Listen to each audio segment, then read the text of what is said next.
आओ अब कुछ बात करेंगे, मिलजुल कर अब काम करेंगे। आओ अब कुछ बात करेंगे, मिलजुल कर अब काम करेंगे। तब जाकर कुछ बात बनेगी, जनहित की शुरुआत बनेगी। भारतीय छात्र संसद, भारतीय छात्र संसद, भारतीय छात्र संसद। नर ना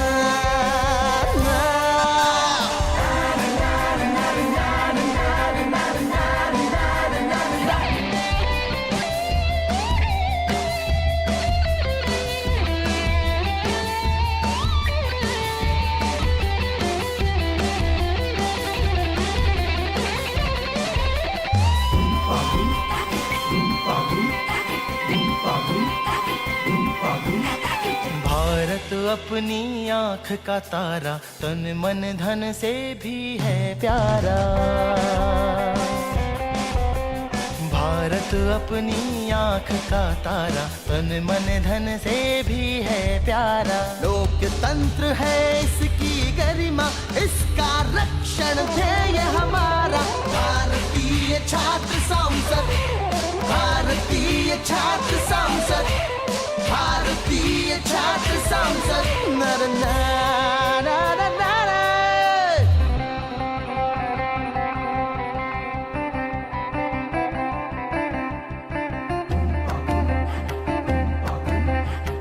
सानी पम गा मा पा नि सा नि सा गा मा गा सा नि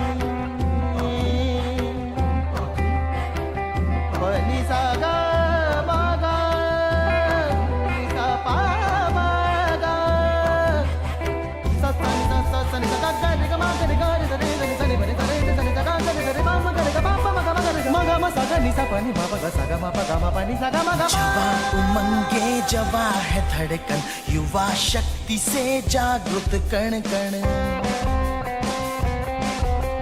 जवा उमंगे जवा है धड़कन, युवा शक्ति से जागृत कण कण। जो भी कमी है हम भर देंगे, जो न हुआ है हम कर देंगे। भारतीय छात्र संसद, भारतीय छात्र संसद, भारतीय छात्र संसद। ना ना ना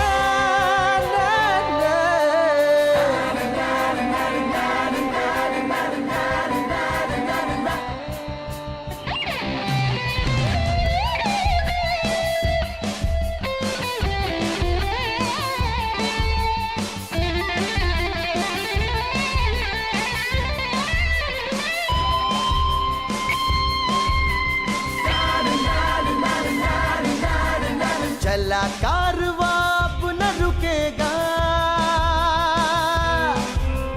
चला है तूफान अब न थमेगा। चला कारवां अब न रुकेगा, चला है तूफान अब न थमेगा। ये निश्चय है ना के सपना, शान विश्व की भारत अपना। भारतीय छात्र संसद, भारतीय छात्र संसद, भारतीय छात्र संसद, भारतीय छात्र संसद, भारतीय छात्र संसद, भारतीय छात्र संसद, भारतीय छात्र संसद, भारतीय छात्र संसद, भारतीय छात्र संसद।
अब कुछ बात करेंगे, मिलजुल कर अब काम करेंगे। आओ अब कुछ बात करेंगे, मिलजुल कर अब काम करेंगे। तब जाकर कुछ बात बनेगी, जनहित की शुरुआत बनेगी। भारतीय छात्र संसद, भारतीय छात्र संसद, भारतीय छात्र संसद।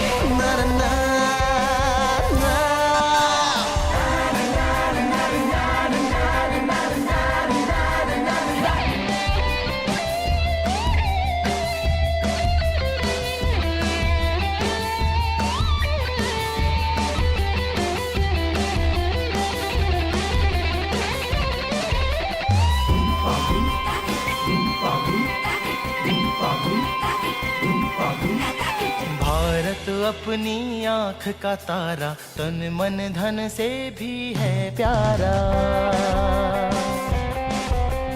भारत अपनी आँख का तारा, तन मन धन से भी है प्यारा। लोकतंत्र है इसकी गरिमा, इसका रक्षण ध्येय हमारा। भारतीय छात्र संसद, भारतीय छात्र संसद, भारतीय छात्र संसद। नर नारा नारा।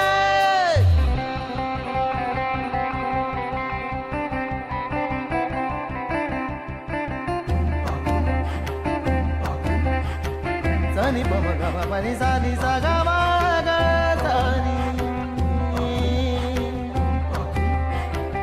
पनि सा ग म ग नि सा पा म ग सा सा नि सा ग ग नि ग म ग नि ग नि सा नि सा नि पनि सा नि सा नि सा ग ग नि सा नि पा म ग नि ग पा म ग म ग नि म ग म सा ग नि सा पनि म प ग सा ग म प ग म पनि सा ग म ग। जवा उमंगे जवा है धड़कन, युवा शक्ति से जागृत कण कण।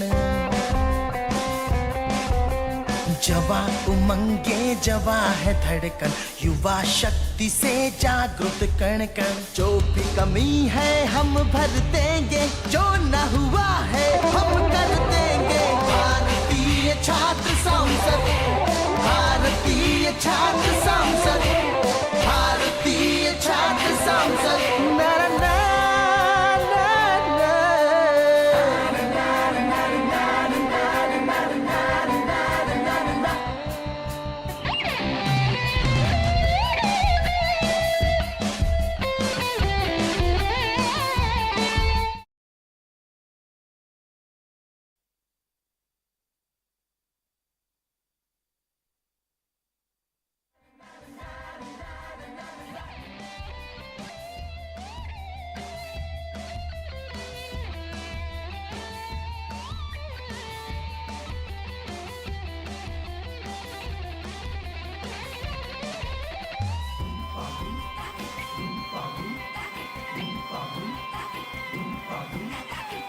A very good morning and warm welcome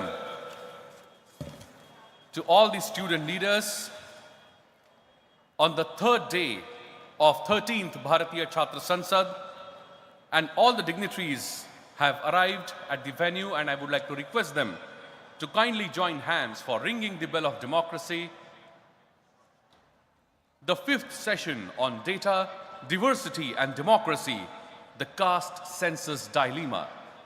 And all the dignitaries are joining hands for ringing the bell of democracy, an important tradition. A big round of applause, my friends. A big round of applause as the session is set in motion by ringing the bell of democracy.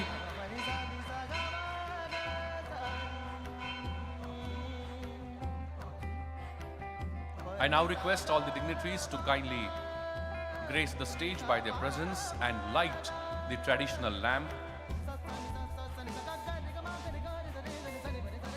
Shubham karoti kalyanam, arogyam dhana sampada, shatru buddhi vinashaya, deepa jyoti namostute. I request all the dignitaries to please join us in lighting the traditional lamp. जवा उमंगे जवा है धड़कन, युवा शक्ति से जागृत कण कण। जो भी कमी है हम भर देंगे, जो न हुआ है हम कर देंगे। भारतीय छात्र संसद, भारतीय छात्र संसद, भारतीय। All the dignitaries are joining hands for lighting the traditional lamp. And my friends, today there are two important occasions. Today is the 161st birth anniversary of Swami Vivekananda ji. We remember the iconic figure whose profound teachings continue to motivate and inspire the youth. Born on 12th of January 1863, Swami Vivekananda ji is more than a philosopher. I request all the dignitaries to offer the flowers to the statue of Swami Vivekananda as the noble son of India. Today is also the birth anniversary of Rajmata Jizau. We celebrate the indomitable spirit and resilience of the remarkable women who played a pivotal role in shaping the destiny of Maratha Empire. Born on 12th of January 1598, Rajmata Jizabai Bhosle is known as Rashtramata. And today, remembering these two, I would say, divine souls, let us start this important session, the fifth session on data, diversity and democracy, the caste census dilemma. And now, as per the tradition of this platform, we are going to begin with this session with national song Vande Mataram, which would be followed by the World Peace Prayer. I request all the dignitaries on the dais and all the student leaders of the dais to please rise in their seats. And I request my technical team to kindly relay national song Vande Mataram. Vande Mataram, Vande Mataram, Sujalam, Sufalam, Malayaj Sheetalam, Shasya Shamalam Mataram, Vande Mataram. Shubhra-jyosna pulakitayaminim, Pullakusumita dhrumadala shobhinim, Suhasinim, Sumadhura bhashinim, Sukhadam varadam mataram, Vande Mataram, Vande Mataram.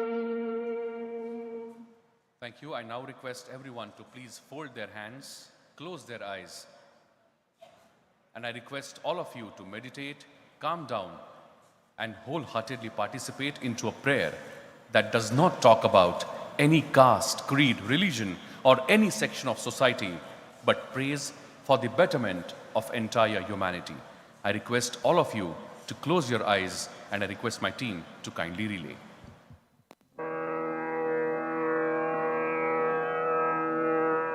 Om Namo Jiyadya Veda Pratipadya Jaya Jaya Swasamvedya Atmarupa Deva Tuti Ganeshu Sakalartha Mati Prakashu Mane Nivrittidasu Avadhari Goji Gurur Brahma Gurur Vishnu Gurur Devo Maheshwara गुरु साक्षात् परब्रह्म तस्मै श्री गुरवे नमः।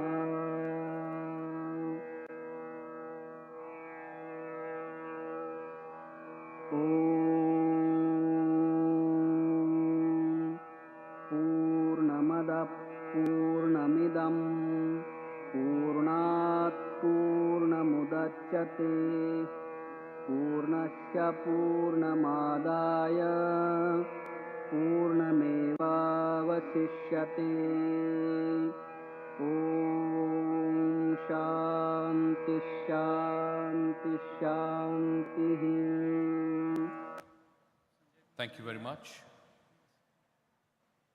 My friends, the ongoing debate surrounding the implementation of caste census in India is nuanced and intricate issue that intersects with the fundamental pillars of data, diversity, and democracy.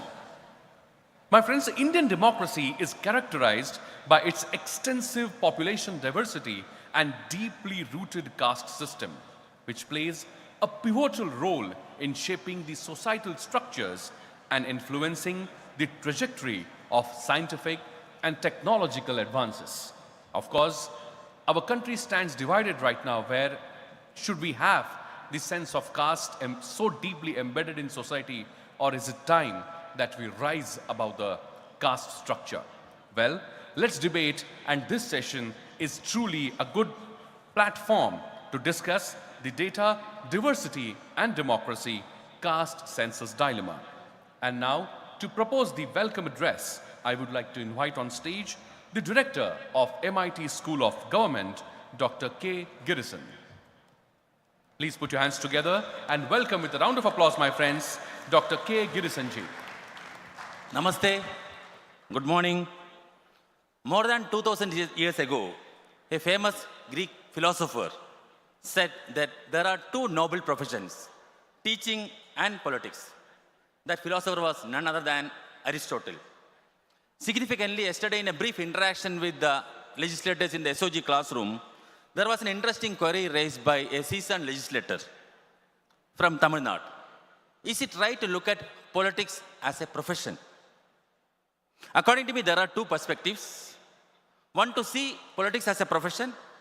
Like any other vocation, it may have its advantages. Also, there are some issues and limitations. Secondly, look at as professionalization of politics. I firmly believe that the School of Government is trying to do is to infuse professionalism in the aspirants, especially in the budding political leaders for today and tomorrow. I wish to look at this session from this background. How do we expect the leadership to take vital decisions on various aspects? Can the decisions be taken through the lens of political expediency and political expediency alone?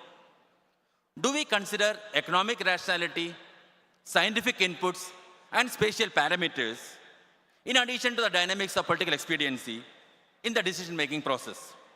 Like all of you, I am eagerly looking forward to this session to understand, to define, to redefine, to refine, and also to revisit our views and thoughts and our understanding on the vital topic, data, diversity, and democracy, the caste census dilemma.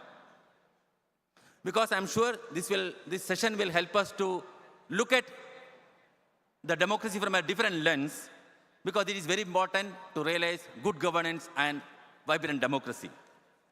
And coming to my responsibility, I wish to hearty welcome on behalf of the founder and Professor Vishwashanti Karat and the founder of SOG, Sri Rahul Karat, to the chairperson of the session, and incidentally, sir is a chairperson of the Madhya Pradesh Legislative Assembly, Sri Girish Gautamji. I wish to extend a hearty welcome to sir. And we have very seasoned and very stalwarts in the field to speak on this topic. We have Professor Manoj Kumar Jha, Member of Parliament, and also a professor from the University of Delhi. And we have Dr. Sanjay Kumar from former director and the co-director of Lokniti. And we have Dr. Ajay Kumar, AICC in charge, Orissa, Tamil Nadu and Pondicherry, and also former president of Jharkhand Pradesh Congress Committee. And we have, in addition to that, there is also you can say, we are also honoring a young Vidhayak in the session, and there are student speakers to share their views on this vital topic. On behalf of all of you and the organizing committee and the senior cadet and Rahul Karat and Vice Chancellor, I extend a hearty welcome to all of you to this vital and very important session. Thank you. Thank you very much, Dr. Girisanji. And thank you very much for giving those 3 important R's to us: rethink, refine, and redesign. Thank you very much. And I think these 3, I would say, this formula would be very important for this particular session. And now, before we go any further, as per the tradition of this platform, I would like to request Shri Rahul V. Karatji to kindly felicitate and welcome the dignitaries on the dais. First and foremost, I would like to request him to kindly felicitate the chairman of the session, Shri Girish Gautamji, the former Speaker of Madhya Pradesh Legislative Assembly and Honorable Member of Legislative Assembly, Madhya Pradesh. Please put your hands together and welcome with a round of applause, my friends, Shri Girish Gautamji.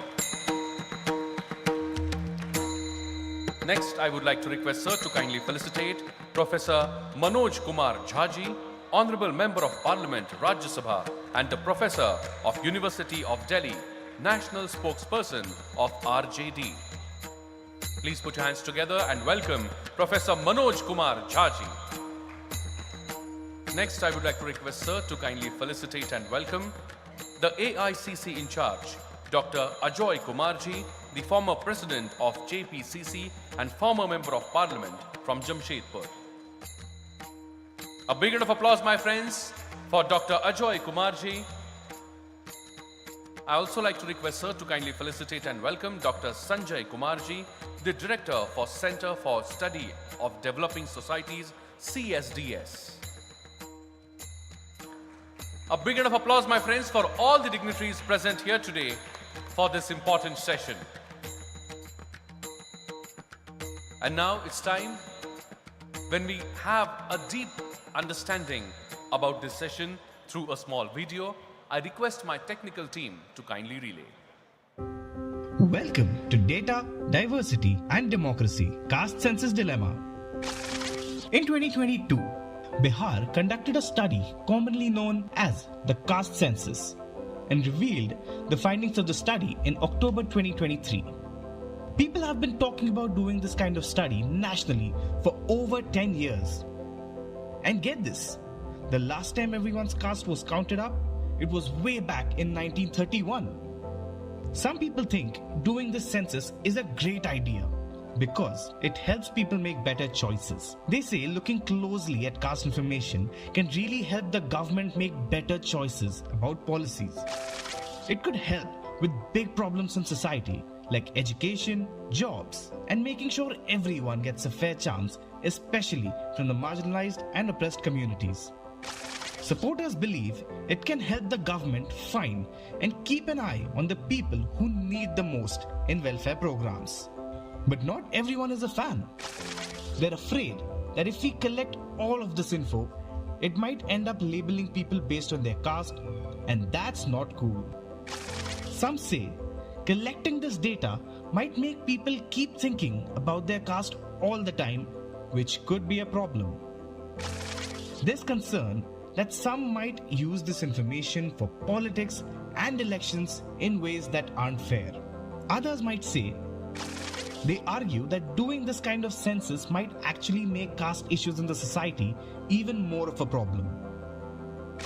They think it won't fix everything or make everyone get along better. And for those dreaming of a society without casteism, they don't believe this census will get us there.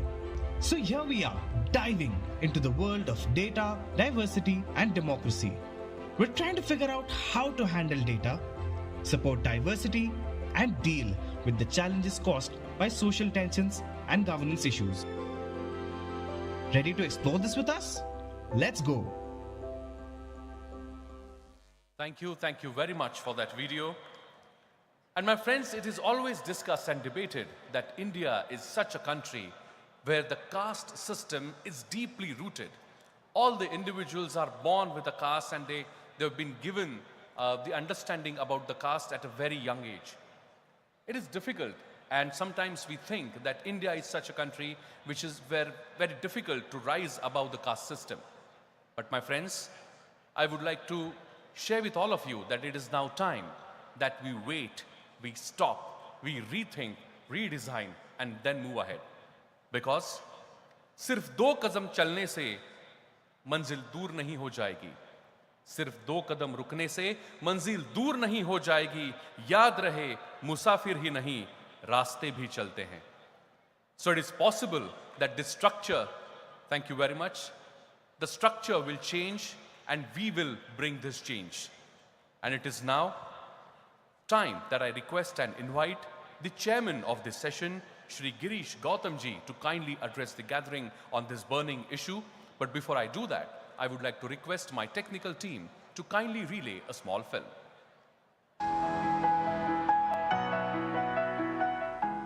Shri Girish Gautam, a 5-term member of the Madhya Pradesh Legislative Assembly, currently representing the Deotalab constituency, brings a wealth of experience to the political landscape.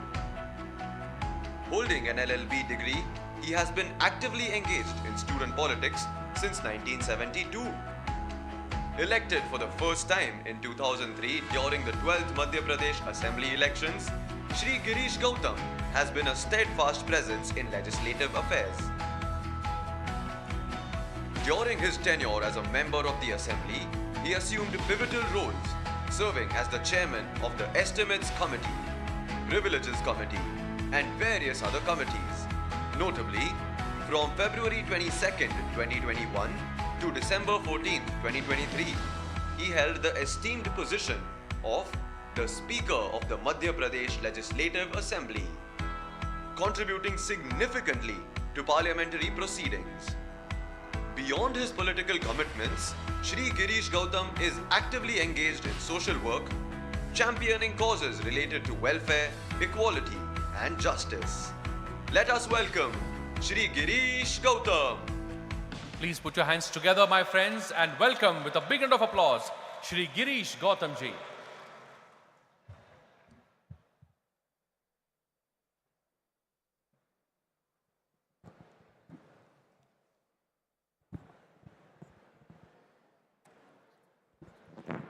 ज़्यादा नज़दीक आएगा ना, दूर रहे तो ज़्यादा अच्छा रहेगा.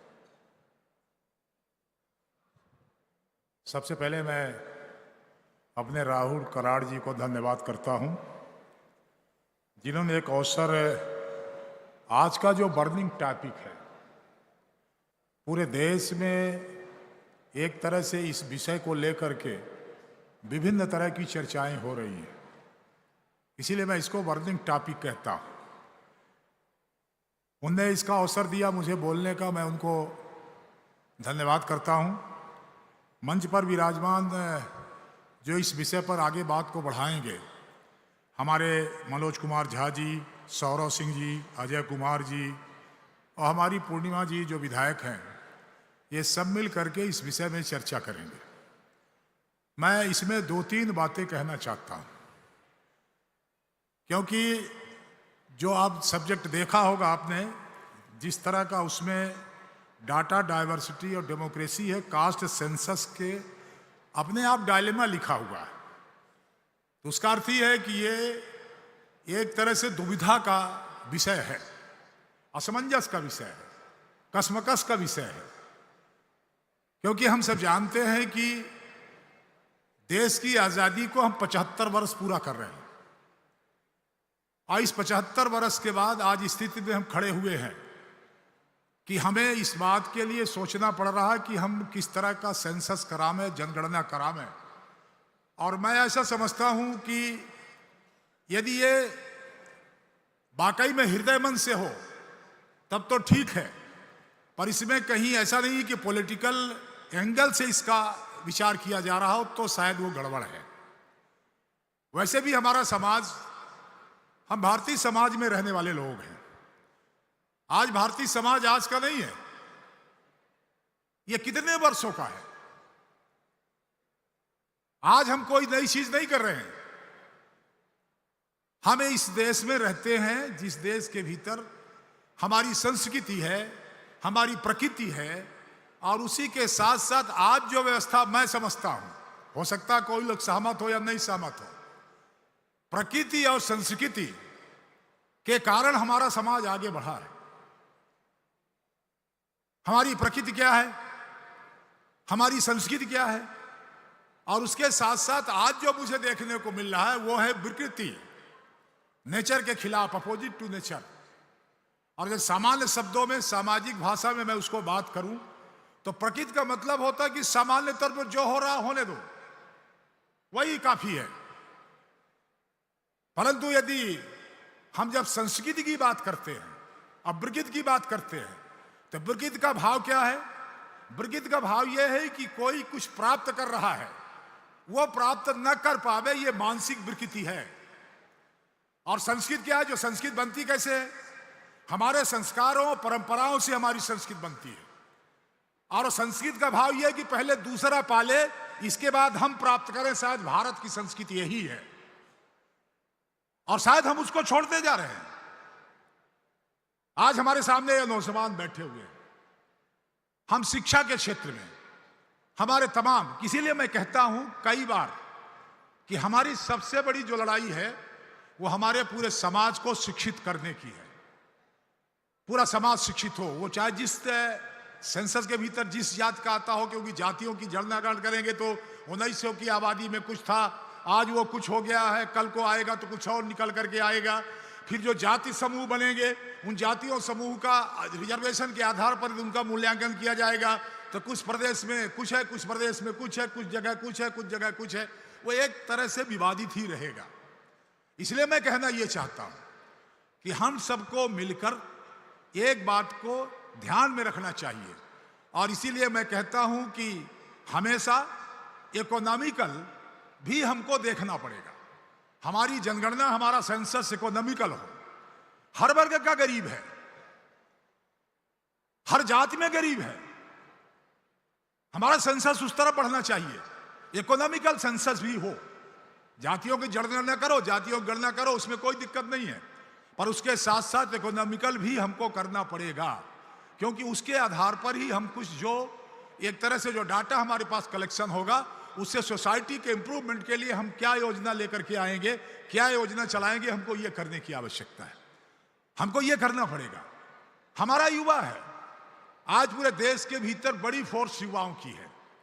हम सारे युवाओं को क्या शिक्षा के क्षेत्र में उनको उनके इच्छा के अनुसार शिक्षा दे पा रहे हैं? क्या नहीं दे पा रहे हैं। हमारी सोच, हमारी प्लानिंग ये होना चाहिए कि हमारे शिक्षा प्राप्त करने वाला जो हमारा युवा है वो पूरी तरह से शिक्षा, अपने इच्छा की शिक्षा प्राप्त करे। वो खुद स्वयं तलाशे वो कि हमको किस क्षेत्र में के भीतर जाना है। तीसरी जो सबसे बड़ी बात है जिसकी भी गणना होनी चाहिए, और वो है हमारा किसान, क्योंकि भारत की जो पूरी तरह से आबादी है वो एक तरह से ग्रामीण क्षेत्र में बसने वाली है। और ग्रामीण क्षेत्र का मतलब जमीन से कनेक्शन है, उसका किसान से कनेक्शन है, उसका भी हो, क्योंकि आजकल किसान भी काफी परेशानी में है, उसको भी काफी समस्याओं का सामना करना पड़ता है। और एक चौथा है हमारी नारी शक्ति, उनको भी उनकी भी एक गणना हो, उनको भी हम किस तरह से डेवलप कर सकते हैं, किस तरह से उनको अपॉर्चुनिटी दे सकते हैं, हमें ये करने की आवश्यकता है। और मैं समझता हूं कि इन चारों क्षेत्रों में यदि हम काम करेंगे तो स्वाभाविक तौर पर है हम कभी भी इस तरह की बात को लेकर के आएंगे ही नहीं। क्योंकि हमारे उसमें आप देखिए, हमें इस देश में एक आस्था के बीच में काम करने वाले विचार के लोग हम हैं। यदि हम भगवान राम की पूजा करते हैं तो भगवान कृष्ण की भी पूजा करते हैं, हम भगवान वाल्मीकि की भी पूजा करते हैं, संत रैदास की भी पूजा करते हैं।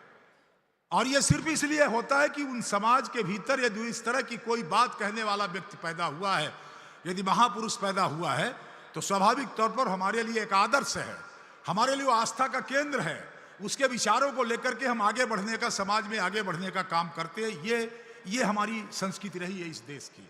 इसलिए मैं आप सबसे निवेदन करना चाहता हूं, आपसे कहना चाहता हूं, हमारे पॉलिटिकल पार्टीज के तमाम सारे लोगों से कहना चाहता हूं, ये जो विमर्श हमने खड़ा किया है और ये शायद ये दिशा को, देश की दिशा को ठीक दिशा में ले जाने वाला नहीं होगा, मैं ऐसा समझता हूं।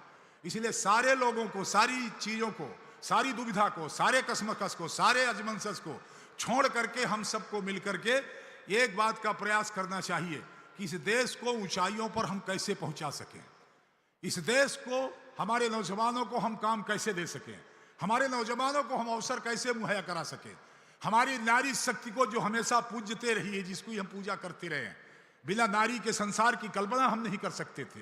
हमारी नारी शक्ति को, उसको पहचानने की आवश्यकता है। हमारे किसान के उस श्रम को पहचानने की आवश्यकता है, किसान के उस पसीनों को पहचानने की आवश्यकता है, जिसके आधार पर यह देश का 130 करोड़ आदमी अन्न प्राप्त करता है, भोजन प्राप्त करता है, अनाज प्राप्त करता है, उसको पहचानने की आवश्यकता है। हमारे उस गरीब को पहचानने की आवश्यकता है जो किसी कारण से इकोनॉमिकल तौर पर पीछे हो गया है, परंतु वो अपने उस विचार को लेकर के आगे बढ़ने के लिए सक्षम नहीं हो पा रहा है। अपने परिवार को, अपने बच्चों को आगे बढ़ाने का उन्हें उसके बारे में विचार करने की आवश्यकता है। इसलिए इस दुविधा से निकलने की आवश्यकता है, और ये जो दुविधा है इसको हम तभी निकाल सकते हैं जब हम पार्टी की उस विचारधारा को एक दूसरे से कन्फ्रंटेशन नहीं करते हुए एक पैरेलल तरीके से निकालने का हम प्रयास करेंगे, तो मैं ऐसा समझता हूं कि हम शायद इसमें सफल हो सकेंगे और जो ये उद्देश्य हमारा है उस उद्देश्य को भी पूर्ति कर सकेंगे।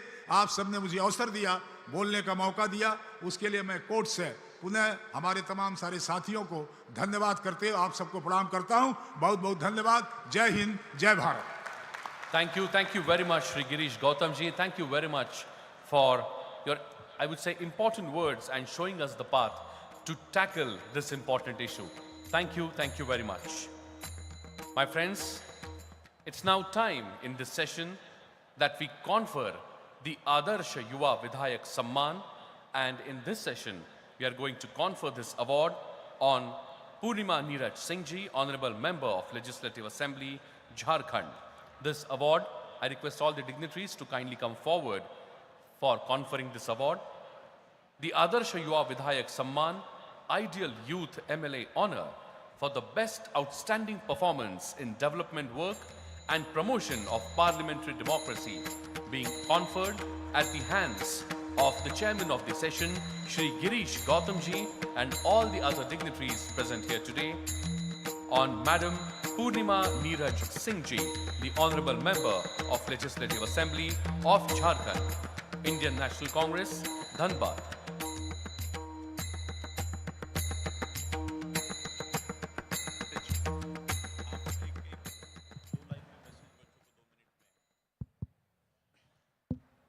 भगवान बिरसा मुंडा की धरती से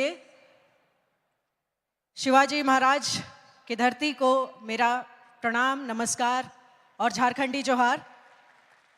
ये सम्मान मेरा नहीं है, ये सम्मान मेरे झारखंड का है, ये सम्मान मेरी धनबाद नगरी का है जो कोयले की राजधानी, आर्थिक राजधानी कही जाती है, और विशेष करके उन श्रमिकों का है जिन्होंने अपना खून पसीना बहाकर आज ना सिर्फ झारखंड को रोशन किया है बल्कि पूरे देश को रोशन किया है।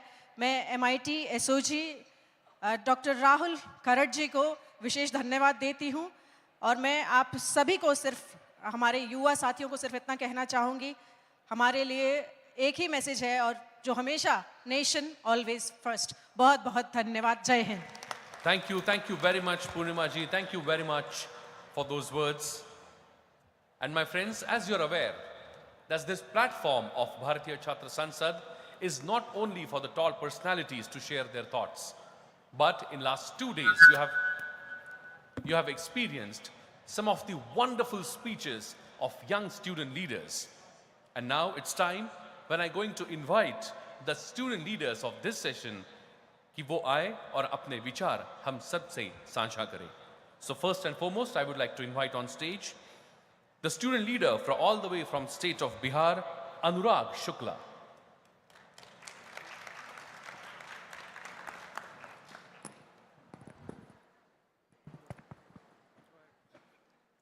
ऐसा नहीं है कि खून में उबाल नहीं है, पर शायद सही दिशा में उछाल नहीं है। लड़ेंगे मरेंगे बस जात पात पर हम, चाहे देश बेहाल है और गरीब की थाली में दाल नहीं है। नमस्कार, मैं अनुराग शुक्ला आज आपके सामने जिस विषय पर चर्चा करने जा रहा हूं, उस विषय के साथ हमारे राष्ट्र की एक बहुत बड़ी क्षमता जुड़ी हुई है। उस विषय का लेना देना भारत की एकता, अखंडता और मेरे सामने हजारों की तादाद में बैठे नवीन भारत के भविष्य से है। जी हां, मैं बात कर रहा हूं डेटा, विविधता, लोकतंत्र और जाति जनगणना के दुविधा की। डेटा जो हमारे समाज का मानक है, विविधता जो हमारी सांस्कृतिक विरासत है और लोकतंत्र जो मेरे भारत माता के मुकुट का अभिमान है। परंतु जब ये जाति जनगणना से जुड़ता है तब हमारी समाज को भेदभाव और विभाजन की अग्नि में झोंक देता है। और भारत का युवा होने के नाते मैं जो स्वप्न देखता हूं कि एक दिन मेरे देश में भूमियार और कुमार एक थाली में भोजन करेगा, अरे किसी दलित की बेटी एक ब्राह्मण कुल में ब्याही जाएगी, मुझसे वो इस स्वप्न को छीन लेता है। मेरे प्रबुद्ध श्रोताओं, आज इस देश की सत्ता के शीर्ष पे बैठे हुक्मरान चाहे कुछ भी कह ले कि जाति जनगणना से सबको समान अधिकार मिलेगा, परंतु सच्चाई तो राजनीतिक कुर्सी की लालसा है। क्योंकि भारत का हर एक नागरिक यह बात जानता है कि जब इन राजनेताओं के खोखले वादे और झूठे सिद्धांत एक झोपड़ी में बेसहारा मां के सामने बैठे भूख से बिलखते उसके बच्चों के आंसुओं से टकराते हैं तो मिट्टी में ही नजर आते हैं। साहब एक समय था जब अंग्रेजों ने हमें रियासतों में बांटा था। आज ये नेता हमें सियासतों और प्रतिशतों में बांट रहे हैं ताकि मैं और आप चिल्लाते रहे, मैं 10% वाली जाति का, तुम 3% वाली जाति के, और इनकी राजनीतिक रोटी पकती रहे। राजा का बेटा राजा बनता रहे, जो योग्य है वो लड़ता और मरता रहे। साहब, मैं जाति जनगणना का विरोधी नहीं हूं। आपको मैं बता दूं, मैं विरोधी नहीं हूं क्योंकि इस देश में कुछ जातियां हैं जिनके कल्याण की आवश्यकता है। पहली जाति है मणिपुर में जीते जी मारे जाने वाली मेरी मां और मेरी बहन की जाति। दूसरी जाति है उस बेरोजगार युवा की जो अपने बाप के बुढ़ापे की लाठी नहीं, उसके कंधे का बोझ बन चुका है। तीसरी जाति है फांसी पर लटकते उस किसान की, क्योंकि अरे जिस दिल्ली को उस किसान के पास जाकर खुद उसका हाल पूछना था, वही दिल्ली इतनी निर्दयी हो गई है कि उसे अपनी सीमाओं में घुसने तक का मौका नहीं देती। चौथी जाति है उस मजदूर की, क्योंकि चिलचिलाती धूप में 2 कदम चलने वाले इन नेताओं के चिकने तलवे क्या जाने कि 1500 किलोमीटर चलने से हुए छाले का दर्द क्या होता है। इसीलिए अंत में बस इतना कहना चाहता हूं कि दलित की राजनीति, पिछड़ों की राजनीति करते करते इन नेताओं की स्कॉर्पियो का फॉर्च्यूनर बन जाती है और उस दलित का साइकिल ही रह जाता है, इसका पता नहीं चलता। इसीलिए मैं भारत के भविष्य जो मेरे सामने बैठा है, मैं उससे यह कहता हूं कि हे भारत के भविष्य, तुम हो ठोस कितना ये तुम्हारा आकार बोलेगा। तुम हो ठोस कितना ये तुम्हारा आकार बोलेगा और तुम्हारी जाति के बारे में तुम्हारा किरदार बोलेगा। धन्यवाद। जय हिंद, जय बिहार। क्या बात अनुराग Shukla ji. I request Rahul Karat sir to kindly felicitate Anurag. Thank you very much for putting in front of us Fortuner से लेके Scorpio तक का प्रवास। Thank you very much. Next, I would like to invite on stage the student leader from Maharashtra, Kshitij Naik.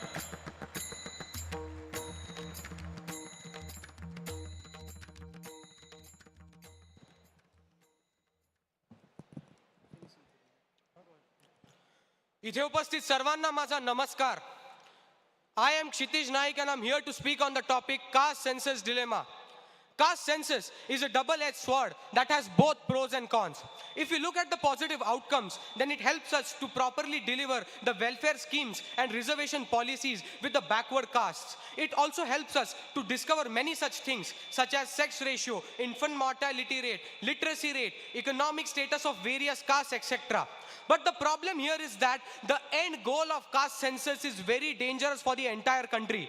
Slogans such as Jitni Abadi Utna Hak were raised by the opposition leaders. Let me ask them with the same logic, should we Hindus come forward and take back all our rights and reclaim everything that belongs to us? This caste census, more than a statistical tool, is used as a political tool for caste appeasement, a tool to create factions within the majority. For example, after the Bihar caste census, the Bihar government proposed to increase reservations up to 75%, where there is already 50% reservations in the state. And if this policy is applied in every other state of Bharat, it is going to result into severe brain drain, similar to the 1980s, where all the skilled and talented people will leave the country, as most of the jobs here will be given on the basis of reservation. Not just that, the process of caste census is filled with uncertainty and complexity. For example, after the 1931 caste survey, there were 4,147 castes in India, and the same number went up to 46 lakhs in 2011 caste census, which is impossible. A particular caste may be OBC in a particular state and SC and ST in other. Not just that, many of them have been even converted to different religions. Inter-caste marriages and interstate migrants are also a huge challenge in front of caste census. And even if the government comes up with a foolproof mechanism to conduct caste census, still they won't be able to solve the problem of sectional differences and political manipulation. Where today we should be collectively speaking of ourselves as Bharatiyas, we will be again divided into religion and caste, and again end up in the vicious cycle of caste-based reservations. Logically speaking, caste census is not a threat, but the outcomes are. Bharat might end up into caste wars. It is my question to each and every member sitting over here. Is your caste greater than the integrity of the nation? Greater than Bharat Mata? Greater than your culture and civilization? If yes, then you deserve to be ruled by the British for 200 years. And if your answer is no, then let's together move towards a Hindutva welfare state, where all the religion and caste have to accept Sanatan Dharma as the cultural base more than a religious entity. Where no matter what religion you follow, what caste you come from, the culture will be Sanatan. And it is Sanatan Dharma which will unite all of us despite of all these differences and make us Bharatiya in true sense. And to conclude, I would like to say कि कंधों से ऊंची छाती नहीं होती, कंधों से ऊंची छाती नहीं होती, सनातन संस्कृति और भारतीय होने से बड़ी कोई जाति नहीं होती, कोई जाति नहीं होती. अरे दिया ही नहीं बचा, अरे दिया ही नहीं बचा तो बाती का क्या करोगे? सनातन धर्म और भारत देश ही नहीं बचा तो जाति का क्या करोगे? जाति का क्या करोगे? धन्यवाद. Fascinating views, Kshitij. Heartiest congratulations. I request Sri Rahul Karat sir to kindly felicitate him. And the next guest speaker, the next student leader we have here on stage, all the way from Himachal Pradesh, Saurabh Singh Jarial ji.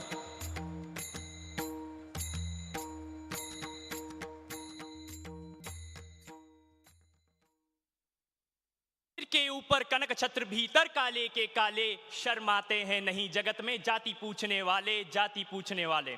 आदरणीय अतिथिगण, माननीय अध्यापकगण एवं इस पटन पर उपस्थित सभी सप्रेष्ठ छात्र छात्राओं को मेरा विनम्र अभिवादन.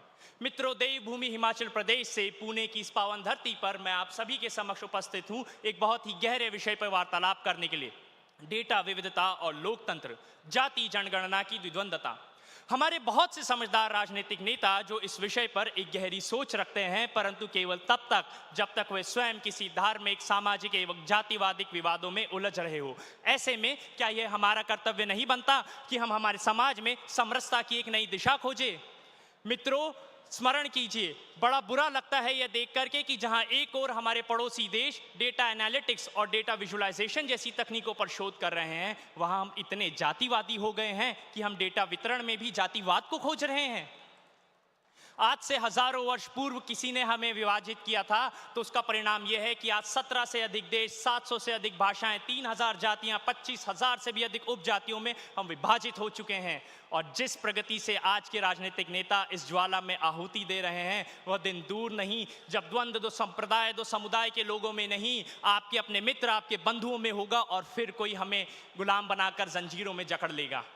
मित्रों, हम जो भी चर्चा करते हैं, चाहे धार्मिक, चाहे सामाजिक या जातिगत मुद्दों की, उसका केवल एक अंत है कि हम भारतीय हैं बस.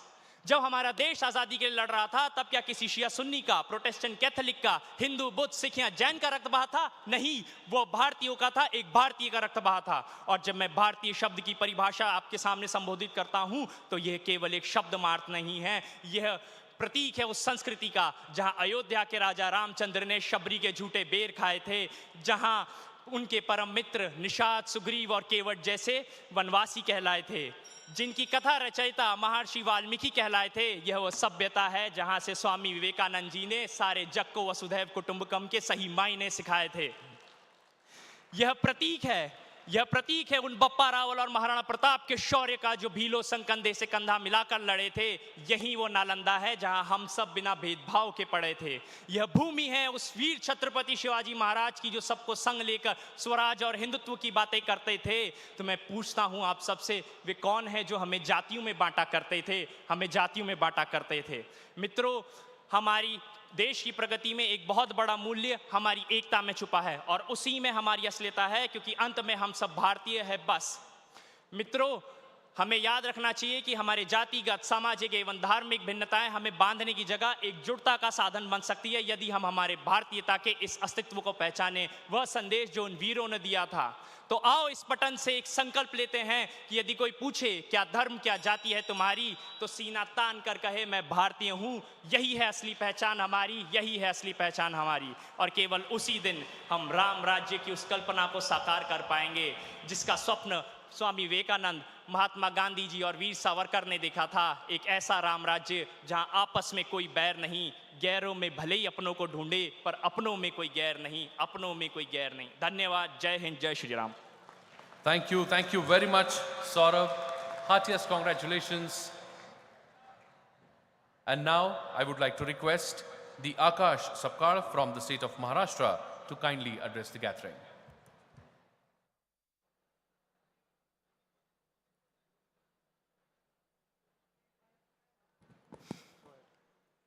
नमस्कार सभी युवा और युवा शक्ति के इस महोत्सव में उपस्थित आप सभी को मेरा जोहर। जिन्होंने इस देश में शिक्षा की क्रांति लाई, उस महात्मा फुले और सावित्रीबाई फुले की इस पावन भूमि महाराष्ट्र में मैं आकाश सपकारे आप सभी का स्वागत करता हूं।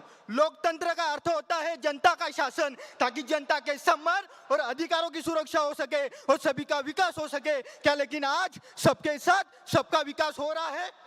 राजस्थान में 9 साल का बच्चा जो सिर्फ अपने शिक्षक के पानी के घड़े को हाथ लगाता है तो जातिवादी मानसिकता बेरहमी से पीट कर उसकी जान ले लेती है। कारण है उसकी जाति। आजादी के 75 साल बाद भी जब कोई आदिवासी महिला, दलित, ओबीसी सुप्रीम कोर्ट की जज क्यों नहीं बन पाती, यह सवाल जब मुझे पड़ता है तब जातिगत जनगणना मुझे जरूरी लगती है। जिसे लोकतंत्र का चौथा स्तंभ कहा जाता है, उस लोकतंत्र के बड़े बड़े न्यूज चैनल के संस्थापक, फाउंडर कोई उपेक्षित समुदाय से क्यों नहीं दिखता, यह सवाल जब मुझे पड़ता है तब जातिगत जनगणना मुझे जरूरी लगती है। पिछले 5 सालों में 13,000 से भी अधिक SC, ST, OBC छात्रों ने देश के प्रीमियर से पढ़ाई क्यों छोड़ दी, यह सवाल जब मुझे पड़ता है तब जातिगत जनगणना मुझे जरूरी लगती है। पिछले 5 सालों में 400 से भी अधिक सफाई कर्मचारियों की मौत सीवर और सेप्टिक टैंक की सफाई करते वक्त हो गई, और यह सफाई कर्मचारी किन जातियों से आते हैं, यह सवाल जब मुझे पड़ता है तब जातिगत जनगणना मुझे जरूरी लगती है। नौकरशाही के शीर्ष स्थानों पर हमेशा से ही उच्च जातियों का वर्चस्व रहा है। अरे सच्चाई तो यह है कि यहाँ का उपेक्षित और वंचित समुदाय सत्ता की संरचना में शामिल ही नहीं है। आज केंद्र में जो 90 सचिव है, जो देश की नीति निर्धारण में और विकास प्रक्रिया में महत्वपूर्ण भूमिका बजाते हैं, उनमें से सिर्फ 3 ओबीसी हैं। इसलिए हम सबको पता चलना चाहिए कि यहाँ की सत्ता में कितने आदिवासी है, कितने दलित है और उनकी सत्ता संस्थानों में भूमिका क्या है। छोड़िए महाराष्ट्र की बात करते, महाराष्ट्र में कुछ जातियां ऐसी भी है जिनका प्रतिनिधित्व शिक्षा में न के बराबर है। उनमें ओलगाना, माचीगार, भामटा और इन जातियों का भी डेटा कहीं नहीं है। लोकतंत्र का अर्थ होता है जनता का शासन, और ये जनता का शासन आना चाहिए। लेकिन कुछ लोग तो कहते हैं कि अगर जातिगत जनगणना हो जाती है तो धर्म के नाम पर राजनीति शुरू हो जाएगी, लोगों को जातियों में बांटा जाएगा। लेकिन अगर धर्म की गिनती हो सकती है, भाषा की गिनती हो सकती है, तो जाति की गिनती क्यों नहीं हो सकती। इन सब मिथकों को हम युवाओं को तोड़ फेंकना है, ताकि वंचित और उपेक्षित समुदाय का विकास महज कागज पे नहीं बल्कि असलियत में हो। बाधा है आती है आए, गिरे पले की घोर घटा है, हास्य रुदन में, तूफानों में, अगर असंख्य बलिदानों में, अपमानों में, सम्मानों में, पीड़ाओं में पलना होगा, कदम मिलाकर चलना होगा, कदम मिलाकर चलना होगा। तो आइए इस देश को एक नया, एक सशक्त लोकतंत्र बनाए। जय हिंद, जय जोहार, जय Bhim. Thank you so much. Thank you very much, Akash, for putting your views across from the stage of 13th Bharatiya Chhatra Sansad. I request Shri Rahul Karat sir and Girish Gautam ji to kindly felicitate and congratulate him. Next, I would like to request to come on stage all the way from Uttar Pradesh, Vidhan Malik.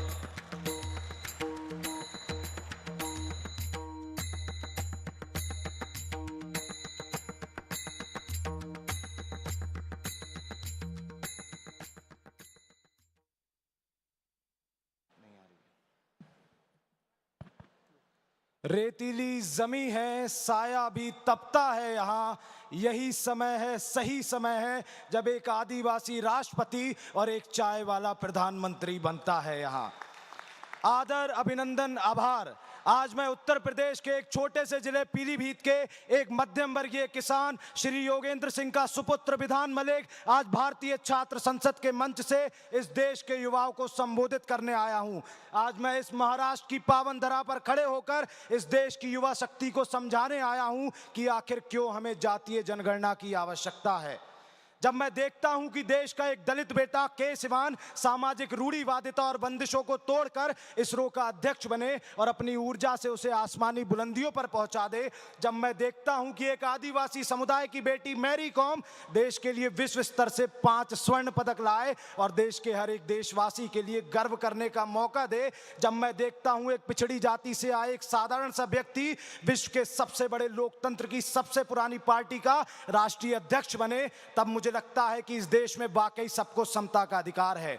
किंतु जब मैं सिक्के के दूसरे पहलू को देखता हूं, जब मैं देखता हूं कि कैसे हाथरस की दलित कन्या का बलात्कार कर उसकी निर्मम हत्या कर दी जाए और उसके माता पिता उसका शव देखने को भी तरसे, जब मैं देखता हूं कि भारत सरकार में उच्च पदों पर आयुक्त अधिकारियों में केवल 4.9% ही दलित अफसर हों, और जब मैं देखता हूं सन 2021 में जाति कट्टरता की आड़ में एक ही गांव के 40 दलित परिवारों के घरों में आग लगा दी जाए, तब मुझे 2 पंक्तियां याद आती हैं कि गरीबी नहीं आती साहब जाति देखकर, गरीबी नहीं आती साहब जाति देखकर, घिन जरूर आती है मुझे ऐसी राजनीति देखकर।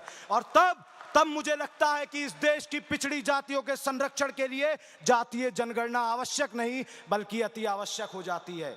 सौभाग्य महसूस करता हूं जब देश के 15वें राष्ट्रपति के रूप में एक आदिवासी महिला श्रीमती द्रौपदी मुर्मू जी जब राष्ट्रपति पद की शपथ लेती हैं, किंतु कहीं ना कहीं एक सवाल मेरे मन में खटकता है कि क्या एक आदिवासी महिला के राष्ट्रपति बनने से बाकी सारे आदिवासी भी सुरक्षित हो गए।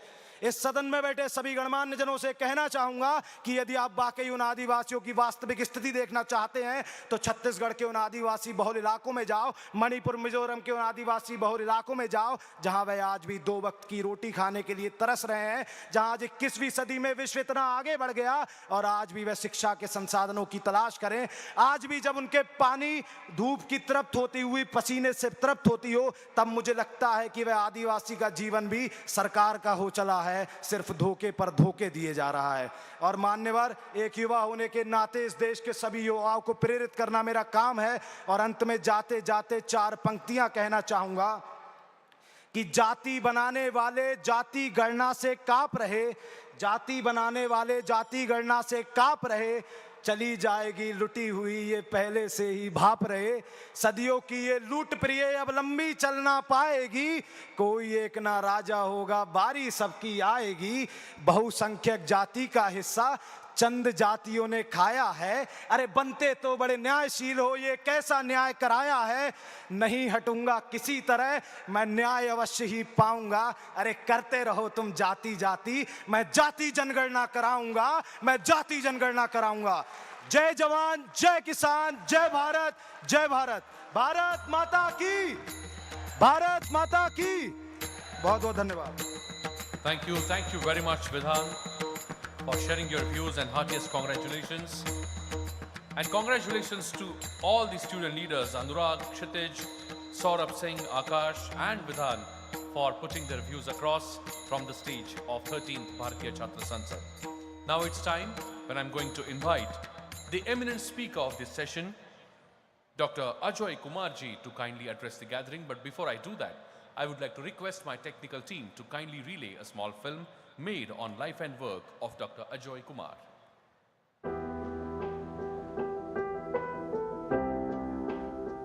Dr. Ajoy Kumar embarked on a distinguished journey, earning an MBBS degree in 1985 and subsequently serving as an IPS officer in Jamshedpur from 1986 to 1996.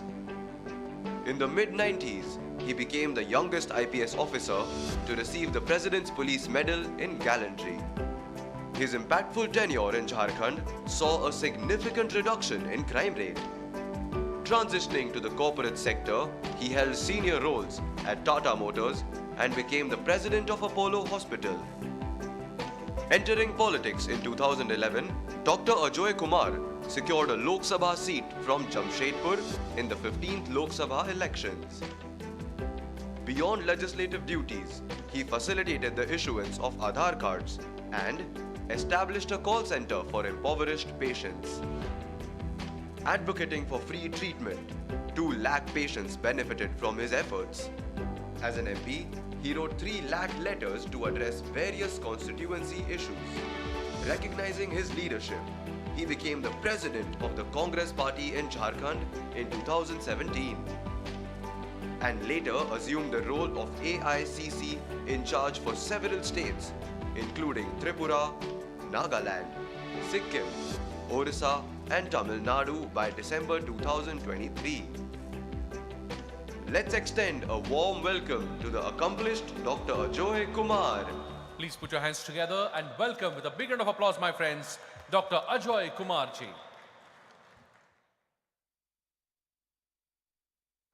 On? Yeah. धन्यवाद राहुल जी, गिरीश जी, मनोज जी, संजय जी, पूर्णिमा जी, मंच के सभी सम्मानित हमारे साथीगण और उपस्थित हमारे सभी परिवार के सदस्यगण। मैं अंग्रेजी और हिंदी दोनों में बोलूँगा।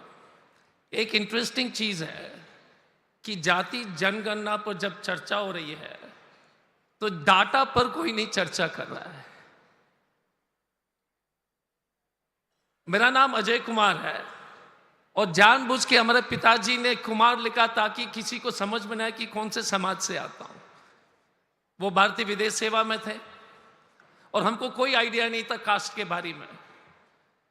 हैदराबाद पब्लिक स्कूल में हमने पढ़ाई की, उसके बाद जिप्मा पौंडीचेरी, फिर भारतीय पुलिस सेवा में।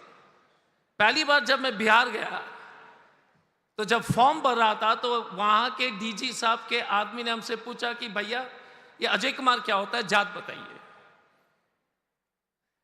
जितने भी लोग जो बोलते हैं कि जात एग्जिस्ट नहीं करता है वो सभी शहर के लोग अधिकांश होते हैं।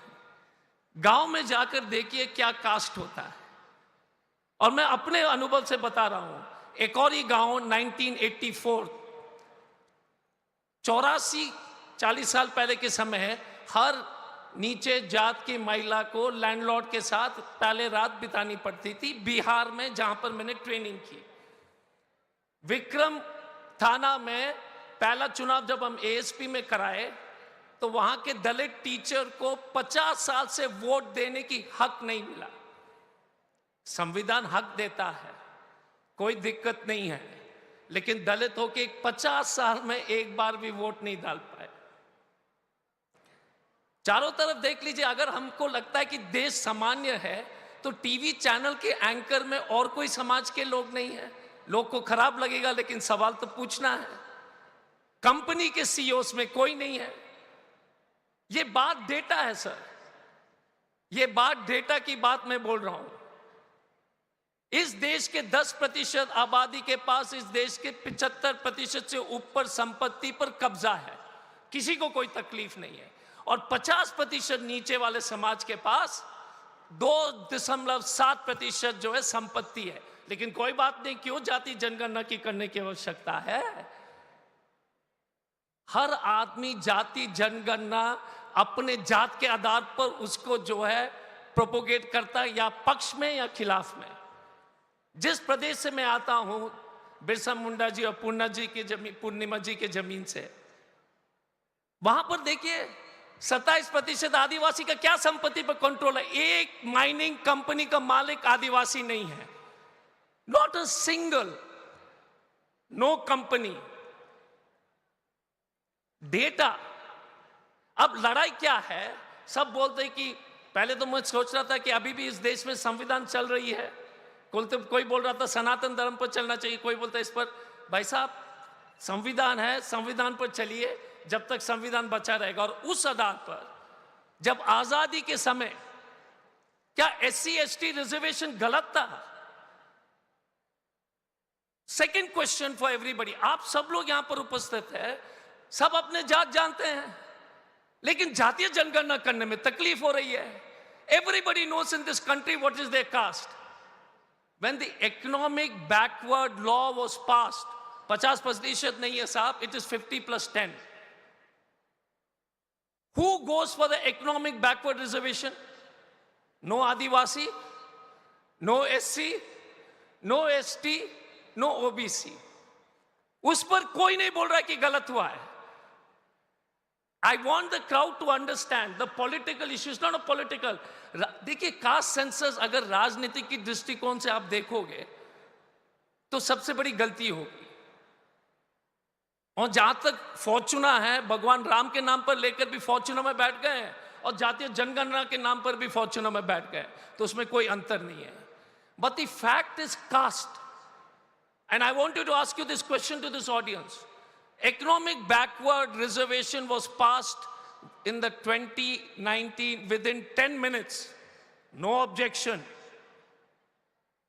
And by the way, जो पार्टी अब इसको विरोध कर रही है, 2018 में उस समय का बड़े नेता रक्षा मंत्री, उस समय का रक्षा मंत्री ने कहा था कि हम जातीय जनगणना करेंगे। 2018 Mr. Rajnath Singh had said that we will do a caste census in 2019 when 21 census come, but no problem. So political issues should not be confused with what is important. The issue is simple. Let me read out the data for you. I told you about Anchor, I told you about CEO of the company. मैं तो यहां पर CEO था Cummins Diesel Sales Service में, बगल में इरानवाना में। Next door, look around you and ask you this question. When an Adivasi girl from Jharkhand is burnt with cigarettes in Gurgaon, it is because she's a tribal and she doesn't have access to justice. Let us not be blind. What about a boy who gets beaten up? Have you heard any other caste children being beaten and losing eyesight and dying? Have you heard any IPS officer who is from a Dalit community who needs police escort to sit on a horse? क्या बात कर रहे हैं साहब? एक दलित ने चश्मा पहन लिया गुजरात में पालनपुर में, तो आपने पीट पीट के मार दिया, और तब आपने पूछते कि गलत है। The instruments of progress. And लड़ाई किस बात की है मैं बताता हूं। एडमिशन पर, एडमिशन पर ही लड़ाई है, क्योंकि हमने क्या किया, लोग को बांटने के लिए आप एडमिशन बढ़ा दो, MBBS के सीट बढ़ा दो, तो किसी की लड़ाई नहीं है। प्रॉब्लम वही है, बच्चे लोग को लगता है कि अगर हम मेरिट से आए हैं तो हमारी सीट कोई छीन लेगा। अगर हम MBBS सीट को 2 लाख कर देंगे तो सबको एडमिशन मिल जाएगा जो मिनिमम क्राइटेरिया में है। So I want you to understand it. Let me read out the figure, this is very important for you to understand the data.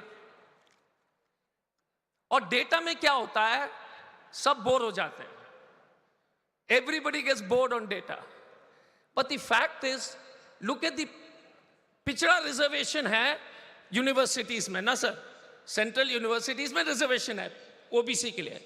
Total OBC representation 27% in central university, total professors and teachers less than 6%। Reservation होने के बावजूद यह स्थिति है। ST 7% reservation for teaching central university, total number of ST teachers less than 1%. मेरा भारत महान है, सबको मौका मिल रहा है। We are all moving forward towards. How can you justify this? How can you say that the ST population of India is 15%, but you will not have professors more than 2%? How can you say it? How can you not have a single TV anchor from an SC community? Kyun? The issue is because from birth they study in government schools. They have the biggest challenge on their career. हम जैसे लोग, हमारे पिताजी भारतीय विदेश सेवा में थे, ट्यूशन मिला, MBBS पास कर गए ऑल इंडिया एंट्रेंस में, IPS, क्योंकि हमारे पास सुविधा की कोई कमी नहीं थी। आप एक दलित बच्चा झारखंड में कोई गांव में UPSC की तैयारी करके आप बोल रहे हो कि अजय कुमार से कॉम्पीट करें? कैसी न्याय है? हमारा इतना ही कहना है। अरे सर, पहले बहस नहीं हो रही है, सुन लीजिए। अरे यही दिक्कत है। ए बॉस, हम बहस, संस्कार तो रखिए सर, संस्कारी रहिए, संस्कार बोलने दीजिए, उसके बाद बात करेंगे। यही प्रॉब्लम है। जब हम आपसे आपकी बातें बढ़िया से सुनते हैं तो आप हमारे बात क्यों नहीं सुनते हैं? आप आकर बोलिए, आप भी काबिल होकर मन से बोलिए, तब तक शांत रहिए। The important part is, now look at it, आप काबिल बनिए, मन से बोलिए, तब तक। मेरा इतना ही कहना है कि डेटा, अगर आपको मालूम है कि इस गांव में एक OBC का बच्चा का पिताजी डॉक्टर है, तो आपको उसको आरक्षण और सुविधा देने की जरूरत नहीं है। अगर आपके पिताजी IAS ऑफिसर, जरूरत नहीं है। लेकिन अगर आप सचमुच में गरीब हैं तो आप सुविधा कैसे पहुंचाओगे? इस देश में 80 करोड़ लोग फ्री राशन 5 किलो पर चल रहे हैं। वो डेटा पर चल रहा है कि डेटा पर नहीं चल रहा है? वृद्धा पेंशन डेटा पर चल रहा है कि डेटा पर नहीं चल रहा है? महिला पेंशन डेटा पर चल रहा है कि नहीं चल रहा है? तो कोई भी सरकार जब तक डेटा के आधार पर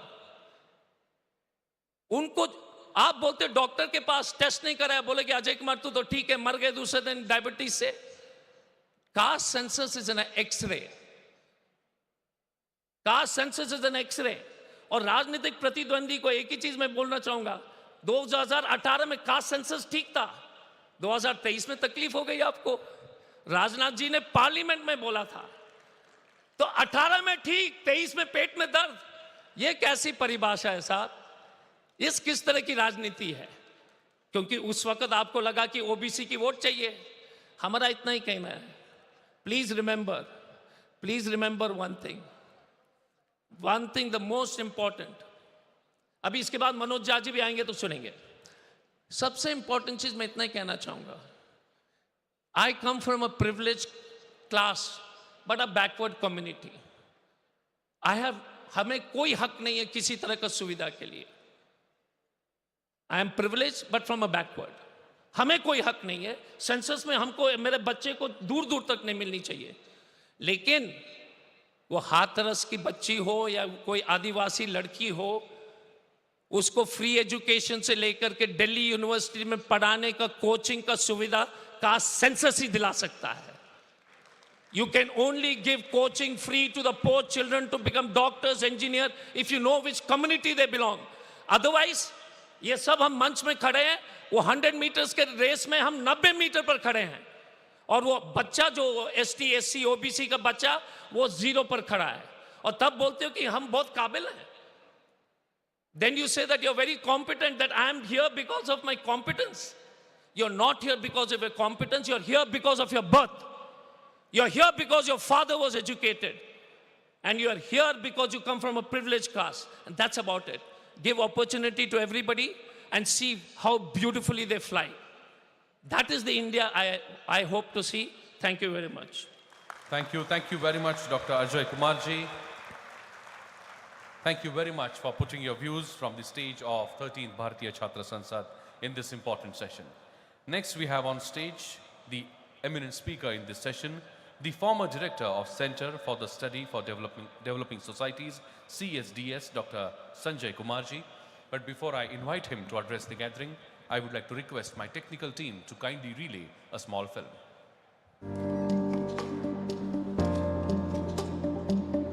Shri Sanjay Kumar, a trailblazer in Center for Study of Developing Societies and current co-director for Lok Niti.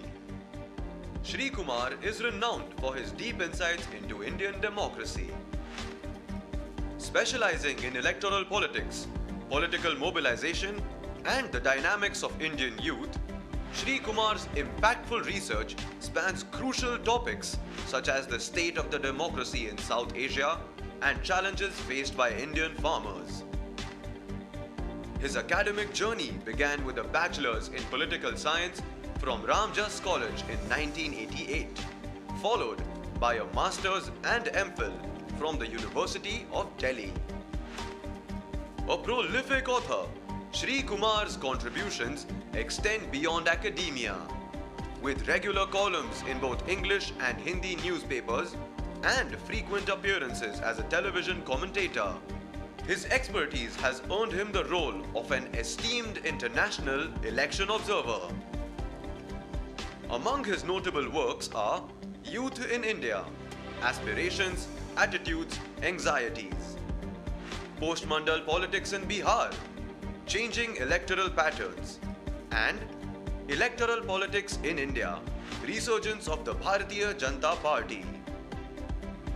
His publication, Measuring Voting Behavior in India, showcases his scholarly excellence. Let us warmly welcome Shri Sanjay Kumar. Please put your hands together and welcome with a big round of applause, Dr. Sanjay Kumar ji.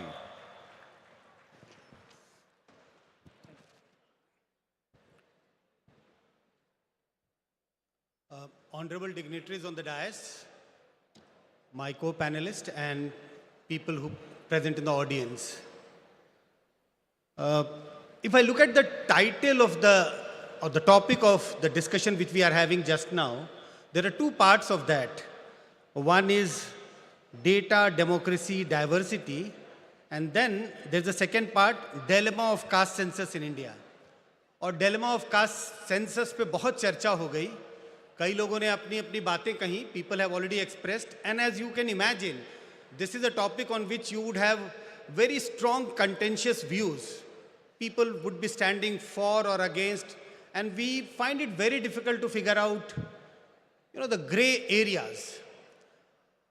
What I will try to do in the next 10-12 minutes, I will pick up some examples from our day-to-day life to figure out why data is important in a diverse country like India. Hindustan जैसे बड़े देश में जहां तमाम तरह की विभिन्नता है, वहां डेटा की क्यों ज़रूरत है, पॉलिसी मेकिंग में डेटा की ज़रूरत है, और पॉलिसी मेकिंग कंट्री के अलग अलग लोगों के लिए थोड़े अलग अलग तरीक़ों से किया जाता है. इसी के लिए डेटा की ज़रूरत है. और अगर हम अब कास्ट सेंसस की बात कर रहे हैं तो कास्ट सेंसस से कास्ट के डेटा इकट्ठे करने की बात की जा रही है. जैसा मैंने कहा कि I will try and give you some layman's example to you to understand why data is important in a diverse country like India. अब मैं दिल्ली से आ रहा हूँ और कई लोग हैं जहाँ दिल्ली से आए. पुणे आने के पहले मैंने पूछा किसी को फ़ोन करके, पुणे में मौसम कैसा है? उन्होंने कहा मौसम बहुत अच्छा है. अब दिल्ली में ठंड बहुत ज़्यादा है. आप पुणे से अगर दिल्ली जा रहे होंगे अभी तो लोग कहेंगे, आप पता करेंगे तो लोग बोलेंगे कि ठंड बहुत ज़्यादा है. और कुछ लोग ये भी कह सकते हैं कि ठंड नहीं है, बहुत कम ठंड है. What you need to do, because you are not acquainted with Delhi and I was not acquainted with Pune, and if suppose you are traveling to Srinagar, तो श्रीनगर जाएंगे तो लोग क्या बोलेंगे कि ठंड है या नहीं है. These are vague expressions. Finally आप क्या करते हैं? आप टेम्परेचर देखते हैं और डेटा देखते हैं कि टेम्परेचर दिल्ली में इस वक्त 5 डिग्री है. Then what you need to do? You have to put on your warm clothes. तो इस डाइवर्सिटी को कैसे समझें? इस डाइवर्सिटी को समझने के लिए डेटा की आवश्यकता है. मैंने आपको वेदर के हिसाब से बताया कि हिंदुस्तान में तमाम डाइवर्सिटी हैं, बहुत सारी डाइवर्सिटी है, और वेदर के हिसाब के उदाहरण देके मैं ये समझाने की कोशिश कर रहा हूँ कि डेटा की आवश्यकता क्यों है और डाइवर्सिटी को हमें रिस्पेक्ट करने की ज़रूरत है. हमें ये जानने की ज़रूरत है हिंदुस्तान में कि अलग अलग कास्ट के लोग, अलग अलग समुदाय के लोगों की आर्थिक सामाजिक स्थिति क्या है. और अगर ये समझना है तो हमें नैरेटिव्स पे जाने की ज़रूरत नहीं है. We should not go by the narratives. Narrative ये है, अरे नहीं अब तो एसटीज की स्थिति बहुत अच्छी हो गई है.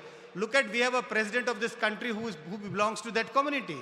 नहीं, दलितों की स्थिति अब वैसी नहीं है. एससीज have grown up, because I see a SC family next to my household. मेरे neighbor जो हैं, they are well off. These are small examples. We need to collect the data. क्योंकि अगर आपको सामाजिक आर्थिक विषमता या विषमता नहीं है, because we would get to know only from the data if the data is collected. So data is important in our day-to-day life. I will try and give you another example. You go to a doctor और आपको बुखार है और doctor के पास आप जाते हैं और डॉक्टर आपका चेहरा देख के कहता है कि यू फील वेरी अनवेल, मुझे तो लग रहा है आपको बहुत तेज बुखार है, why don't you get admitted in my clinic, I have a very good hospital.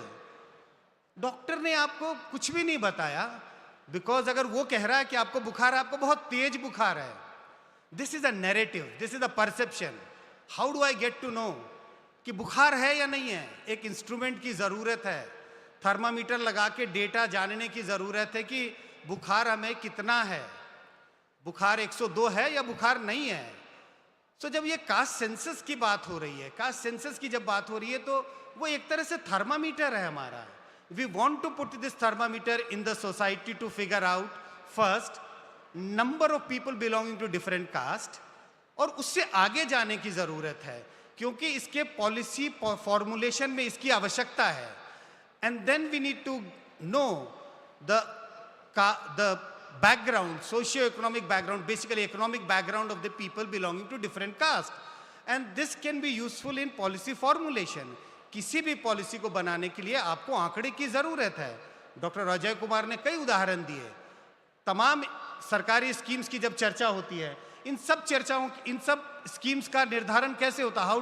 How the schemes are being rolled out for different sections of people based on data. So data, what is this caste census all about? This is a tool. Census is a tool to know the diversity of the people of this country, and that diversity refers to, the caste diversity, economic diversity, diversity of educational attainment, diversity of occupational attainment. So इसी के लिए मुझे लगता है कि cast की census की जरूरत है. और मुझे लगता है टेक्निकलिटीज में ना जाएं तो बहुत इसमें कोई लंबी चौड़े कवायद की जरूरत नहीं. You don't need to do a lot of effort to do a caste census. Census has not been conducted in this country in 2021. The next census, when it takes place, you need to insert only a couple of more columns. SCs और STs के लिए एक column है, उसमें पूछा जाता है कि आपकी जाति क्या है. आप एक कॉलम और लगा दें and you get to know the data of the different caste of the people. अलग अलग कास्ट के लोगों की संख्या कितनी है, और सेंसस से जो दूसरे आंकड़े हैं वो तो हमारे पास अपने आप ही आ जाते हैं, which will help us to understand the socio-economic status of people belonging to different castes. I don't understand what is the dilemma in that, why there is a strong reservation about that. But my own sense is that yes, we need to understand very, very carefully what will this data be used for. Is it being used only for political purposes? And that's the criticism कि इसका सिर्फ राजनीतिकरण होगा. राजनीतिकरण तो कई चीजों का हो रहा है, मुझे लगता है उससे बचने की जरूरत है. लेकिन मैं स्वयं मानता हूं कि आंकड़े इकट्ठा होने चाहिए, इसमें कोई नुकसान नहीं है, बिकॉज डेटा इटसेल्फ. दिक्कत यह है कि उस डेटा का इस्तेमाल कैसे होता है, चर्चाएं उस पर होनी चाहिए कि उस डेटा, जब एक बार डेटा इकट्ठा हो गया तो उसका इस्तेमाल कैसे होता है. लेकिन डेटा इकट्ठा करने में मुझे लगता है इसकी आवश्यकता है, अत्यंत आवश्यकता है. You need to collect this data, as I said, for different sectors. जैसे मैंने वेदर का एग्जाम्पल दिया, वैसे ही कास्ट के डेटा की जरूरत है. डाइवर्सिटी को रिस्पेक्ट करने की जरूरत है हमारे देश में. And I will give you one more example. I travel to Tripura and I was in central university Tripura. Tripura के सेंट्रल यूनिवर्सिटी के हॉस्टल में रोटी नहीं मिलती है. 10 साल से वहां पे बच्चे प्रोटेस्ट कर रहे हैं, उनको सिर्फ सुबह और शाम चावल मिलता है खाने को. And when I was there for 3 days, तो मेरे जो जानकार स्टूडेंट थे, पीएचडी के स्टूडेंट, मैं उनको इनवाइट करता था कि मेरे साथ आके डिनर कर लें, because they wanted to eat chapatis. उनको रोटी चाहिए था. We don't understand. This is the diversity. ये डाइवर्सिटी है, फूड की डाइवर्सिटी है, कास्ट की डाइवर्सिटी है, एजुकेशनल अटेनमेंट की डाइवर्सिटी है. सो डाइवर्सिटी को रिस्पेक्ट करने की जरूरत है. डाइवर्सिटी के जो विषमताएं हैं, अलग अलग तरह की जो विषमताएं हैं, उसको एड्रेस करने की जरूरत है. और अगर इन चीजों को एड्रेस अगर हम कैसे करेंगे, उसके लिए पहले ये जरूरी है कि हम आंकड़े इकट्ठा करें. चाहे किसी भी, अगर हम चुनाव से संबंधित अगर कहें और कहें एक पार्टी ने बहुत अच्छा प्रदर्शन किया, और वो पार्टी जीत गई। अगर इलेक्शन कमीशन इस तरह के रिजल्ट्स दे तो हम में से कोई भरोसा नहीं करेगा और हम सब सवाल पूछेंगे। हम कहेंगे बट ये तो बताइए पार्टी को वोट कितना मिला। आंकड़ों की जरूरत होती है, तब जाकर के इलेक्शन कमीशन वो आपको बताता है कि नहीं एक पार्टी को 40% वोट मिले, दूसरी पार्टी को 30% वोट मिले, या किसी एक कंस्टिट्यूंसी में एक उम्मीदवार को 50% वोट मिला, दूसरे उम्मीदवार को 40% वोट मिला, and then we are satisfied, the candidates get satisfied आंकड़ों के जरिए कि विनर कौन है और रनर कौन है। तो आंकड़ों की तो हर क्षेत्र में जरूरत है। आप चुनाव लड़ते हैं, कई लोग ऐसे हैं यहाँ पे विधायक हैं, चुनाव लड़के आए हैं, मान लीजिए अगले चुनाव में सिर्फ आंकड़ों के जरिए जीत हार का फैसला ना हो और ये कह दिया जाए कि बस एक ऑब्जर्व कर लिया जाएगा, हम देख लेंगे कि अगर आपने चुनाव अच्छा लड़ा, अगर लग रहा है लोगों का आपके ऊपर समर्थन है तो आप विजयी घोषित किए जाएंगे, और अगर आपका समर्थन हमें कम दिखाई पड़ता है नेकेड आई से, बस यूं ही देख रहे हैं, तो आप विजयी घोषित नहीं किए जाएंगे। तब आप क्या कहते हैं, नहीं हमें आंकड़े चाहिए, हमें ये बताइए कि हमें वोट कितना मिला। एक एक आंकड़े, एक एक वोट की बड़ी केयरफुली गिनती होती है। तो जब वोट की गिनती होती है, जब हमारे बॉडी का टेम्परेचर क्या है उसको हम आंकड़ों के नज़रिए से देखते हैं, हम अपनी सैलरीज अपने आंकड़ों से नज़रिए से देखते हैं। कोई ये नहीं कहता, अगर कोई कहे कि आपको बहुत अच्छी तनख्वाह देंगे, we don't get satisfied, we need numbers. तनख्वाह कितनी मिलेगी, उम्र कितनी है। तो समाज के विभिन्न विषमताओं को या विभिन्नताओं को नापने के लिए आंकड़ा ही एकमात्र सहारा है। अगर वो आंकड़े नहीं हैं, India is a very diverse country, India is a very large country, we have a very large number of people. तो अगर इसको अगर समझना है, समाज की विषमताओं को समझना है और उस विषमताओं को एड्रेस करने के लिए कोशिश करना है, आंकड़ों की आवश्यकता है। और आंकड़े कैसा इकट्ठे होंगे, जैसे होता आया है पिछले 50, 60, 70 साल से सेंसस के द्वारा। तो मुझे लगता है कास्ट सेंसस की आवश्यकता है, आंकड़ों की आवश्यकता है, और उन आंकड़ों पर सरकारी नीतियों को बनाने की जरूरत है। धन्यवाद। Thank you very much, sir. Thank you very much for underlining the importance of data, but showing the concern that how that data would be used in future is really important. My friends, I'm sure many of you would be having many questions in your mind.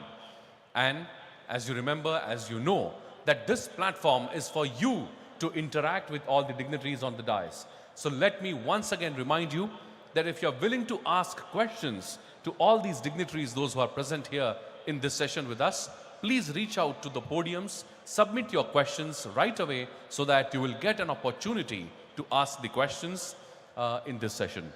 Thank you. And now it's time when I'm going to invite the eminent speaker of this session, the Honorable Member of Parliament of Rajya Sabha, Professor Manoj Kumar Jha. But before I invite him to address the gathering, I request my technical team to kindly relay a small film.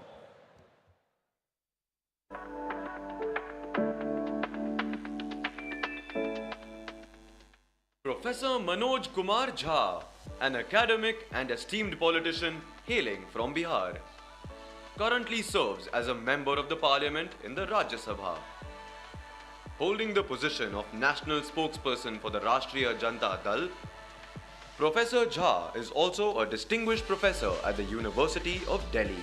With a PhD and a master's degree from Delhi University's Department of Social Work, he has been a professor at the same department and served as its head from 2014 to 2017. His academic career includes being a lecturer at the Department of Social Work, Jamia Millia Islamia from 1994 to 2002, and a visiting faculty at the School of Planning and Architecture, Delhi.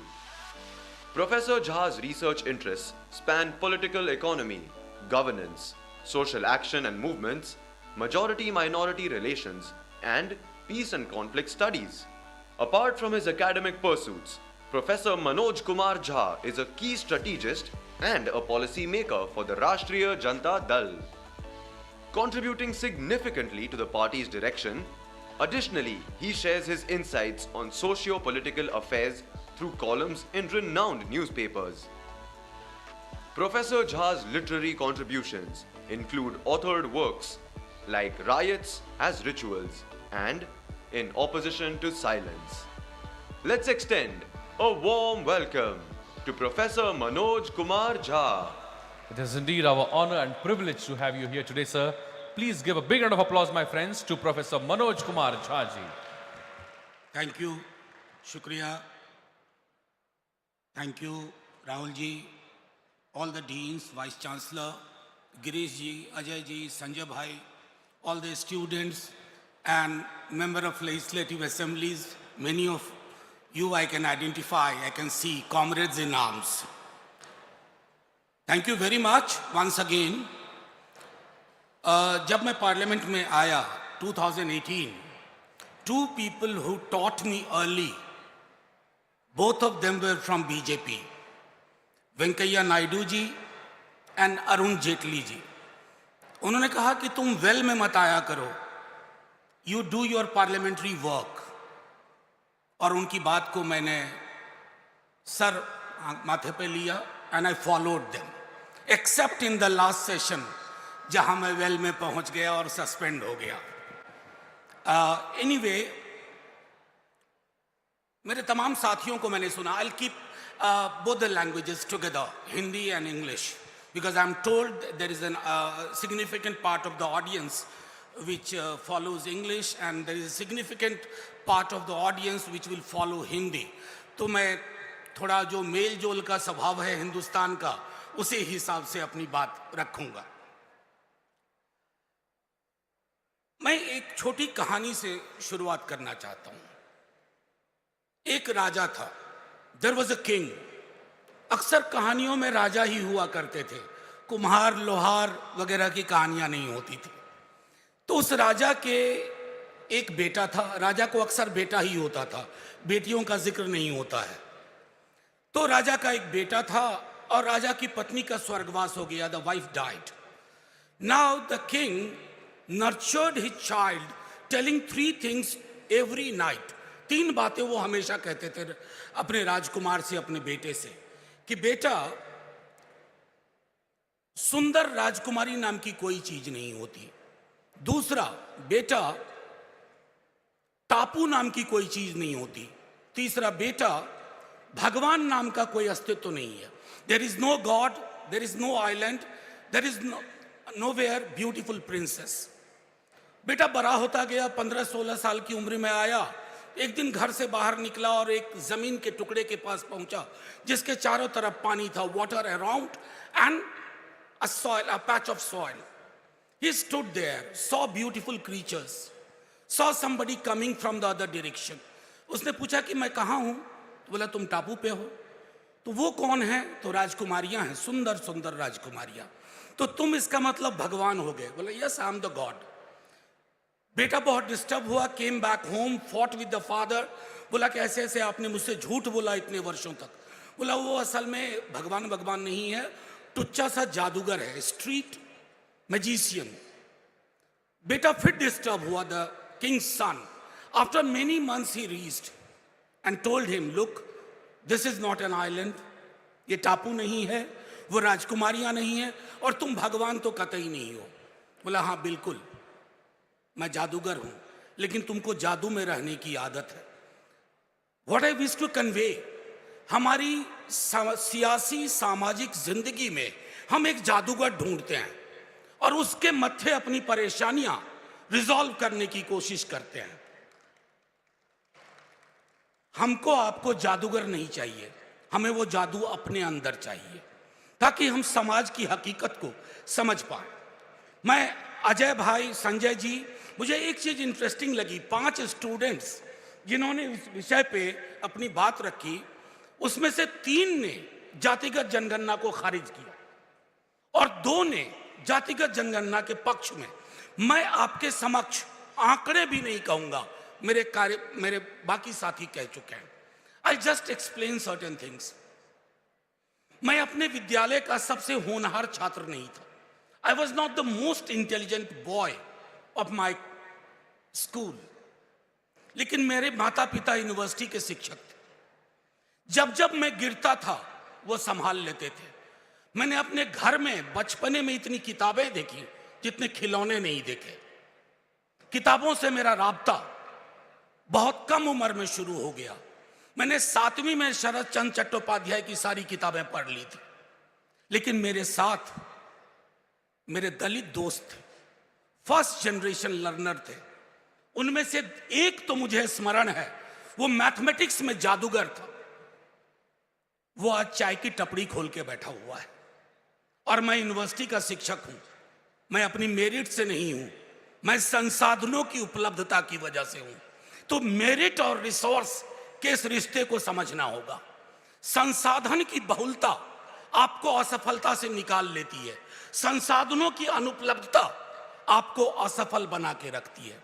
तो ये सफलता, असफलता, merit, ये सारी ऐसी धारणाएं हैं जिनको हमें बहुत गौर से समझना होगा। दूसरी चीज मैं कहना चाहता हूं, जातिगत जनगणना की बात आज पहली बार नहीं शुरू हुई है। बाबा साहब भीमराव अंबेडकर जब एनिहिलेशन ऑफ कास्ट लिख रहे थे, लिख क्या रहे थे, वो भाषण उनको देना था, वो दे नहीं पाए, आयोजकों ने मना कर दिया, तो वो किताब की शक्ल में आ गई। वो किताब की शक्ल में आकर के ये बताने की कोशिश करती है कि ये क्यों आवश्यक है। मैं आपको एक उदाहरण दूं।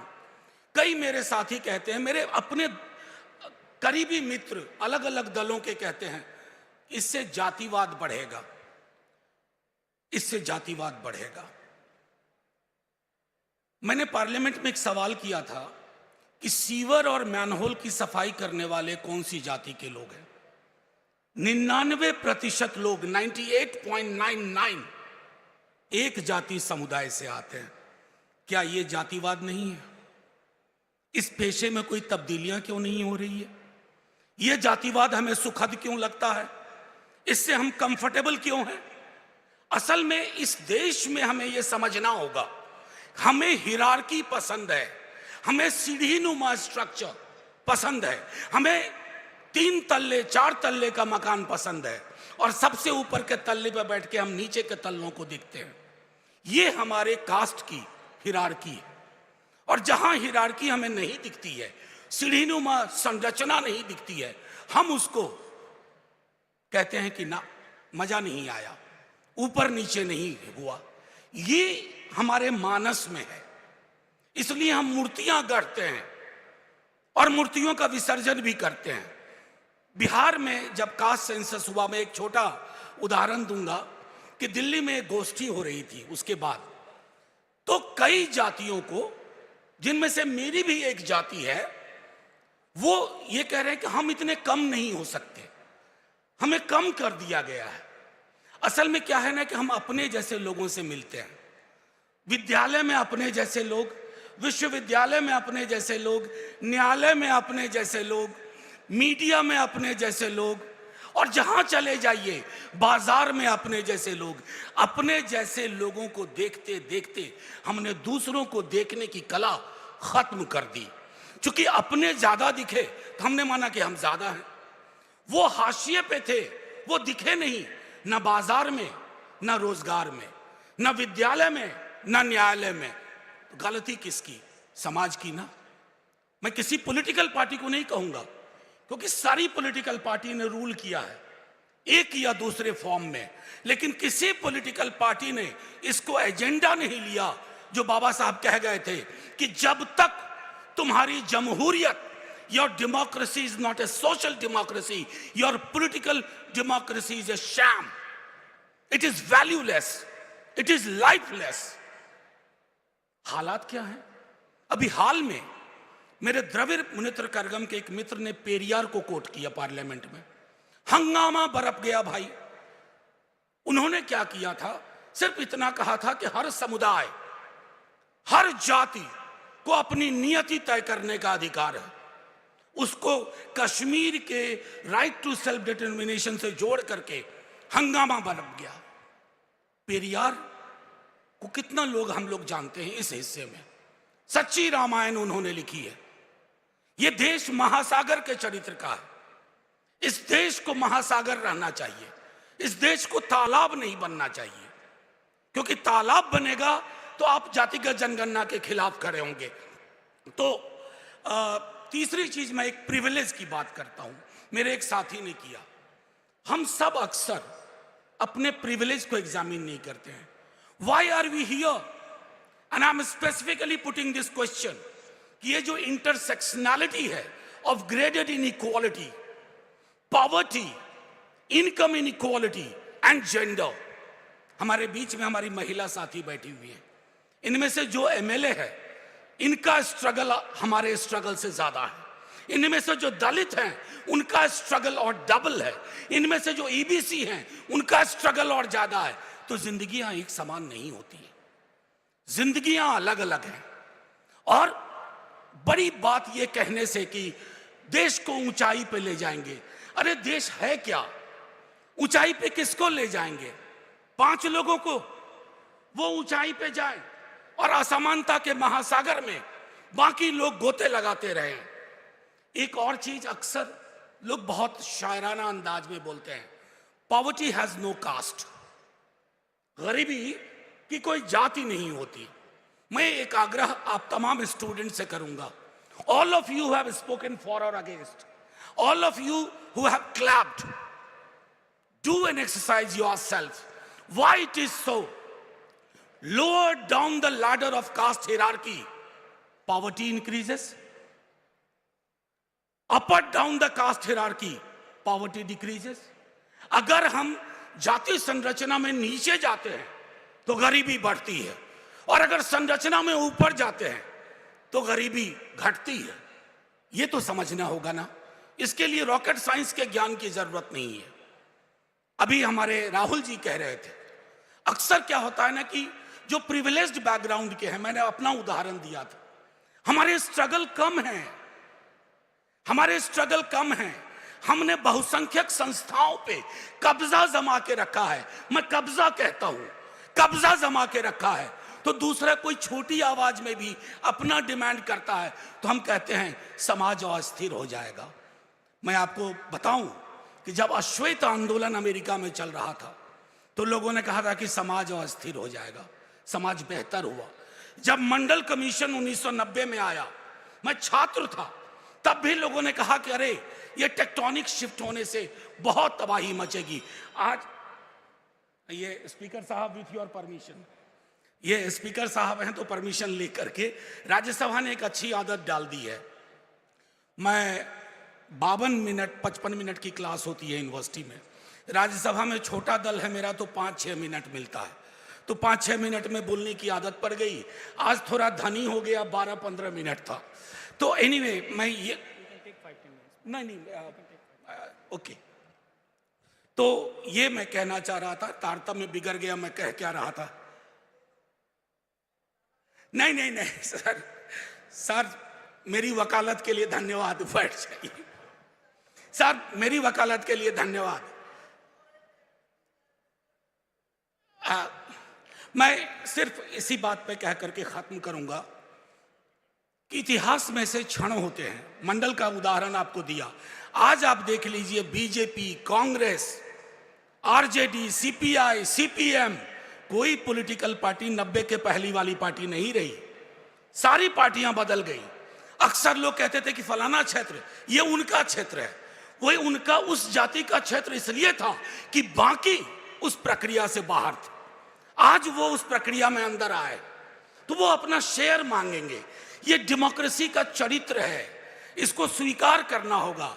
इसके खिलाफ बेड़ाबंद गोलबंदी से कुछ हासिल नहीं होने वाला है। और एक अभी हाल में परसों एक किताब के विमोचन में मैं था, अनइक्वल नाम की एक किताब है, स्वाति नारायण की लिखी हुई।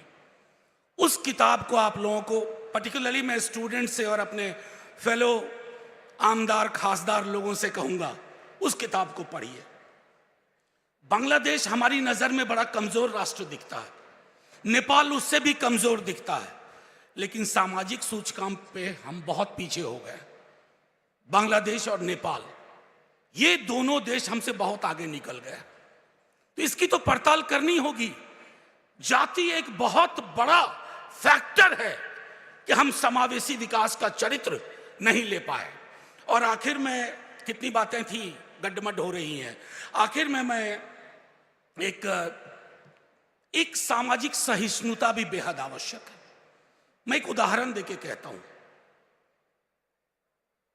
बापू आजादी का जब जश्न मन रहा था तो नोआखोली में थे, दंगे रोक रहे थे। जब वहां से वापस आए उन्होंने अपना भजन बदल दिया। सुबह का भजन पहले हुआ करता था भजमन प्यारे सीताराम, उन्होंने आके बदल दिया भजमन प्यारे कृष्ण करीम, भजमन प्यारे राम रहीम। आज हमारे बीच में ऐसा कोई नहीं है जो ये भजन गुनगुना सके। हमने बड़ी ऊंची दीवारें खड़ी कर दी हैं और ये दीवारें, माफ कीजिएगा, ये दीवारें चुभेंगी, ताली बजाने वालों को भी चुभेंगी, गाली सुनने वालों को भी चुभेंगी। और आखिर में हमारे स्पीकर साहब ने अपनी बातचीत में कहा था, तो मैं एक कविता से खत्म करूंगा। बड़ी प्यारी कविता है और उसके एक हिस्से को ही सुनाऊंगा। एक मिनट, टेक्नोलॉजी धोखा दे जाती है।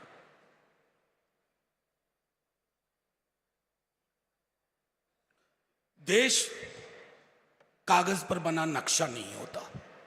सर्वेश्वर दयाल सक्सेना की है कि एक हिस्से के फट जाने बाकी हिस्से उसी तरह साबुत रहे और नदियां, पर्वत, शहर, गांव वैसे ही अपनी अपनी जगह दिखे। अनमने रहें यदि तुम ये नहीं मानते तो मुझे तुम्हारे साथ नहीं रहना है। इस दुनिया में आदमी की जान से बड़ा कुछ भी नहीं, न ईश्वर, न ज्ञान, न चुनाव। कागज पर लिखी कोई भी इबारत फाड़ी जा सकती है और जमीन की 7 परतों के नीचे गाड़ी जा सकती है। जो विवेक खड़ा हो लाशों को टेक, वह अंधा है। जो शासन चल रहा है बंदूक की नली से, हत्यारों का धंधा है।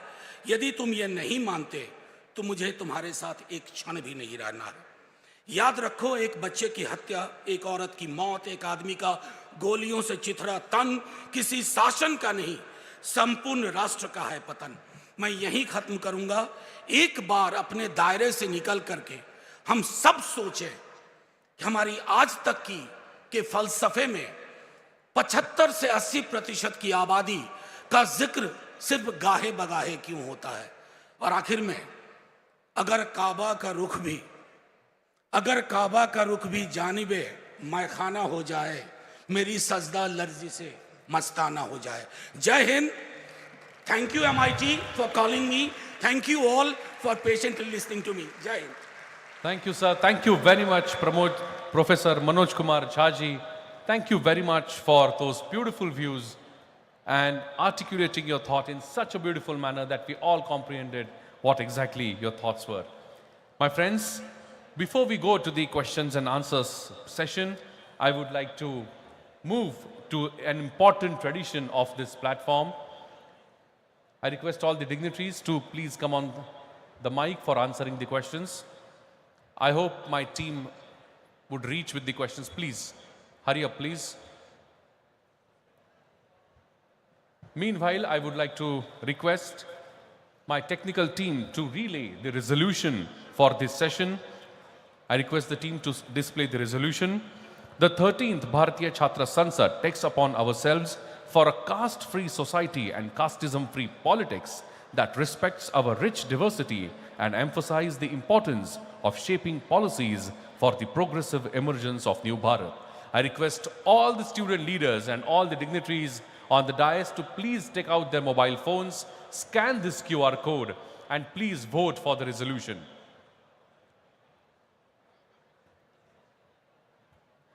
Everyone, please take out your mobile phones, scan the QR code, and please vote for the resolution.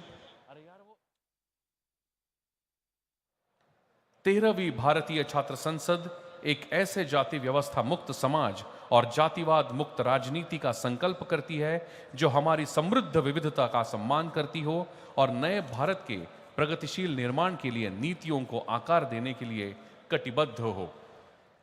A few seconds left, my friends. I request all of you to kindly vote as quickly as possible, and your time will be over in next 5 seconds. 5, 4, 3, 2, 1, 0. I request my team to kindly show us the results of this resolution. Oh, this resolution passes with 90% majority. A big round of applause, my friends. Thank you very much, all the members, for voting in such large number. Thank you very much. And now it's time that I come towards the dignitaries for the questions and answers round. I request all the students and the dignitaries also, chota sawal, chota jawab, so that I'll be able to take more questions. Please refrain from long questions and long answers. Thank you. The first question is coming. The dignitaries would be able to see this person on the screen in front of them. Akash Ambedkar is asking question from right-hand side podium. Akash, please go straight to your question. What are the potential economic implications of using caste-based data to identify socio-economic inequalities? Okay. Jha Sahab. Thank you, Akash, for this question. Frankly speaking, when on 2nd of October, Bihar government released the caste data, that was actually numbers. But on 9th of November, the numbers were backed by the socio-economic reality. One of the panelists from students said 75%. That includes 10% of EWS also, not 75% as such. So that shall have repercussions in government schemes, in employment policies, in school college admission, in technical institutions, as well as even in contractual jobs, which we are proposing to have very soon. Thank you for your question. Right. Thank you very much. The next question is coming, I guess, for Jha sir. I'm sorry, the next question is coming for Dr. Ajoy Kumarji, and it is coming all the way from Kolhapur. Prajwal, are you there? Please go ahead, Prajwal. Straight to your question, please. Caste system has been a unique feature of Indian society. How will the caste census in India resolve the age-old crisis of caste atrocities and marginalization? Okay, so the question is for Dr. Ajoy Kumarji. Yeah, okay. Yeah. Look, the biggest criteria is economic freedom. And unless you make sure that the poorest sections, like Manojji said, right now we have political freedom, equality. We don't have social and economical. Unless you are able to, you tell me a educated IAS officer who comes from a scheduled tribe community, it is very difficult for us. We might ostracize him, we might trouble him at the back, but you cannot attack him. Similarly, a doctor. So unless you are able to bring economic equality, right. And last, if 98% of the scavenging comes from one community, then it is important to make sure that the scavengers become doctors and engineers and IAS officers and IPS officers. Sure. Thank you very much, sir. The next question is coming for Dr. Sanjay Kumarji, and the question is coming from Prathamesh. Prathamesh, are you there? Yes, sir. Yes, please go straight to your question. Hi, sir. My question is, how do you balance the demand for social justice as well as political implication while conducting caste-based census in India? The point I was trying to mention earlier also is that for any policy formulation, whether it is being formulated for a university or college or by a government, you need data. Data is important.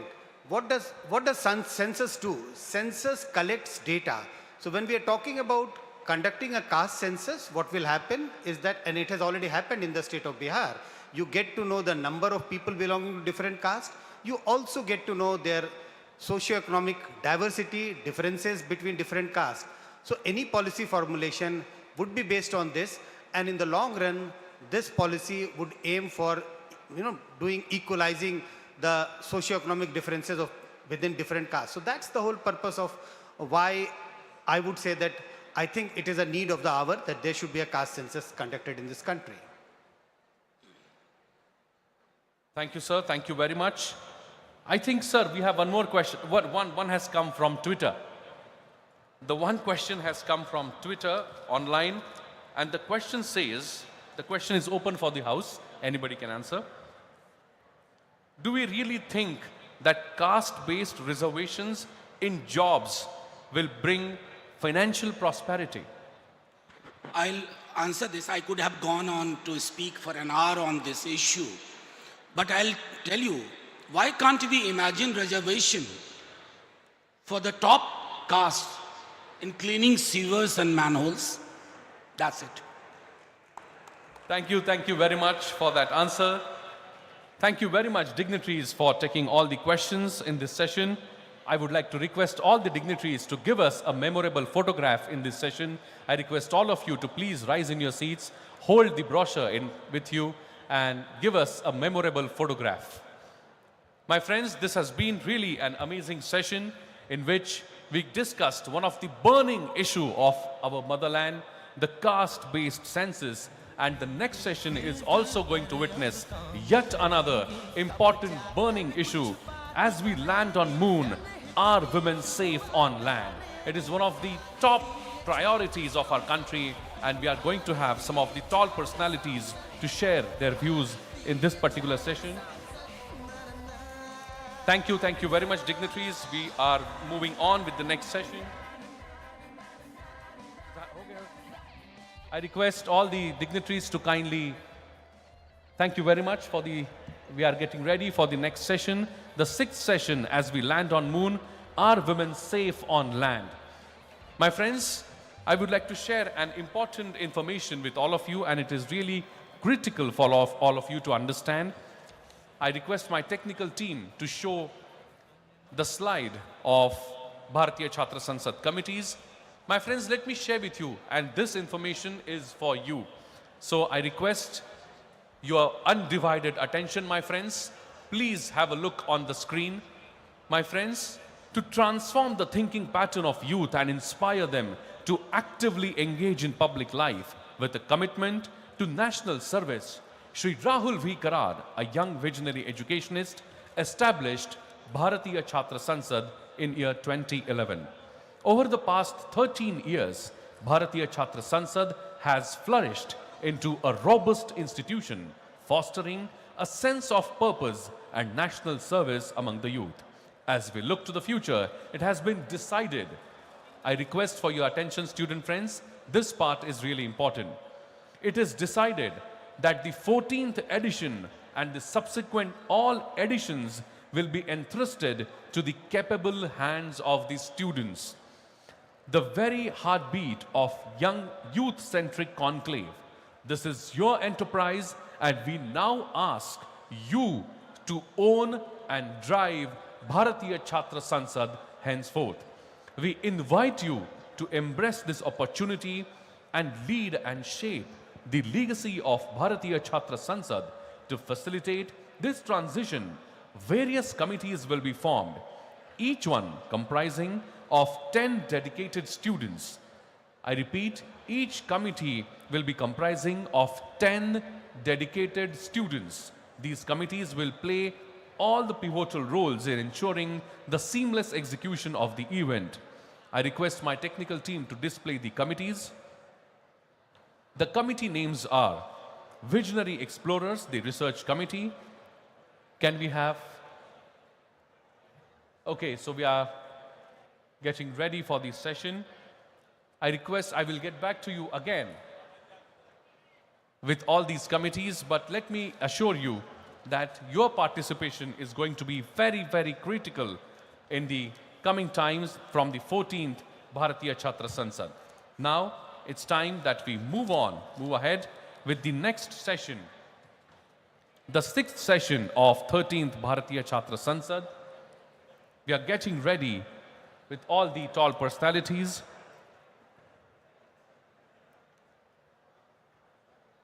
My friends, this session in which we are going to discuss, as we land on moon, are women safe on land? It is one of the most important issues of our land. I think this is one of the issues that needs an immediate attention. And before we start with this session, we have a very, very beautiful presentation from two students of MIT World Peace University, Ms. Tanvi Bansal and Ms. Karishma. I request both of them to kindly come on stage and present their monologue. Ms. Tanvi Bansal and Ms. Karishma Sherlit.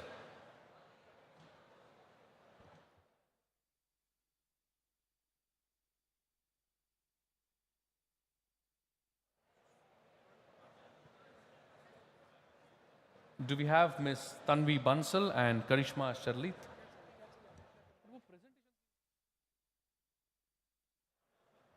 Thank you very much.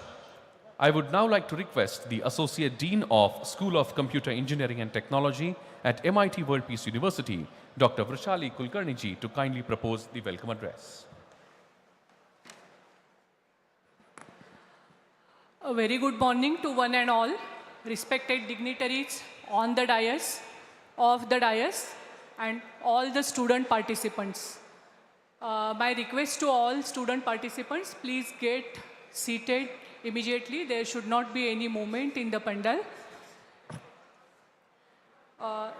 So as mentioned right now, we are going to have a very, very important session and equally a sensitive topic, that as we land on moon, are women safe on land? I think this is really a thought-provoking kind of session. We need to think when there are so many advancements in technology and we are going on moon, we are going, our satellite is near to sun as well, and at the same time, really, do we have women respect? Do we have women safety? Do we have encouragement for women at various organizations, at various places? So sometimes we find the answer is no, and that is really disturbing all of us. And I feel for this kind of thing, so even though there are so many kind of initiatives taken, there are policies, there are laws, but enforcement will not be helpful in this kind of things. But rather than that, what we need is, there has to be a change in mindset. And I think at MIT World Peace University, whatever this kind of initiatives we are taking, value-based education and peace for human being, they are all actually taking all of us in the right direction. We are really fortunate today that to speak on this special session, at this special session, we have eminent personalities. We have Advocate Abha Singh, who is lawyer, currently working in Bombay High Court, and social activist for women rights and gender.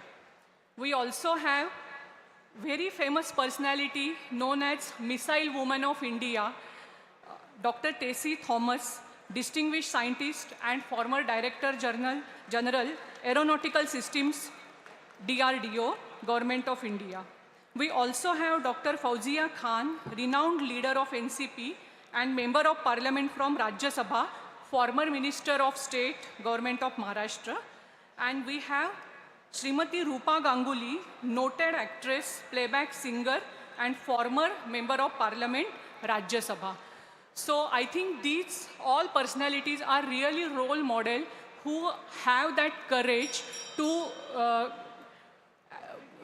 take this kind of whatever their careers they have done. They are really role models for all of us, and they are the right personalities who can really speak on this kind of session. So I welcome all of them.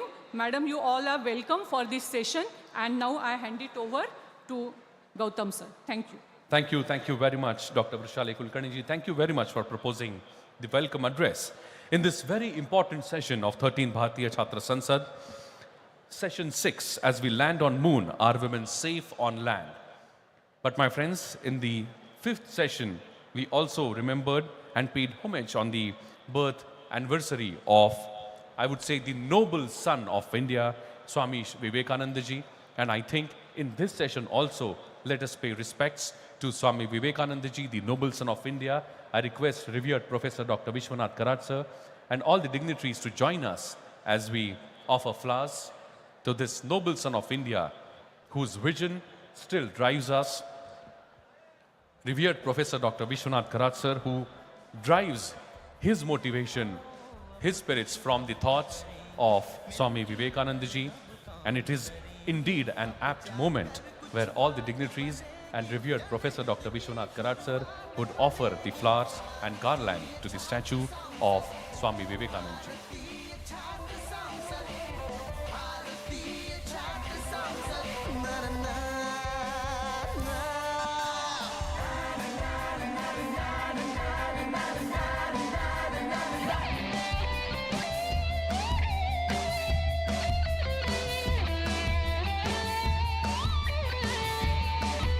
A big round of applause, my friends. Such a beautiful moment. On this important day, we are paying our respects to the noble son of India, Swami Vivekananda ji. आँख का तारा तन मन धन से भी है प्यारा भारत अपनी A big round of applause once again, my friends.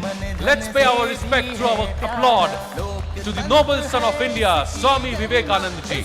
रक्षण ध्येय हमारा भारतीय छात्र संसद भारतीय छात्र संसद भारतीय छात्र संसद नर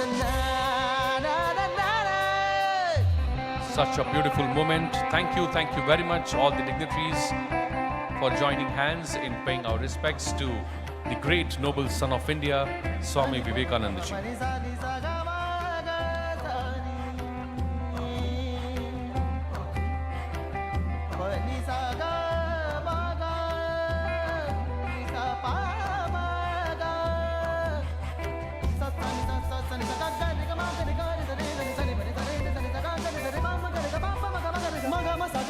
My friends, we all have gathered and geared up for the sixth and important session.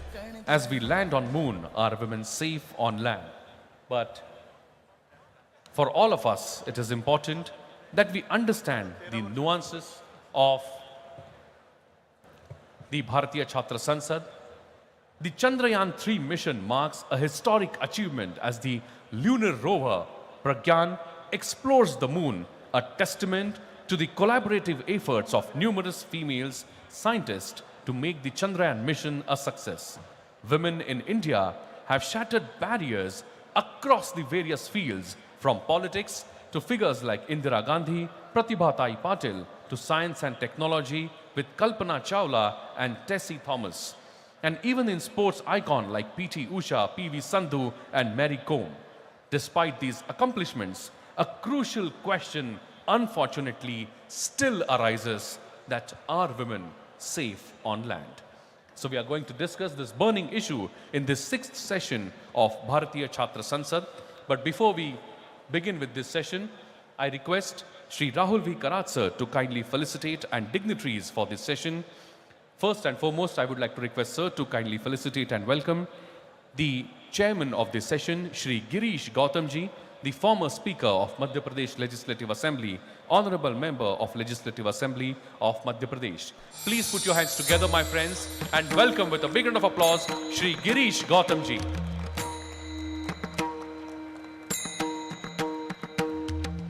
Next, I would like to request sir to kindly felicitate and welcome Dr. Fauzia Khanji, the Honorable Member of Parliament, Rajya Sabha, NCP, Maharashtra. I would like to request sir to kindly felicitate Dr.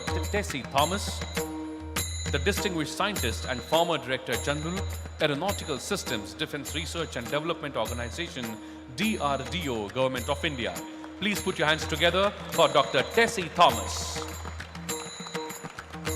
I now request sir to kindly felicitate Srimati Rupa Ganguly ji, Advocate Abha Singh ji, activist, women right and gender equality, practicing lawyer of Bombay High Court. Please put your hands together for Advocate Abha Singh ji. Thank you very much. And as I was sharing with you, my friends, this celebration of women's achievement is juxtaposed with the concerning rise in crime against women, highlighting the pressing need for prioritizing women's safety in personal and professional spaces. The reasons behind these challenges include, there are some of, I would say, the historical mindset and objectification of women. In order to understand the nuances of this topic, I request my technical team to kindly relay the curtain raiser video of this session.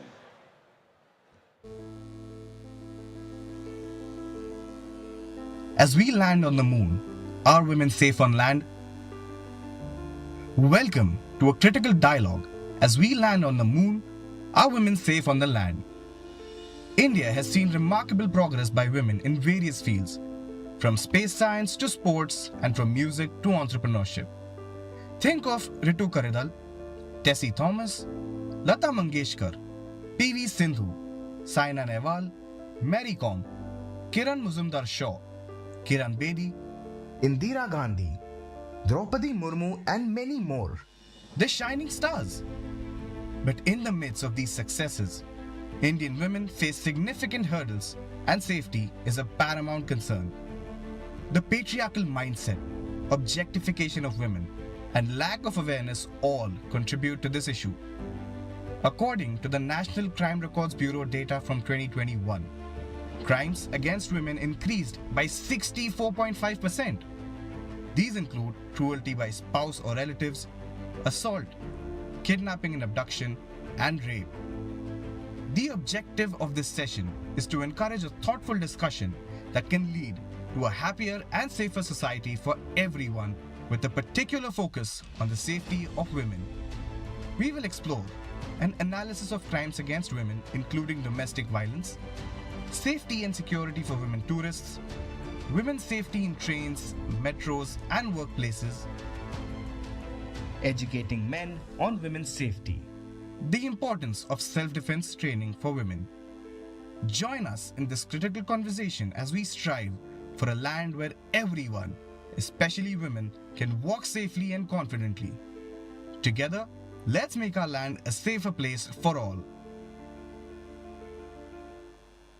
Indeed, let us discuss this important issue in the 6th session of 13th Bharatiya Chhatra Sansad, and for which I would like to invite for the opening address the chairman of the session, Shri Girish Gautamji. And before I do that, I request my technical team to kindly relay a small film.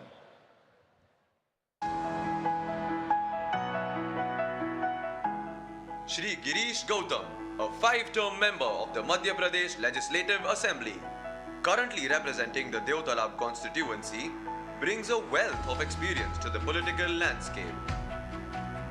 Holding an LLB degree, he has been actively engaged in student politics since 1972.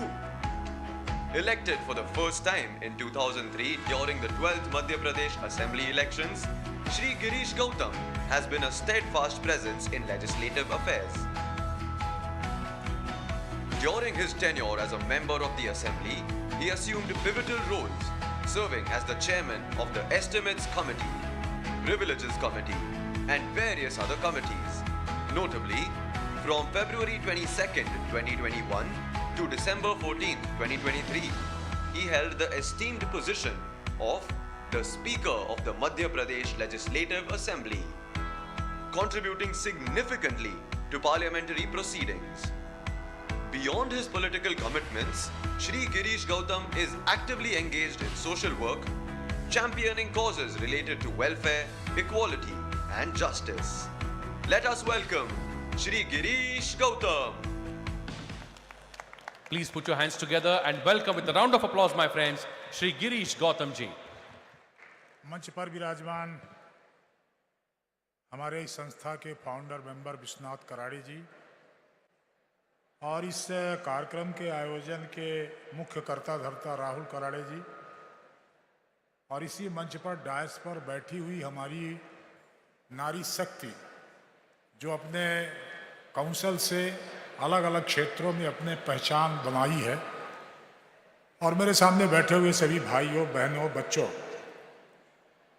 जिस विषय पर चर्चा आज होगी वो चर्चा है कि हम चंद्रमा पर उतर गए, पर क्या इस धरती में महिलाएं सुरक्षित हैं? इस पर विचार होगा।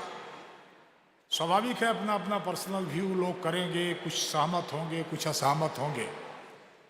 मैं तो शुरुआत करने के लिए, क्योंकि मुझे कहा गया है कि इसकी शुरुआत करनी एक भूमिका देनी है, तो मैं 2-3 चीजों से शुरू करना चाहता हूं। हमारे भारतीय समाज में हमेशा नारी का महत्व रहा है। आप कहीं देख लीजिए, हमारे आस्थाओं में देखिए तो सीता राम है, माँ सीता है, राधे श्याम है, राधे माता है। कहीं भी आप देखिए, चाहे शक्ति के रूप में पूजिए तो शक्ति के रूप में भी, शिक्षा के रूप में भी और लक्ष्मी के रूप में भी हमारे संस्कृत के हिसाब से हमारे समाज में नारी ही पूजा की गई है। ये आखिरकार आया कहां से? बच्चियों का या हमारे एक तरह से वुमेन जो जेंडर है, इसको एक सामाजिक तौर पर दबाव में लेने का काम शुरू कहां से हुआ? एक समाज की संरचना हुई होगी। ऐसा करके तमाम जब इस देश को गुलाम बनाया गया, देश गुलामी के जंजीरों में जकड़ा गया, तमाम सारी लोग बाहर से आए और कितने तरह के आक्रमण सबसे ज्यादा कहीं हुआ है। इतिहास के पन्नों पर उठा देख लो तो सबसे ज्यादा हमला कहीं हुआ तो हमारे भारत के भीतर ही हुआ। तरह तरह के लोग आए, अपनी संस्कृति लेकर आए, अपनी संस्कार लेकर के आए, अपनी परंपरा लेकर के आए। हम सनातनी, हम सनातन धर्म को मानने वाले अपने संस्कार को बचाने का प्रयास करते रहे और इसी कारण से वो जो भेदभाव आया उसी कारण से आया। हमने कभी भी सुरक्षात्मक तौर पर यह विचार नहीं किया कि हमको अग्रसर होकर के आगे करना है। कानून हमने बनाया। मैं एक छोटा सा उदाहरण देना चाहता हूं। मंच में बैठी हुई हमारी नारी शक्ति बैठी है, यहां भी बैठे हुए हैं। आखिरकार हमारे यहां बच्चियों के जो बाल विवाह होते थे वो हमेशा होते रहे। हमने कानून भी बनाया, 1929 में कानून बना, चाइल्ड मैरिज रिस्ट्रेंट एक्ट 1929 आज भी लागू है। पर क्या उसमें, उस कानून के भीतर से हम उसको रोक पाए? क्या हम नहीं रोक पाए, क्योंकि समाज ने उस तरह से विचार नहीं किया जिसके आधार पर हम उसको रोक सकते थे। हम नहीं रोक पाए। पर आज जब दूसरी चीजें हुई, हमारा समाज शिक्षित हुआ, हमारी बच्चियों को शिक्षित करने का अवसर मिला, उन्हें शिक्षा प्राप्त करने को मिला, उन्हें अपॉर्चुनिटी मिली, तो आज अपने आप उस कानून की जरूरत, कोई कानून जानता ही नहीं है, कानून नहीं जानता। पर हमने बहुत सारी हद तक उसको रोकने का प्रयास किया है, रोक लिया है। दूसरा कारण यह था कि हमारी बच्चियों का भविष्य, क्योंकि पितृसत्तात्मक सत्ता समाज था, तो उनके भविष्य को, उनको फ्यूचर को लेकर के इस तरह की बातें हुआ करती थी। पर उसको भी हमने धीरे धीरे करके, जैसे हमने शिक्षा की तरफ बढ़ाने का अवसर दिया, तो आज तो हम फक्र के साथ कह सकते हैं, और ये ईमानदारी से मैं आपसे कह रहा हूं, आज जब ओलंपिक में हमारी बेटियां मेडल लेकर के आती हैं तो हमें गौरव का क्षण प्राप्त होता है, इस देश को गर्व करने का अवसर प्राप्त होता है। हमने उनको अवसर नहीं दिया, पर जो कुछ छोटा मोटा अवसर निकला, उसी अवसर को उन्होंने एक अवसर मानते हुए और उसको इस तरह से परिणाम की तरफ ले जाने का प्रयास किया है। पहले एक चीज हुआ करती थी, एक महात्मा जी अपने प्रवचन में कहा करते थे, मैं उसको यहां बता देना चाहता हूं, और उसको अन्यथा नहीं लेंगे, कोई अन्यथा नहीं लेने की आवश्यकता है। पहले हमारी बेटियों की शादी होती थी तो बेटियों की शादी के बारे में बेटियों से नहीं पूछा जाता था, और आज बेटियां नहीं पूछती, किसी से नहीं पूछती। तो करना क्या? वो परतंत्रता थी, परतंत्रता थी। तो 3 चीजों में बांटना, परतंत्रता, स्वच्छंदता और स्वतंत्रता। यदि कोई गाड़ी है, अब उसमें ब्रेक लगा हुआ है तो आगे बढ़ेगी नहीं, आगे जाएगी नहीं। अब ब्रेक यदि निकाल लोगे, ब्रेक यदि निकल गया उसका, तो हालत क्या होगी? गाड़ी आप समझ लो कहां जाने वाली है। इसीलिए ब्रेक भी लगना, समाज के संस्कार के, हमारी संस्कृति के, हमारी परंपरा के ब्रेक होना चाहिए, और उसकी स्वतंत्रता भी होनी चाहिए। और हम सबको एक मानसिकता को चेंज करने की आवश्यकता है। हमारे जो संस्कार है वो ठीक कहते हैं। हम कई बार करते हैं, हमारे मोदी जी जब कहते हैं कि हम बच्चियों से पूछते हैं कि 10 बजे रात क्यों आई है, हम कभी अपने लड़के से पूछते हैं क्या कि तुम 10 बजे रात कहां तक थे, क्यों आए? ये जो एक भाव है, इसको बदलने की आवश्यकता है। इसको चेंज करने की आवश्यकता है। और ये चेंज कौन करेगा? चेंज यही नौजवान करेगा, युवा करेगा, क्योंकि वही किसी भी समाज के परिवर्तन का यदि कोई केंद्र बिंदु हो सकता है तो युवा ही हो सकता है, वही कर सकता है इसको। और मुझे उम्मीद है कि इस दिशा में इसमें बहुत सारी चर्चाएं होंगी। अब वो अलग अलग विषय होंगे, राजनीतिक हो सकते हैं, आर्थिक हो सकते हैं, प्रशासनिक हो सकते हैं, तमाम शासन के स्तर के हो सकते हैं, नियम कानून के हो सकते हैं, संविधान के स्तर के हो सकते हैं। उन सारे स्तरों पर ये हो सकता है। पर मैं ऐसा समझता हूं कि समाज ने एक बात को तय कर लिया तो हम निश्चित तौर पर हम ये कह सकते हैं, जो ये सब्जेक्ट है कि हमारी भारत की धरती पर हमारी बेटियां, हमारी महिलाएं सुरक्षित रह सकेंगी, हम ये कह सकते हैं। इस दिशा में चर्चा होगी और इस चर्चा की शुरुआत के लिए मैं आग्रह करता हूं, इसको शुरू किया जाए। बहुत बहुत धन्यवाद। जय हिंद, जय Bharat. Thank you very much, Shri Girish Gautam ji. Thank you very much for setting the tone for this session. And now it is time in this session that we confer upon the Adarsh Yuva Vidhayak Samman, and for which I would like to request the dignitaries to kindly come forward for conferring the Adarsh Yuva Vidhayak Samman.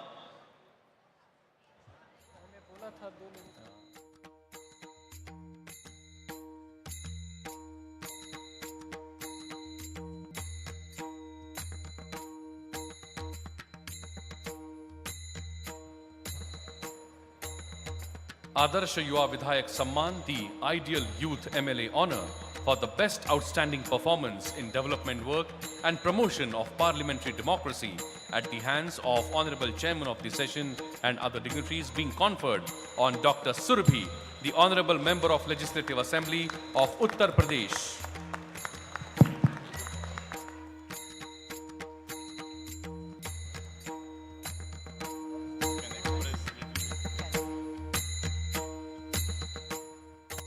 जय Bhavani,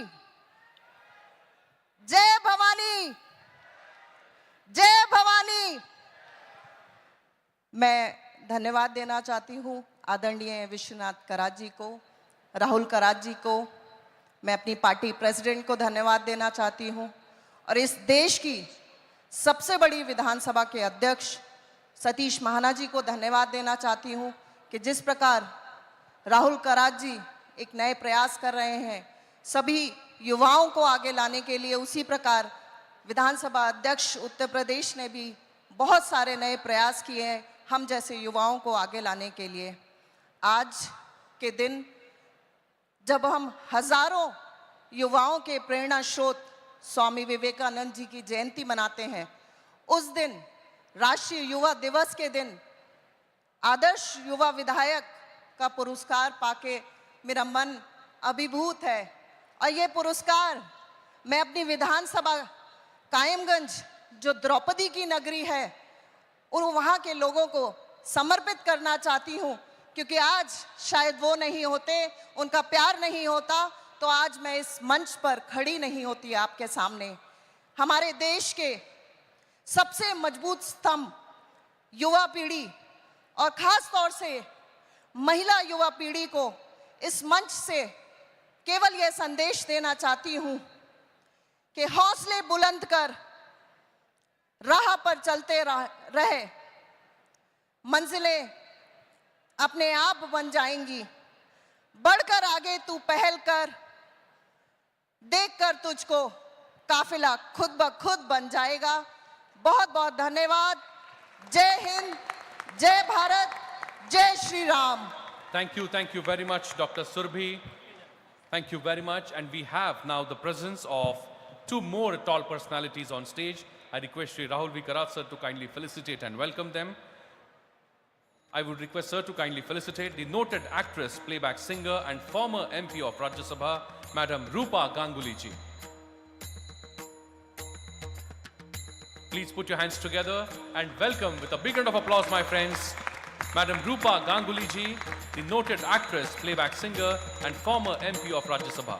I also request sir to kindly felicitate and welcome Honorable Member of Parliament of Rajya Sabha, Dr. Fauzia Khan ji. Honorable Member of Parliament of Rajya Sabha from NCP Maharashtra, please put your hands together and welcome Dr. Fawzia Khan.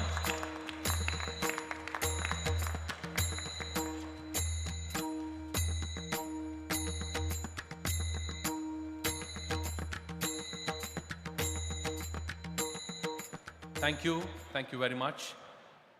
And now, in this session, I would say very important session in which we are going to deliberate the issue, as we land on moon, are women safe on land?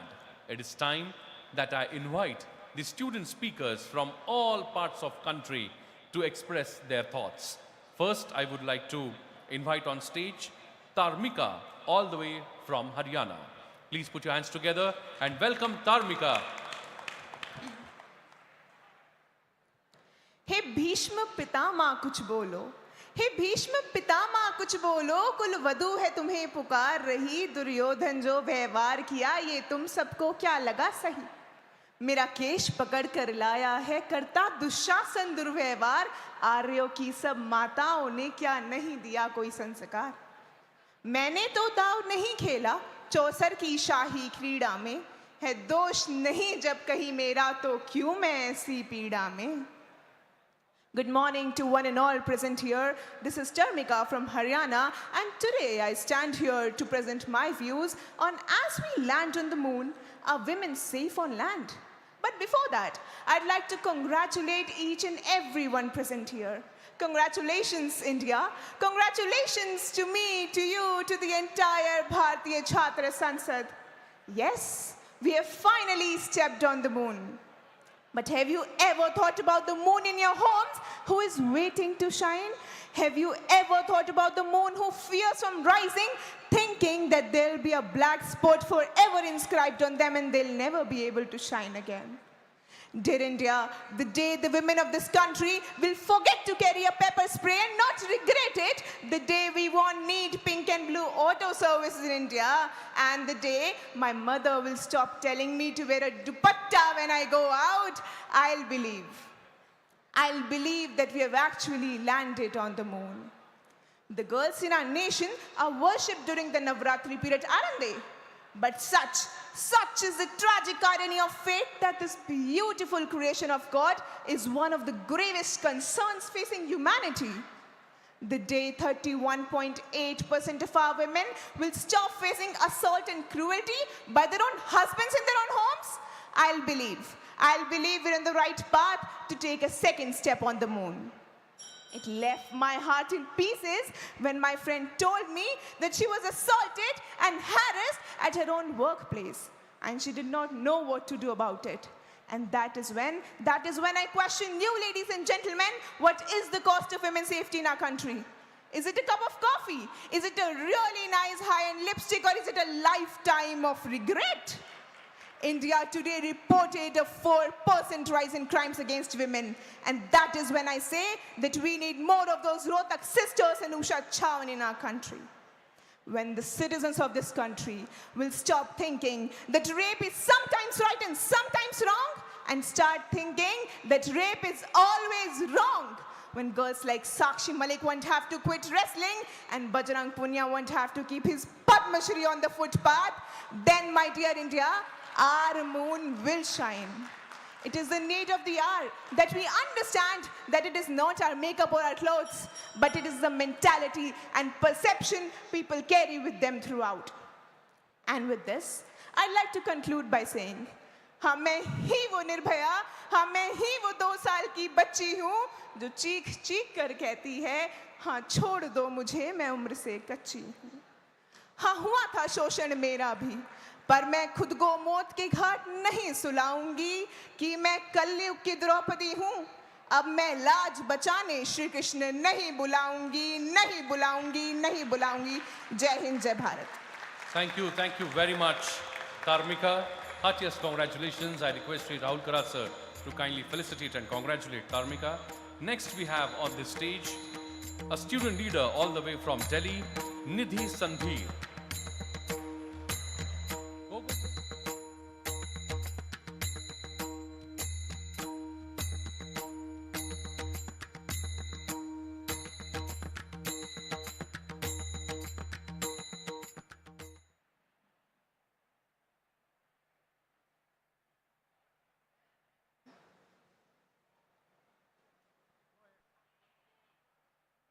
Hello.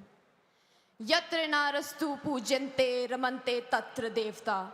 Where women are honored, divinity blossoms there. And yet, this Bharat that we know as Janmabhoomi is far from reaching this point. Namaskar to all the dignitaries and everyone present over here. Today I, Nidhi Sandhir, come to you with a defense background to speak on the topic, as we land on the moon, are women safe on land? You see, women's safety isn't violated only during wars, which, as we see in ongoing worldly conflicts, threatens every human's life. No, in fact, women are supposed to stay alert 24/7 in their daily lives. A report by Relief Web states that adult women account for 51% of human trafficking victims. The Jharkhand belt still has the tradition of witch hunting. 38% of murders of women are committed by intimate partners, and marital rape is still a concept so widely misunderstood. The public then may ask, well then why don't these women speak up and get rightful justice? You see, there is such a lack of trust in criminal justice systems worldwide and stigma attached to victims of gender-based violence. These victims are afraid of being judged and are afraid of re-victimization. I repeat, re-victimization. In 2019, a teenager in Unnao watched her rapist celebrate bail. And as if this was not enough, he, along with the villagers who were infuriated on this allegation of rape, burnt her house down and threw her infant son in flames. You can go about your day without any paranoia of being hurt, but these women can't. We can't. In 2021, the NCRB recorded 176 acid attacks in the country. And these were only the ones which are registered. Just the next year, Bangalore recorded the highest number of acid attacks, and most of them were due to, brace yourselves, women rejecting men's marriage proposals. We as citizens preach Beti Bachao, Beti Padhao, yet we forget to teach our sons first to have enough emotional intelligence to handle rejection. And yet, even in developed countries, victims are the ones blamed for gender-based violence. Nirbhaya was blamed for her rape for roaming out at night. Girls are being told off for wearing short skirts. And just last October, the Calcutta High Court mentioned in their judgment, and I quote, female adolescents should control their sexual urges to avoid any mishap. Look, don't get me wrong. I am proud of Bharat for making innovations and sustainable development for our future generations. But when the people who birth these future generations are deprived of their basic safety, what is the point of these innovations, yaar? What is the point of conquering space when your safety on earth is compromised? What is the point of dreaming of skylines when your foundation is weak? And what is the point of it all? When ma, behan, beti are on your tongues only as profanities, but you forget that they are actually someone's ma, behan and beti. Thank you and Jai Hind. Thank you very much, Nidhi. Heartiest congratulations. It's indeed heartening to see the young girls of this country presenting their views very strongly from this stage. Next, I'm going to invite all the way from Punjab, Ashish Deep Kaur to address the gathering.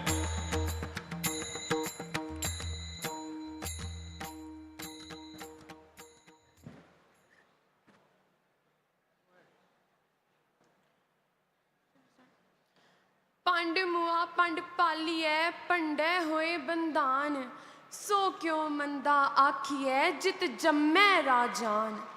Why label women as inferior when they give birth to kings? In a nation where goddesses are revered in almost every festival, are we extending even a fraction of that respect to the women within our home? They are just to honor the mother of this earth, yet our entertainment industry with the lyrics like कुड़ियों का लगा है buffet चाहे जो कर लो चूस मैं तो तंदूरी मुर्गी हूँ यार गटकाले सैया alcohol से is dismantling these values and adversely influencing our youth. Moreover, one of our local leaders in Haryana blamed Chowmin by saying that it leads to hormonal imbalance, evoking an urge to indulge in rapes. Is this how we are creating awareness? While we celebrate the strides we have made, it's our responsibility to shine a light on the reasons why Jyoti Singh, Dr. Priyanka Reddy and Asifa, safety remains an elusive ideal. I question you, ladies and gentlemen, why do women always have to think twice while stepping out from home? Why do they always have to take permission before taking any decision? Why do they always have to think twice? According to National Crime Records Bureau, country witnessed more than 30,000 registered rape cases, with a striking of 86% either committed by a family member or friends of the victim. And shockingly, the societal blame often falls on the victim's attire or the late night hours. It is in this environment of fear, stigma, and victim blaming that contributes to the alarming number of unreported cases in India. Unfortunately, it doesn't end here. In Andhra Pradesh, parents sold their 12-year-old daughter to a neighbor for the sake of just 1 lakh rupees. In our culture, we are taught from birth that we are inherently different. Girls are confined at home and restricted at night, while boys can enjoy their freedom. If a girl spends extended period using a mobile phone in public, she is labeled as a sabhya beti. Women's privacy within a household is disregarded, because why would a truly sanskari girl, obedient daughter and doting wife ever have something to hide? While laws grant men the right to divorce over parental separation, marital rape is overlooked. To all the women out there, we need to realize that unless we won't raise our voices for ourselves, no one else will. Neither your pepper spray is going to work. We must initiate this battle for our rights, and to achieve that, we need to increase women's participation in every sector, including the parliament. It's time to be the architect of our own destiny and strive for a more inclusive and equal society. Meera की अमर भक्ति जहर से मर नहीं सकती, झांसी की रानी है किसी से डर नहीं सकती. मदर टेरेसा कल्पना हो या सान्या मैरी, असंभव क्या है दुनिया में जो नारी कर नहीं सकती. जय हिंद, जय Bharat. Heartiest congratulations, Ashish Deep. What a beautiful address. It's indeed heartening to see such views of the young girls of our country. Next we have on stage, all the way from Uttar Pradesh, Aditi Sharma presenting her views. I request Aditi to address the gathering. नमस्कार, मैं लखीमपुर खीरी उत्तर प्रदेश की भूमि से अदिति पुण्य प्रकाश शर्मा आप सभी के समक्ष हम चांद तक पहुंच गए हैं, लेकिन क्या महिलाएं जमीन पर सुरक्षित हैं, इस विषय पर अपने भाव प्रस्तुत करने के लिए उपस्थित हूं. 23 अगस्त 2023 को भारत ने एक नई उपलब्धि हासिल की. भारत चंद्रमा तक पहुंच गया. सर्वप्रथम मैं सभी वैज्ञानिकों को और मेरे देश के सभी देशवासियों को ढेर सारी शुभकामनाएं देना चाहूंगी. चंद्रयान की सफलता हर भारतीय के लिए गौरव का प्रतीक है. ये तो विकास की सीढ़ी पर केवल शुरुआत है. ये नए भारत की नई पहचान है, नए भारत की नई उड़ान है और नए भारत की नई छलांग है. वर्षों वर्षांतर के घंघोर परिश्रम के बाद हम चांद पर पहुंच गए. लगता है हम विश्व गुरु बन गए. श्रद्धा हो या साक्षी, हम सभी बहनों को भूल गए. चिंता सताती है हमें सुरक्षित लैंडिंग की, हम अंधेरे या भरे उजाले में असुरक्षित बेटियों के भय को भूल गए.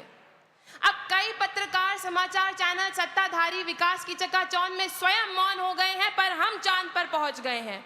लगता है हम विश्व गुरु बन गए हैं.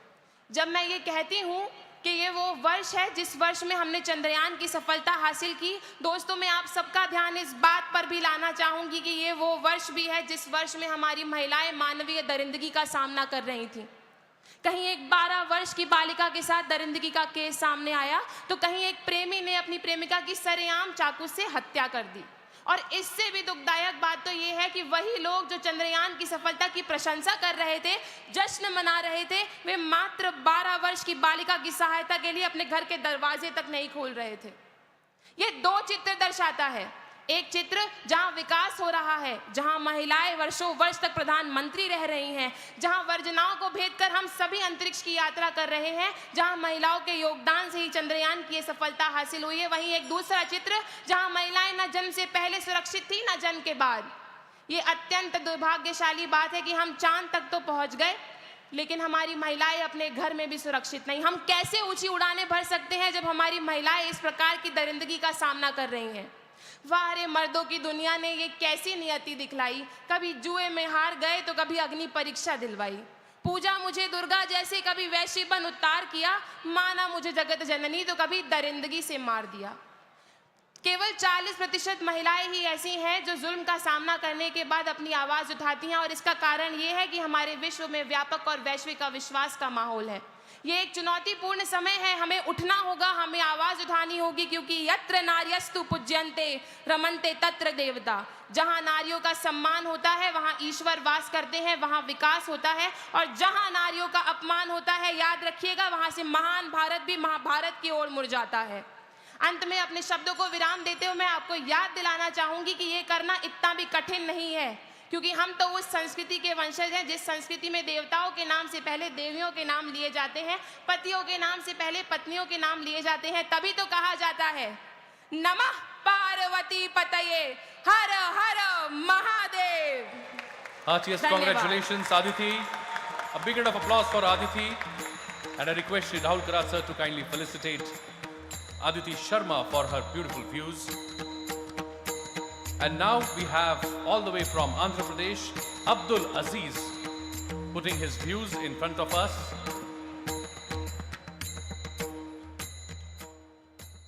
चर्चे हो रहे हैं हमारी कामयाबी के अंतर्राष्ट्रीय स्तर पे, चर्चे हो रहे हैं हमारी कामयाबी के अंतर्राष्ट्रीय स्तर पे।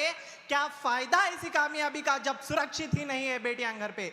नमस्कार, मैं अब्दुल अजीज देश के कोहिनूर वाले राज्य आंध्र प्रदेश से छात्र सांसद में युवाओं का प्रतिनिधित्व करते हुए आपके समक्ष उपस्थित हूं। आज भारत खुशियां मना रहा है अपनी आजादी के 75 वर्ष पूरे होने पर। आज भारत जश्न मना रहा है अंतरिक्ष में उड़ान भरने और दक्षिण ध्रुव में पहुंचने वाला पहला देश बनने पर। चारों ओर जश्न ही जश्न है, लेकिन आज भी एक अधूरा प्रश्न है, क्या हमारी महिलाएं इस धरती पर सुरक्षित हैं? जिस देश की महिलाएं 6 बजने के बाद घर से बाहर निकल नहीं सकती हो, जिस देश की लड़कियां अकेले सड़क पे चलने से घबराती हो, जिस देश में प्रति घंटा महिलाओं पर होते अपराध के 51 FIR दर्ज होते हो, कैसे मान लूं उस देश की महिलाएं सुरक्षित है? कैसे भूल सकता हूं उस रोती हुई आसिफा, चीखती हुई निर्भया और जिंदा जलती हुई प्रियंका को? कैसे भूल सकता हूं इंसाफ के लिए लड़ती हुई बिल्किस बानो को, दहेज के बोझ में घुटकर खुदकुशी करने वाली आयशा को? आज की नारी भी यही सोचती होगी, ना जाने दुनिया के किस कोने में मैं आ पड़ गई, ना जाने दुनिया के किस कोने में मैं आ पड़ गई। आज शक्ति को ही शक्ति कम पड़ गई। विडंबना देखिए, जिस देश की संस्कृति में महिलाओं को देवी का दर्जा दिया जाता है, उसी देश में हर साल 2.5 लाख महिलाओं पर बलात्कार होते हैं। जिस देश में लड़कियों को घर की लक्ष्मी माना जाता है, उसी देश में 70% लड़कियों को हिंसा उनके अपने ही घरों में होती है। जिस देश में बेटी बचाओ बेटी पढ़ाओ का नारा लगता है, उसी देश में हर साल 6 करोड़ 30 लाख बेटियों को मार दिया जाता है। वो कहते हैं ना, हाथी के दांत खाने के कुछ और, दिखाने के कुछ और। ठीक वही हाल है आज हमारे देश के नेताओं का। ये नेता सिर्फ नारा देते हैं, सहारा नहीं। उन्हें इतना समय कहां कि वो हमारी देश की बेटियों को सुरक्षा दे, जब वो खुद ही अपनी अपनी कुर्सियों की रक्षा में लगे हैं। बस बहुत हुई है शिक्षा, सुरक्षा और आरक्षण देने वाली झूठी बातें और झूठे वादे। अब और नहीं। जरा पूछो इन नेताओं से जो चीख चीख कर कहते हैं हम देश को विश्व गुरु बनाएंगे। अरे कैसे बनाओगे देश को विश्व शक्ति? कैसे बनाओगे देश को विश्व शक्ति जब सुरक्षित ही नहीं है देश में नारी शक्ति? और मैं हमारी देश की नारियों से बस यही कहना चाहता हूं, ऐसे ही डरते और सहते 75 वर्ष काट लिए हैं, अब और नहीं। कहां गई तुम्हारी वो झांसी वाली वीरता, कल्पना वाली शूरता, दुर्गा वाली बहादुरी? कब तक यूं ही घुटती और पिटती रहोगी? बहादुरी से आगे बढ़ोगी तभी तो बढ़ती और उड़ती चलोगी। अब इस देश की बेटी को छोरी नहीं छुरी बनना होगा।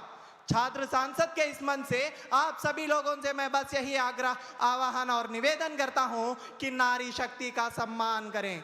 अगर अब भी हम ना सुधरे तो एक दिन ऐसा आएगा, अगर अब भी हम ना सुधरे तो एक दिन ऐसा आएगा, इस देश को बेटी देने में भगवान भी घबराएगा, भगवान भी घबराएगा। जय हिंद, जय Bharat. Heartiest congratulations, Abdul Aziz, for coming all the way from Andhra Pradesh and putting your views in front of us. Heartiest congratulations to all the student leaders, Dharmika, Nidhi, Ashish Deep, Aditi, and yes, indeed, Abdul. इन सभी के इन विचारों को देखने के बाद ऐसा लगता है कि इन सभी युवाओं ने एक बात ठीक ठीक तरह से समझ ली है कि हवाओं के भरोसे मत उड़, हवाओं के भरोसे मत उड़, चट्टाने तूफानों का भी रुख मोड़ देती हैं। अपने पंखों पर रख भरोसा, अपने पंखों पर रख भरोसा, हवाओं के भरोसे तो पतंगे उड़ा करती है। I think this vision is already being followed by the youth of this country, and I'm sure this youth will transform our country for good. My friends, in this session, I would say a very special session, we have a very special performance for all of you. Two bright students of MIT World Peace University, Miss Tanvi Bansal and Miss Karishma Sharleet, are going to present a very beautiful monologue for all of us. I request them to kindly go ahead. First of all, I would like to apologize to the dignitaries on stage as our backs will be towards them. But nonetheless, please do enjoy the performance.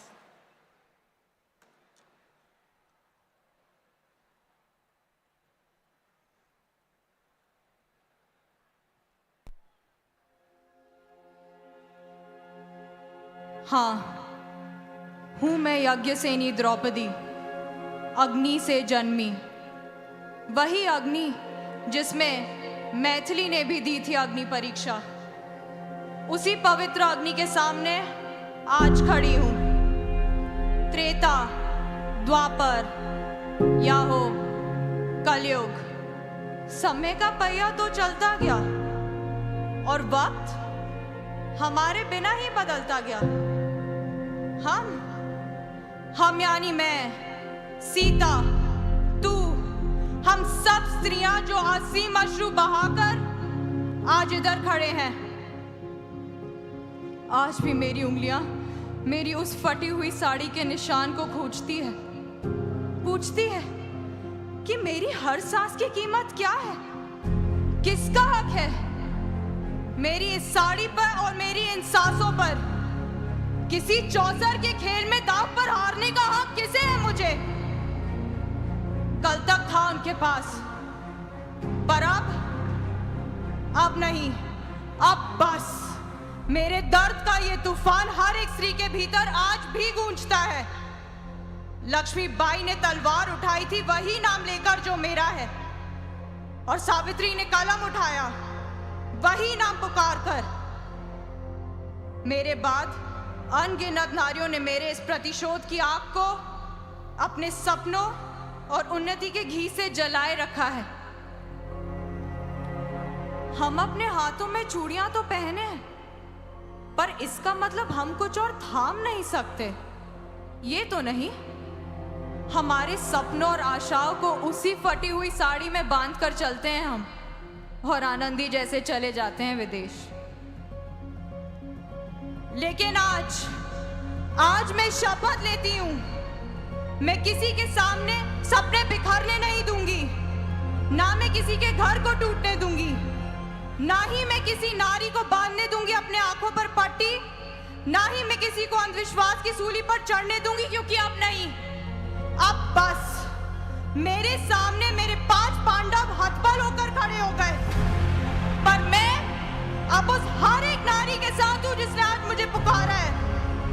मैं ना ही किसी दुर्योधन, ना ही किसी दुशासन को तेरे ऊपर अपनी बुरी नजर डालने दूंगी, ना ही मैं तुझे किसी पांडव के लिए रुकने दूंगी। मैं कर्म हूं, मैं मोक्ष हूं, मैं ही काल हूं, मैं ही गौरी हूं, मैं ही लक्ष्मी हूं, और मैं ही हूं काली। आज भी मेरी इस क्रांति की विरासत को अपने कंधों पर टिकाए रखने की शक्ति कायम है आज की स्त्रियों में। आज इस भारतवर्ष की राष्ट्रपति एक औरत है, हमारे अर्थव्यवस्था को संभालने वाली एक औरत है, और आज इस हर एक नारी को मेरा प्रणाम है। A big round of applause, my friends, for such a beautiful presentation. Miss Tanvi and Karishma Sharleet, heartiest congratulations to both of you. And now, moving forward, it is important that we understand the views of the eminent speakers. I request the first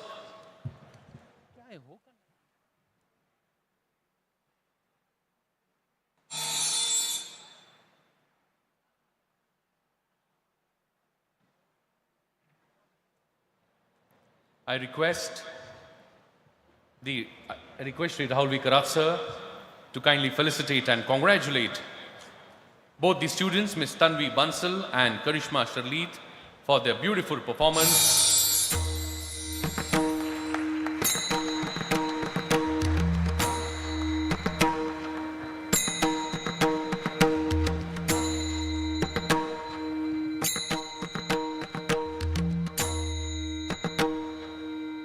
A big round of applause, my friends, for both of them. Such a beautiful presentation. The students of public policy,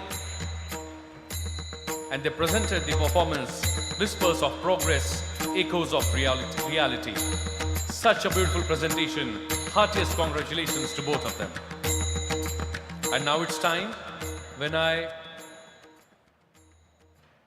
invite the next eminent speaker of this session, Advocate Abha Singh ji. But before I do that, I request my technical team to kindly relay a small film. For greater good. Her persistent activism on issues related to women and governance earned her widespread acclaim. In May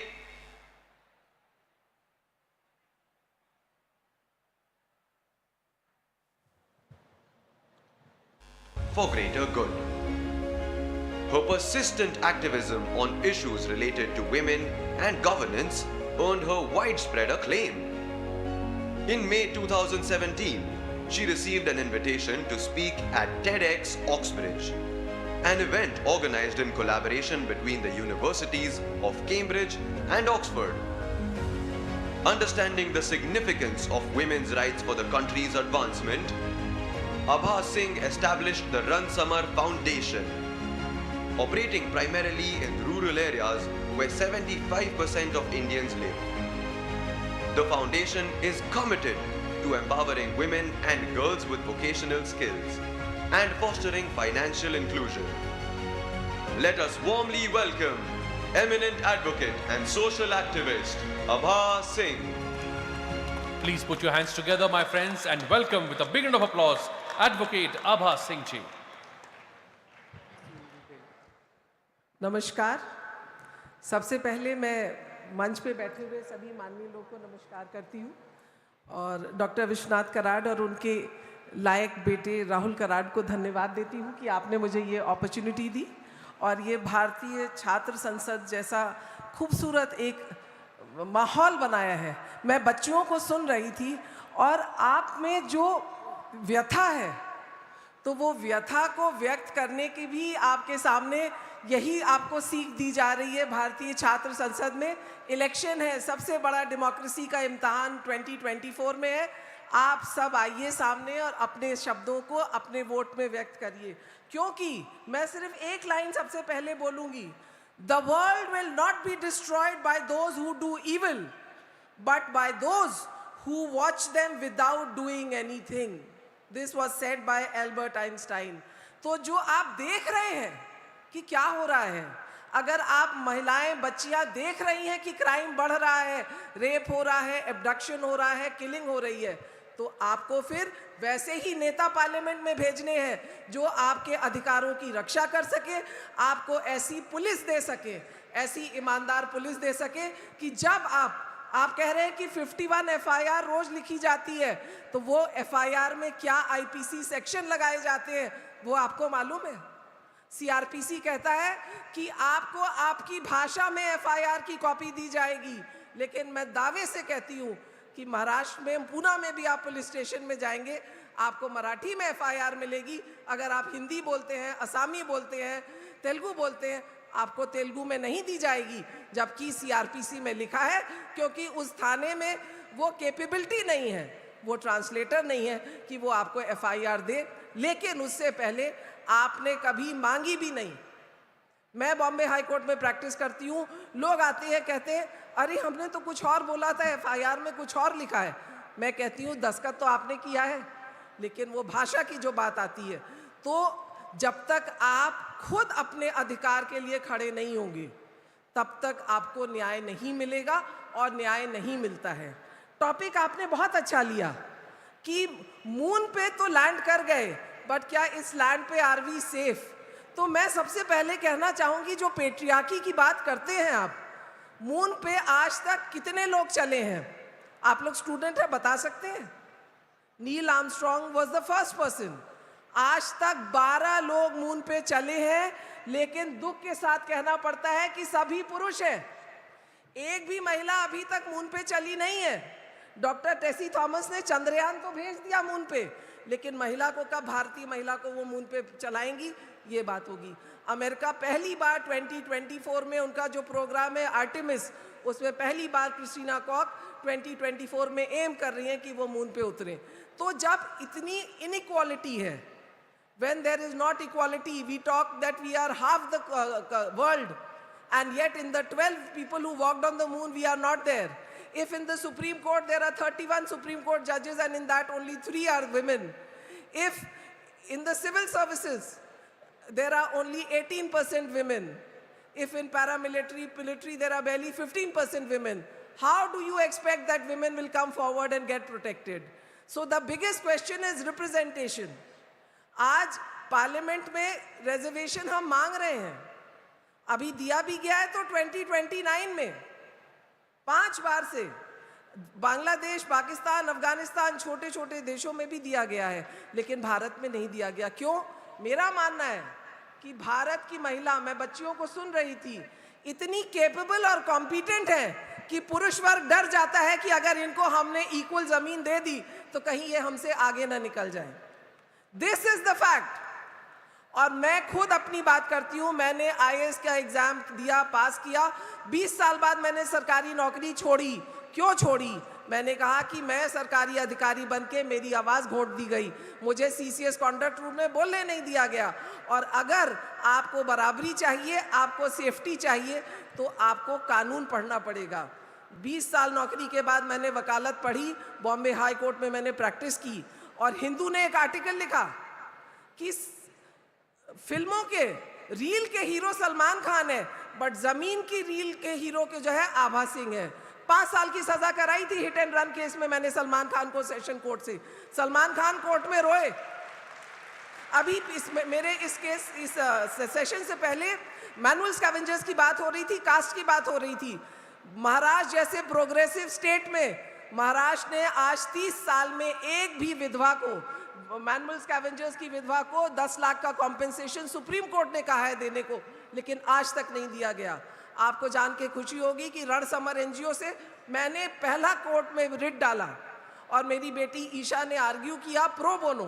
उन विधवाओं को जब हम high court में लाए तो BMC ने लिख के दिया कि मुंबई में कोई भी विडो नहीं है, कोई भी मैनुअल स्कैवेंजर की डेथ नहीं हुई है।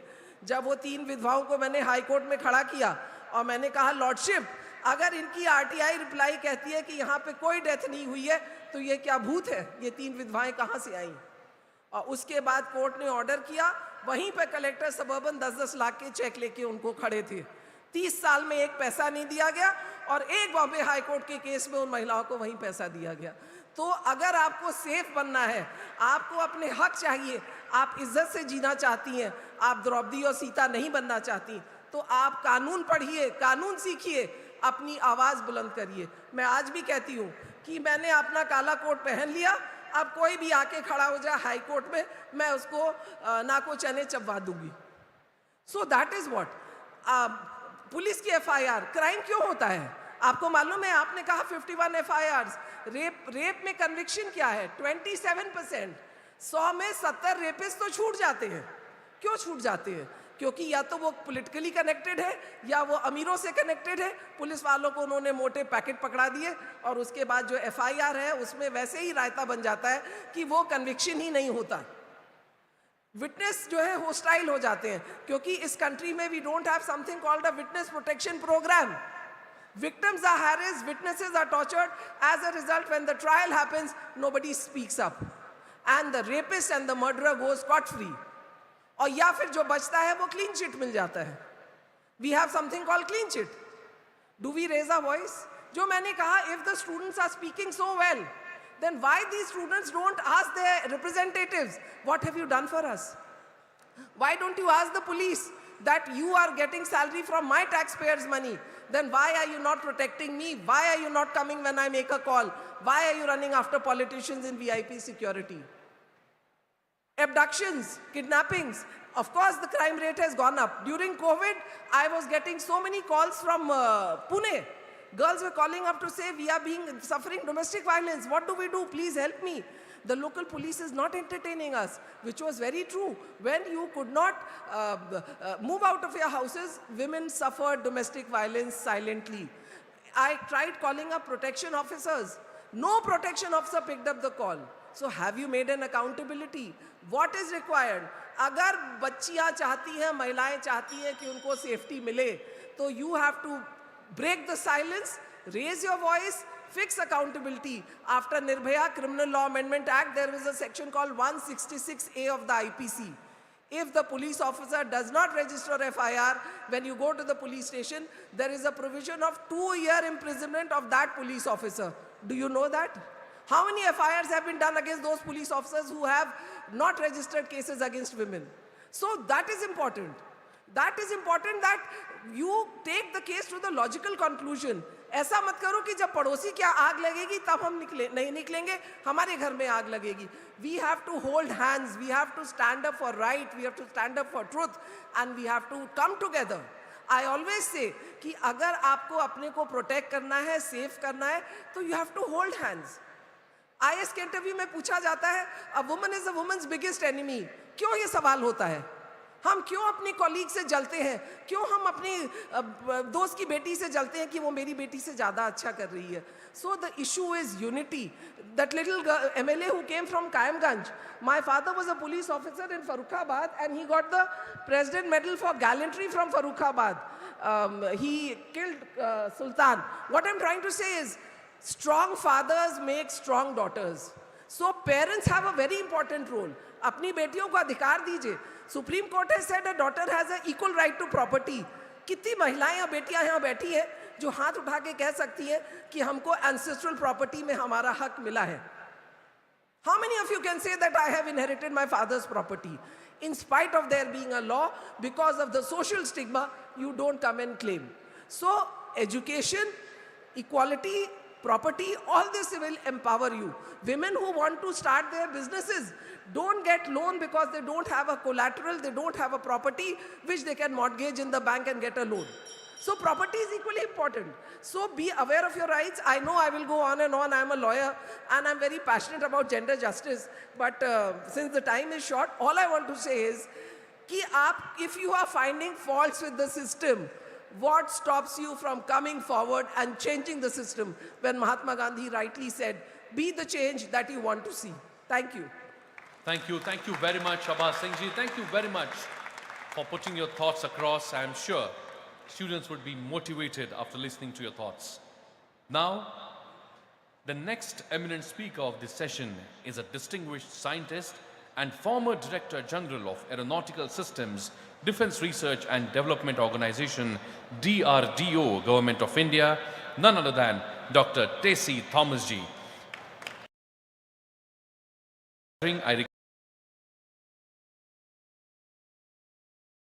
Work of Dr. Tessie Thomas.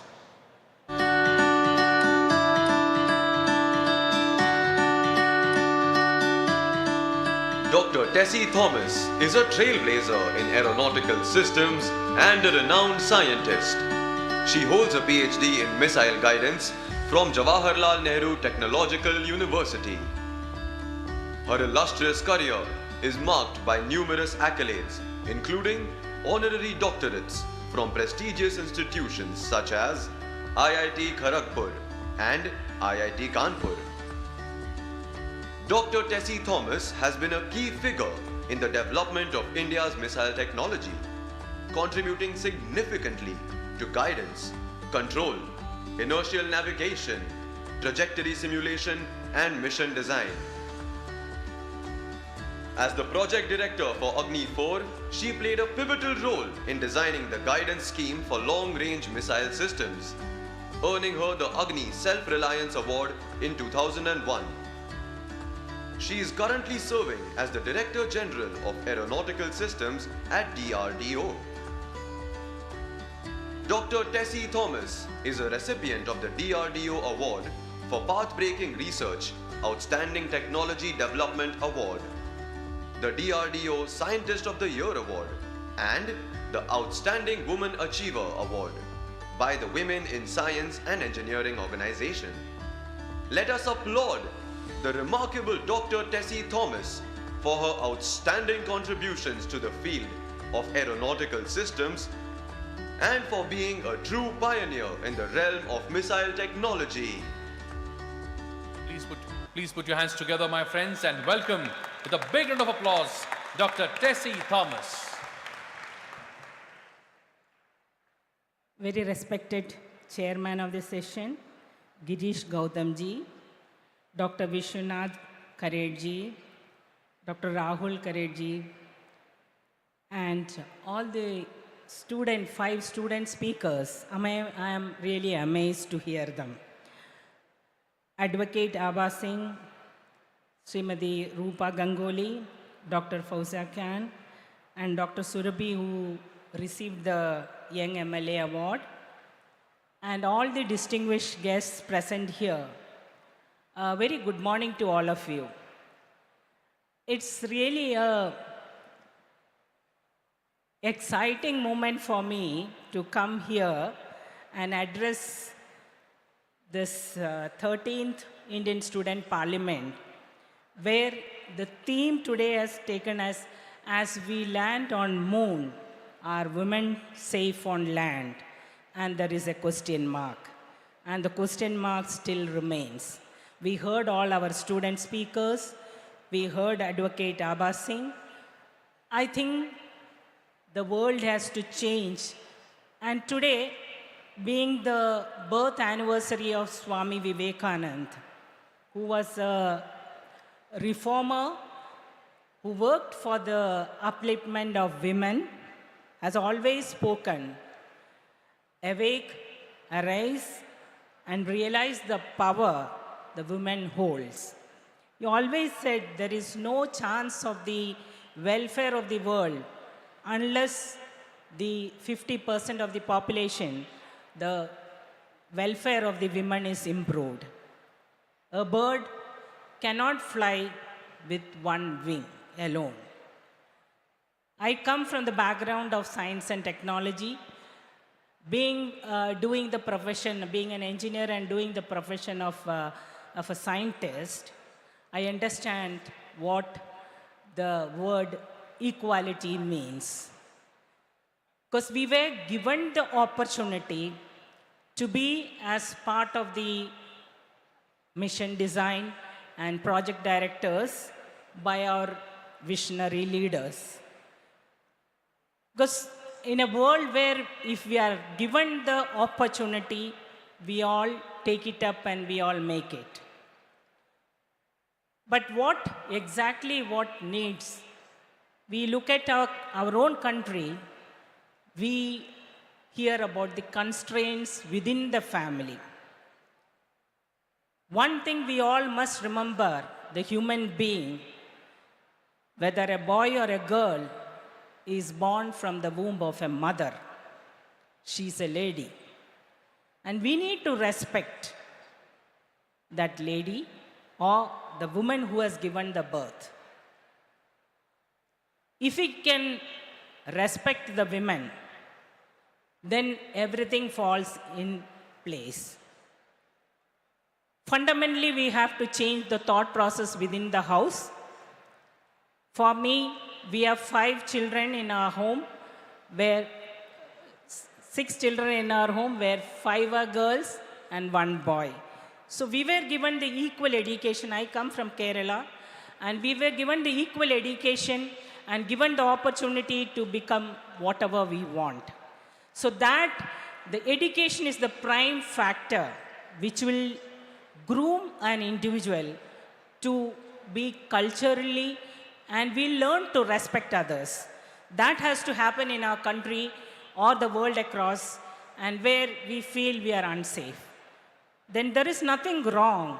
The way we need to take up the protective measures, if women are physically seen as weak in physical capability, then why not we start the educational system wherein which physical education with protective capabilities, activities like are, if every woman or the girl of our country are Mary Combs, can anybody dare to come near us? So that should be the thought process of the next generation. We have already seen among the 5 students who spoke, 4 of them were girls. I don't see them any less than Mary Combs, because the strength or the confidence in which they spoke to us, that shows the passion in them, what they want to be, and I'm sure nobody can defeat such women leaders. And I understand MIT is giving the most opportunity for the girl students to come up as social leaders and political leaders along with their engineering career. It's an amazing concept and a very unique concept in grooming the children to this level of thought process.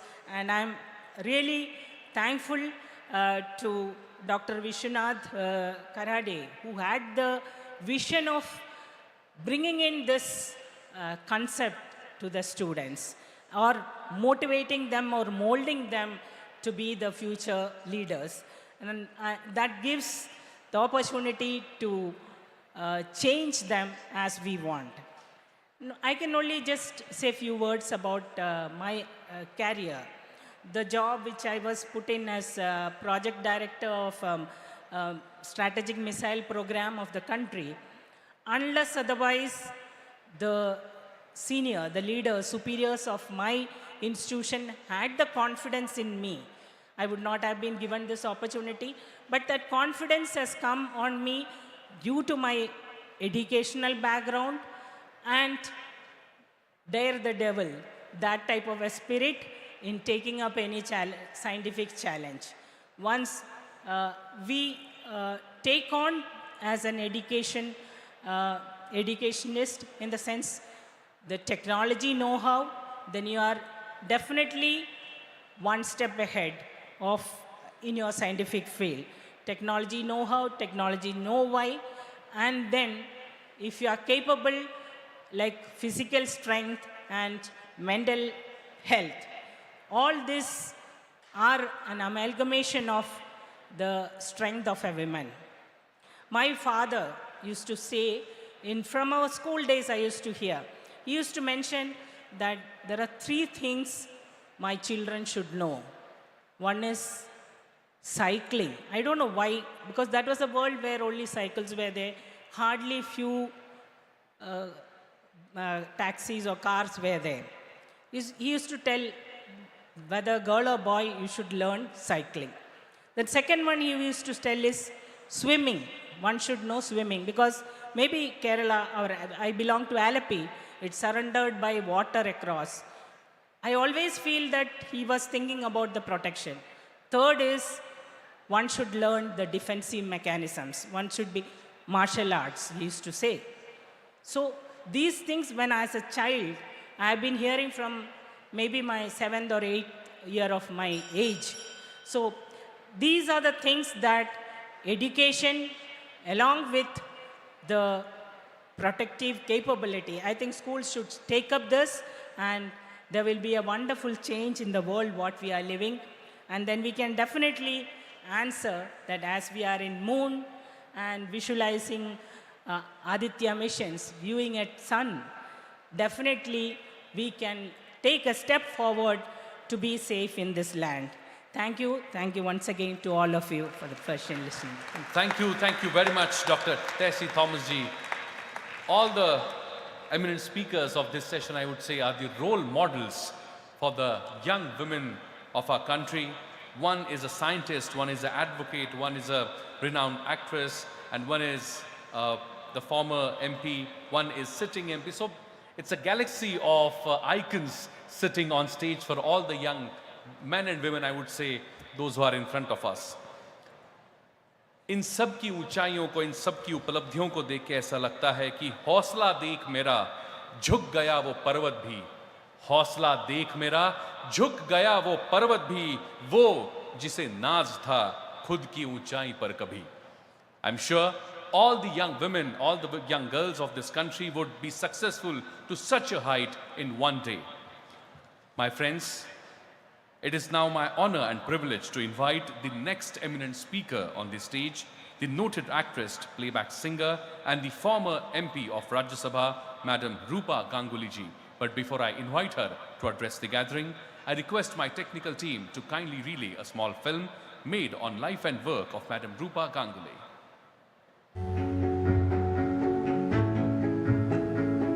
Srimati Rupa Ganguly, an accomplished actress and a dedicated politician. She served as a member of the parliament in the Rajya Sabha from 2016 to 2022. Srimati Ganguly's journey is marked by her exceptional contribution to the world of cinema, where she garnered acclaim for her roles in both films and television serials. A Kolkata-based artist, she completed her education at Beltala Girls High School and Jogmaya Devi College, affiliated with the University of Calcutta. Beyond her acting prowess, Srimati Ganguly is a trained Rabindranath Sangeet vocalist and a classical dancer, showcasing her multifaceted talent. She won a national award as a singer for the film Abo Sheshe. She has worked with renowned national award-winning directors such as Mrinal Sen, Aparna Sen, Gautam Ghosh, Ritu Parno, and has travelled all over the world for international film festivals and awards. She gained widespread recognition for portraying Draupadi in B.R. Chopra's iconic television series Mahabharat in 1988, a role that left an indelible impact. Her contributions to the entertainment industry have been lauded with numerous awards, including the prestigious Smita Patil Memorial Award. Let's welcome Srimati Rupa Ganguly. My friends, let's put our hands together and welcome with a big round of applause, Madam Rupa Ganguly ji.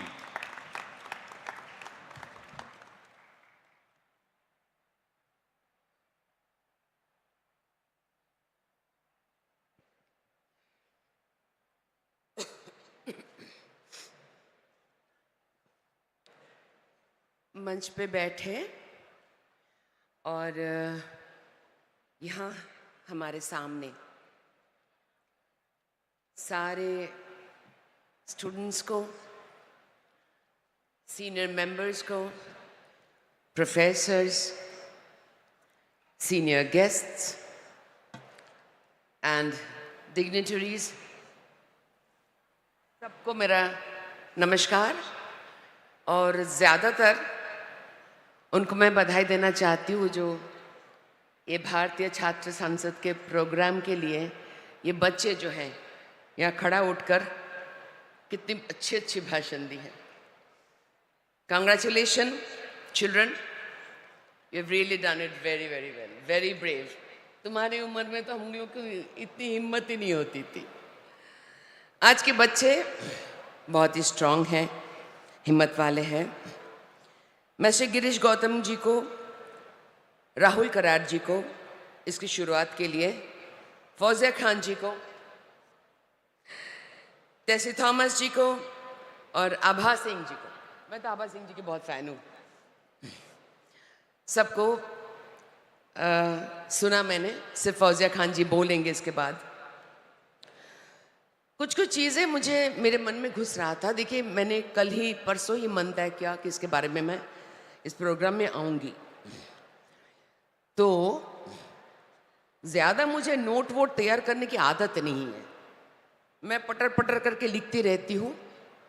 तो ये जो छोटी सी चीज़ आपने जो मेरे video वगैरह बहुत अच्छे से जुगाड़ के लोगों ने देखा, इसमें क्या लगा, एक एक्ट्रेस है, किसी भी तरह पार्लियामेंट में पहुंच गई और बीच बीच में जाके ऐसे स्टाइल से हेयर कट करके आ जाती है। नहीं नहीं जी, ये हेयर कट मैं खुद करती हूँ, सर के दर्द के वजह से कर लेती हूँ। दिल्ली में ठंड के समय बहुत ज़्यादा ही ठंड, विंटर में, तो यहाँ जो मेरे टूट गए हैं, जो मल्टीपल हेमोरेजेस है यहाँ पे, उस वजह से बाल मैं संवार नहीं पाती। 2016 22 मई पश्चिम बंगाल में मारा किसने था? महिला पुलिस और आदमी लोग भी। तो ये स्टाइल स्टेटमेंट नहीं है मेरा, दर्द संभाल नहीं पाती हूँ इसलिए बाल काट लेती हूँ, और वो भी खुद ही, किसी पार्लर में जाके नहीं। हाँ, अब सवाल ये है मेरा ना, ये आज के जो ये प्रोग्राम का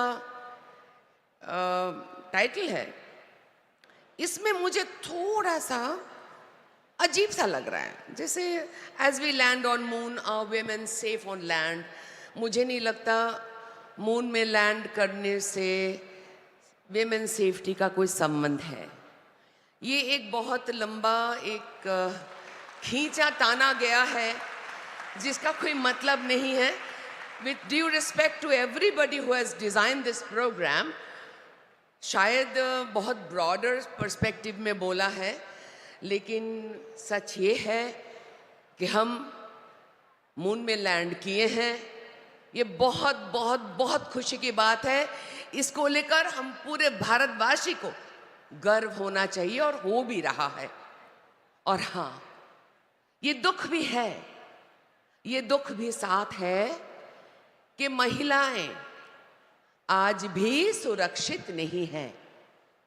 बहुत सारी बातें हम लोग कहते हैं जो कॉमनली कहते हैं, पेट्रियार्किक सोसाइटी है कि नहीं? अच्छा बताइए जरा बेटे लोग, आप लोग तो बच्चे बच्चे हो, यंग जनरेशन, आप लोगों में से मुझे थोड़ा थोड़ा, माइक तो है नहीं, आप लोग के गले में बहुत दम है, चिल्ला के बोल देना।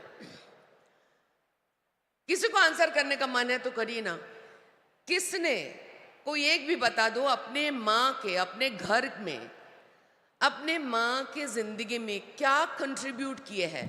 How have you contribute something in your mother's life? Any of you?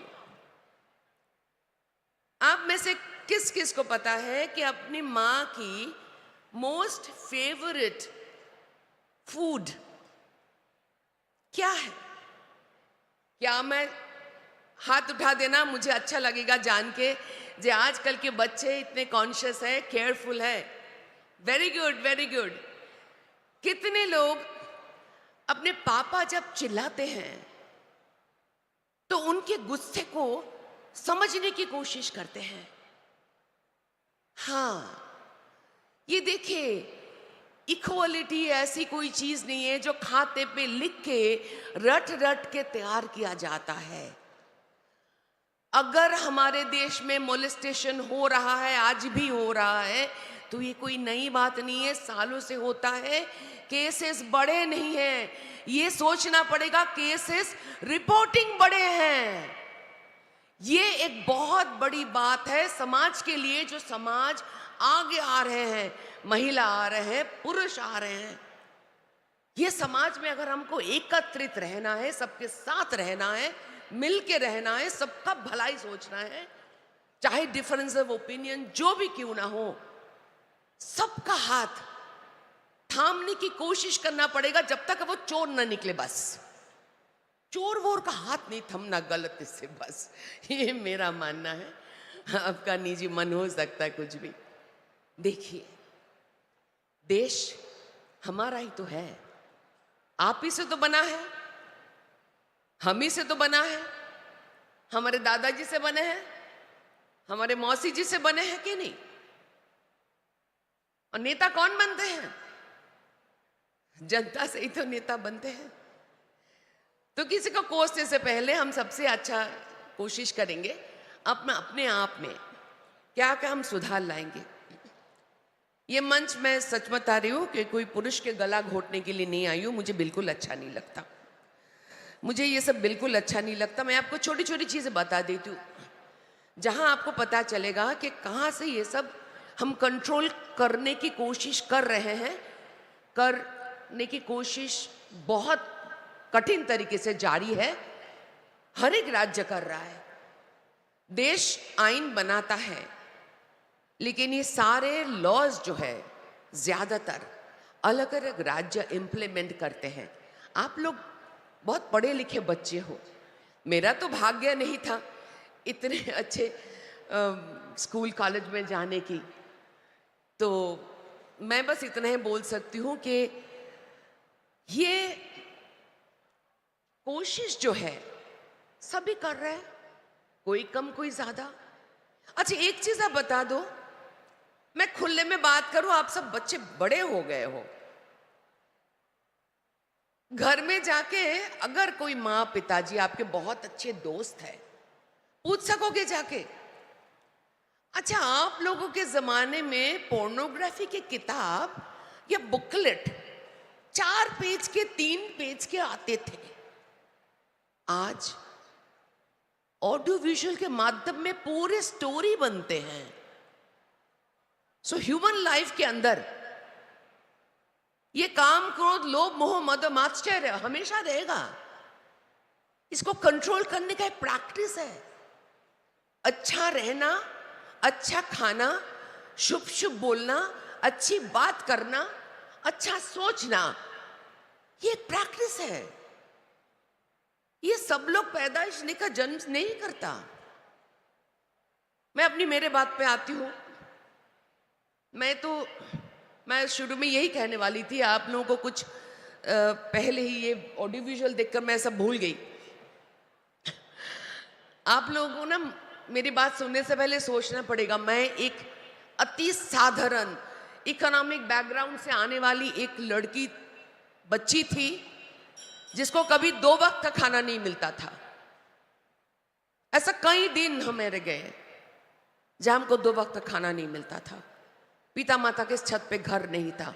हम लोग बांग्लादेश से आए हुए थे, पार्टीशन का। उसके बाद मेरे पिताजी आए थे और मेरा यही जन्म हुआ। तो जिंदगी कठिन से कठिन होता है, लेकिन जो कठिनाई से लड़ने के लिए हिम्मत रखते हैं वो जरूर कुछ ना कुछ सुधार करते हैं।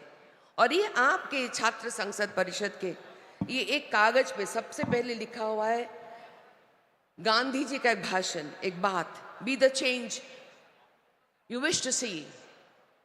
आप ही तो जनरेशन हो, इस जनरेशन में आप ही तो सुधारोगे, हर चीज करोगे, हर चीज करोगे आप बच्चे। जिस दिन विमेन सेफ्टी लेकर यहां पे इस प्रोग्राम में 5 बच्ची और 1 लड़का, छोटा बच्चा, इस बदल जाएगा। 6 लड़के होंगे, 1 लड़की होगी। उस दिन आप समझ जाना विमेन सेफ्टी का इश्यू खत्म हो गया इस देश में।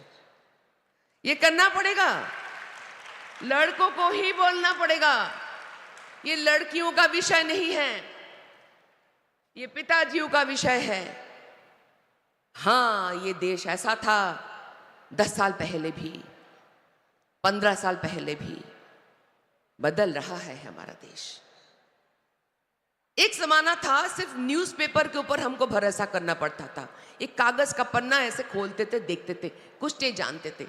आज हमारे देश में 400 सिर्फ न्यूज चैनल है। तो ये कितनी बड़ी बात है कि छोटे छोटे घटना, बड़े बड़े दूर दूर के गांव से, छोटे छोटे गांव से बड़े बड़े घटनाओं का ऐसा हम लोग इकट्ठा कर पा रहे हैं जो हमको सुधारने का मौका दे रहा है, हमको राह दिखा रहा है कि इस राह पे चले और नए नए लॉ बनाए।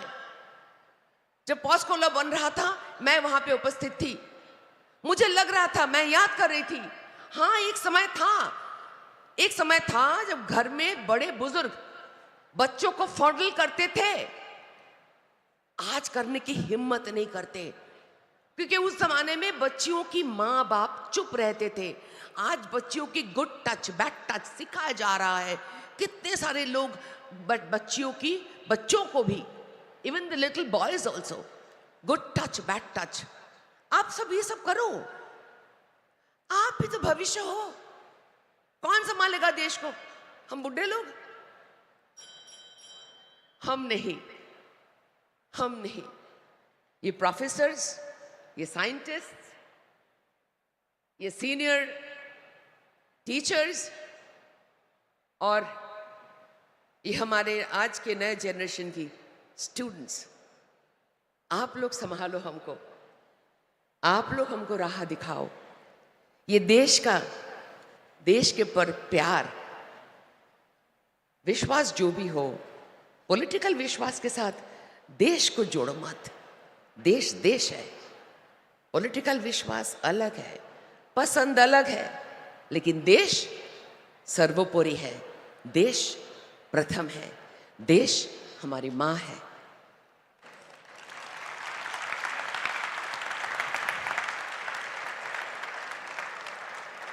भारत माता की जय। Thank you very much. A big round of applause, my friends, for Madam Rupa Ganguly for sharing her views from the stage of 13th Bharatiya Chhatra Sansad. Thank you very much, Madam, for your views. My friends, it's now time when I invite the next eminent speaker, the Honorable Member of Parliament of Rajya Sabha from NCP Maharashtra, Dr. Fawzia Khanji. But before I invite her to address the gathering, I request my technical team to kindly relay a small film.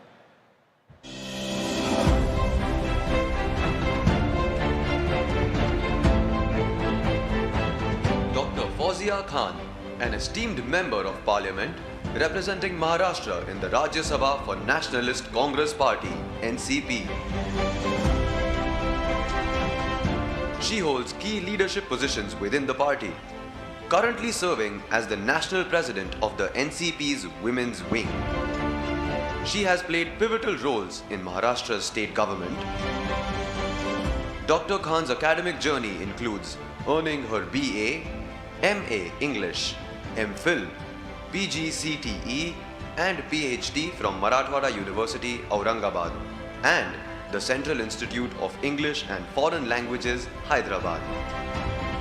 With a commitment to education, she has served as the former Minister of State for General Administration Department, Education, Health and Women and Child Development in the Government of Maharashtra.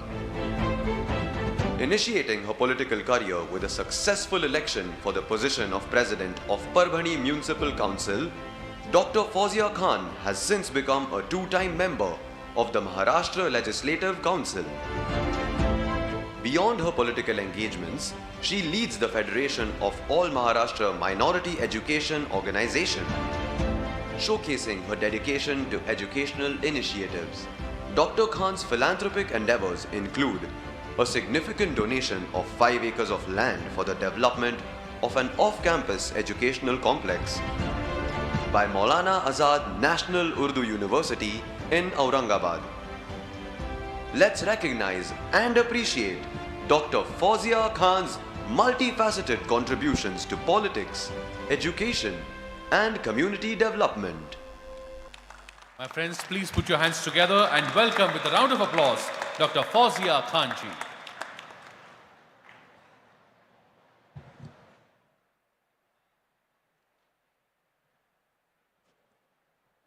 Before I begin speaking,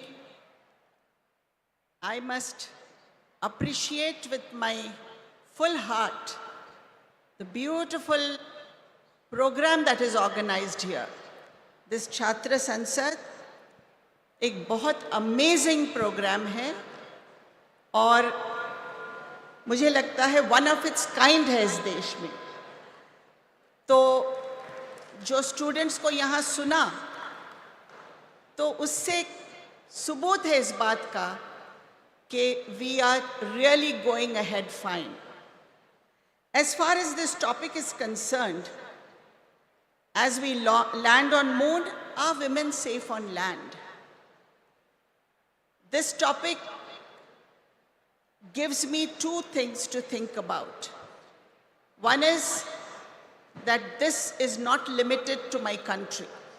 Both landing on the moon and safety of women are global issues. It also brings to my mind the evolution of human civilization, because both are related to this evolution of human civilization. How far we have been civilized, how much civilized we are. When we talk about human civilization, I can say, everybody can vouch for it, that we have advanced to a very great level. We are a very, very extremely advanced civilization. But what does the evolution of civilization mean? इस evolution का advancement का मतलब क्या है? इससे ये title relevant बन जाता है. Because on the one side, we have advanced to a level that we are walking on the moon. 12 people, it is said, have walked on the moon so far, but not a woman. And at the same time, there are several issues which we as civilized human beings should have tackled them, are still not tackled. So there are two extremes here. I think evolution means making governance structures, making laws, making proper civilized social structures, having a highly developed culture, and at the same time development of technology, language, etc. All these parameters make civilization. It is not just advancement in the technological or scientific field, but globally this is attributed to technological advancement. We associate it with advancement of civilization. Advancement today, as far as technology is concerned, as far as science is concerned, bewildering, rapid, इतनी तेज रफ्तार से हम आज आगे बढ़ रहे हैं कि अगला लम्हा हमको नहीं पता है कि हमें किस तरह से डील करना है. इतना स्पीडी हमारा एडवांसमेंट है. आप अपनी पूरी जिंदगी देख लीजिए, खाना पीना, आपके कपड़े, घर बैठे आपको कपड़े पहुंच जाते हैं, घर बैठे आप खाना मंगा सकते हैं. आप एविएशन सेक्टर में इतना डेवलपमेंट है, आप कुछ घंटों में यहाँ से वहाँ पहुँच जाते हैं. आर्टिफिशियल इंटेलिजेंस का ज़माना है, आप एक जादू देख रहे हैं. It is bewildering. But at the same time, all countries, many countries of this world are in a mad race for space exploration as well. अलग अलग कंट्रीज ये सोचते हैं कि हम स्पेस एक्सप्लोर कितना कर रहे हैं. ये कंट्रीज का काम है. Exploration is the field of countries.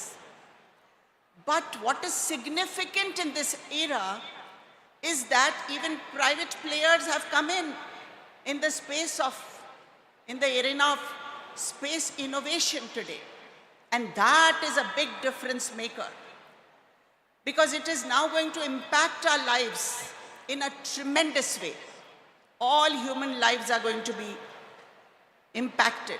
तो ये सवाल अगर पूछा जाता है कि स्पेस टेक्नोलॉजी के लिए पैसा खर्च करना चाहिए या वो फंड महिलाओं की सुरक्षा के लिए रखना चाहिए, अगर ये सोच होती है तो आई थिंक वो सोच ठीक नहीं है.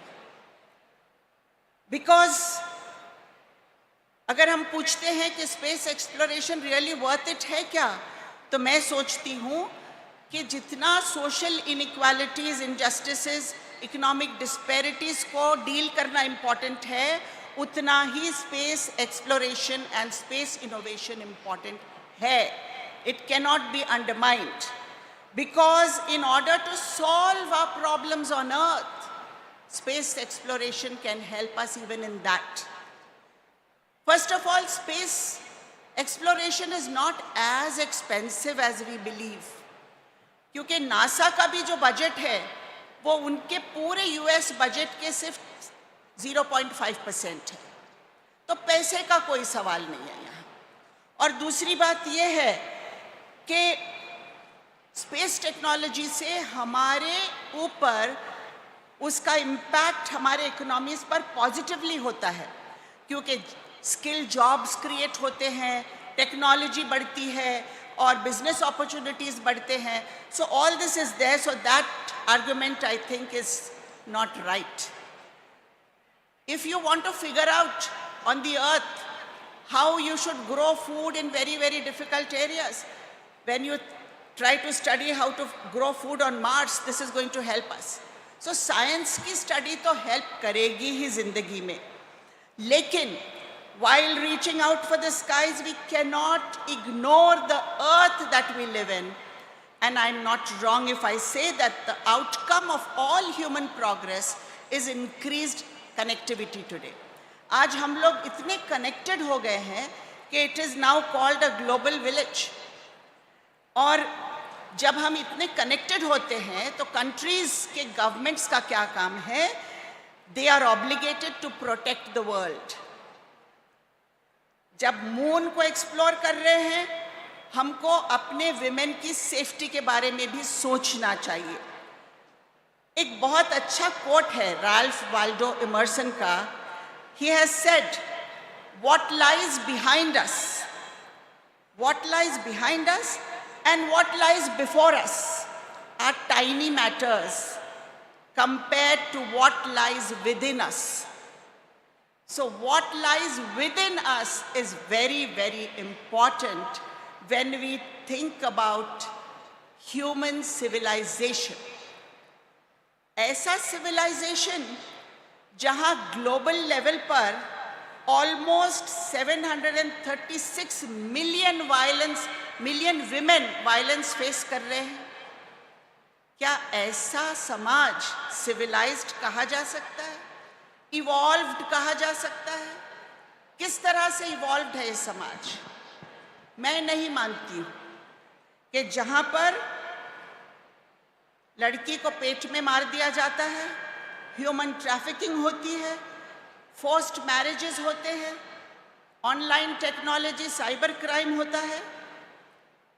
बहुत सारे लोगों ने यहाँ फिगर्स बताए हैं एनसीआरबी के कि क्राइम अगेंस्ट विमेन कितना तेजी से बढ़ रहा है. Registration is one thing but crime भी बढ़ रहा है. और इसलिए एवरी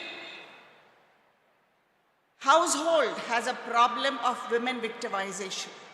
बहुत कम घर ऐसे होंगे जहां विमेन सेफ है. At the end I will only say, when I am speaking about civilization, for me, evolution means वो समाज जिसमें justice है, a just society. वो समाज की तरफ हमको evolve होना पड़ेगा. डॉक्टर बाबा साहब अम्बेडकर ने कहा था, a just society is that society in which an ascending sense of reverence and a descending sense of contempt is dissolved into a creation of a compassionate society. Just before I end, मैं Africa का एक example दूंगी कि Africa में एक tribe थी, आपने देखा सुना भी होगा, उबुंटू ट्राइब. उबुंटू ट्राइब की एक दिन रेस लगाई गई. एक एंथ्रोपोलॉजिस्ट ने रेस लगाई. उन्होंने स्वीट्स रखा एक बास्केट में और कहा, बच्चों अभी आप में से जो फास्ट दौड़ के आएगा और पहुंचेगा उसको ये बास्केट ऑफ स्वीट्स मिल जाएगी. वो ट्राइबल बच्चों ने, वो अफ्रीकन बच्चों ने क्या किया? उन्होंने एक दूसरे का हाथ पकड़ा और सब एक साथ दौड़े और सब एक साथ पहुंचे और बास्केट ली जो उनको मिल गई थी एज प्राइज, और अब सब में बांट दिया। लोगों ने पूछा आपने ऐसा क्यों किया, बच्चों ऐसा क्यों किया? तो बच्चों ने कहा Ubuntu. Ubuntu means how can one be happy when the others are sad? How can one be happy when others are sad? This is the society which we need to evolve into. This is a civilized society where we care for the others. और अगर ऐसी society हम बना सकते हैं through education, through awareness, through lots of interventions, through spending of money by the government, I think we will have an ideal society and then we can call ourselves civilized.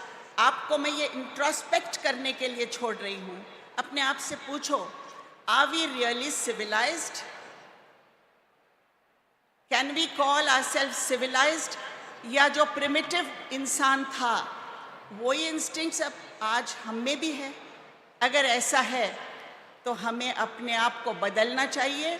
Not only through technology, not only through infrastructure, but from inside as human beings, we need to change ourselves.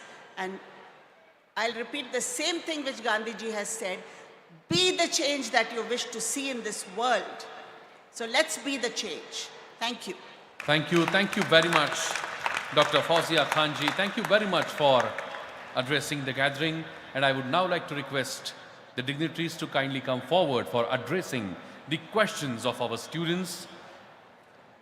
My friends, it's time when I invite the student leaders to ask the questions. I have received a couple of questions. I would be inviting you.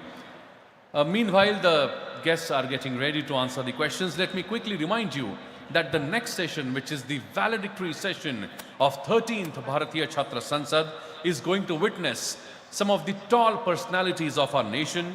We are going to witness the presence of President of Lok Satta Movement, Dr. Jai Prakash Narayanji. We are going to have the presence of His Holiness Swami Dr. Gyan Vatsal Das Ji.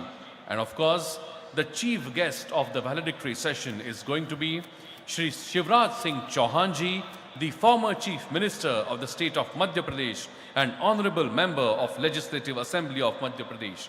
So it's going to be my humble request to all of you that let us come together and make the valedictory session of 13th Bharatiya Chhatra Sansad a grand success.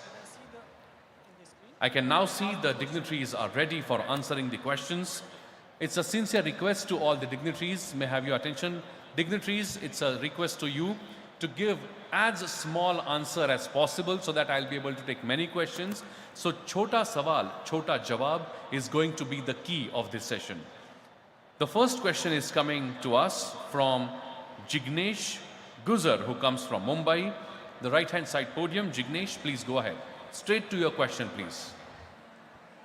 My question is, how can we use technology and social media to raise awareness and prevent violence against women in India? Okay, thank you, Jignesh. I think the question is for Rupa ji. The question is how we can use technology and social media to raise the awareness and prevent violence against women in India. How social media can be used for the same. Social media बड़े काम की चीज़ है, बस उसको इस्तेमाल करना ज़रूरी है, उसको इस्तेमाल करना जानना ज़रूरी है. By your search algorithm के अनुसार आप जो सर्च करते जाएंगे वही आएगा. सो आप जो पोस्ट करोगे वही वर्ड्स सिलेक्ट कर करके आप ही के साथ आएगा. True.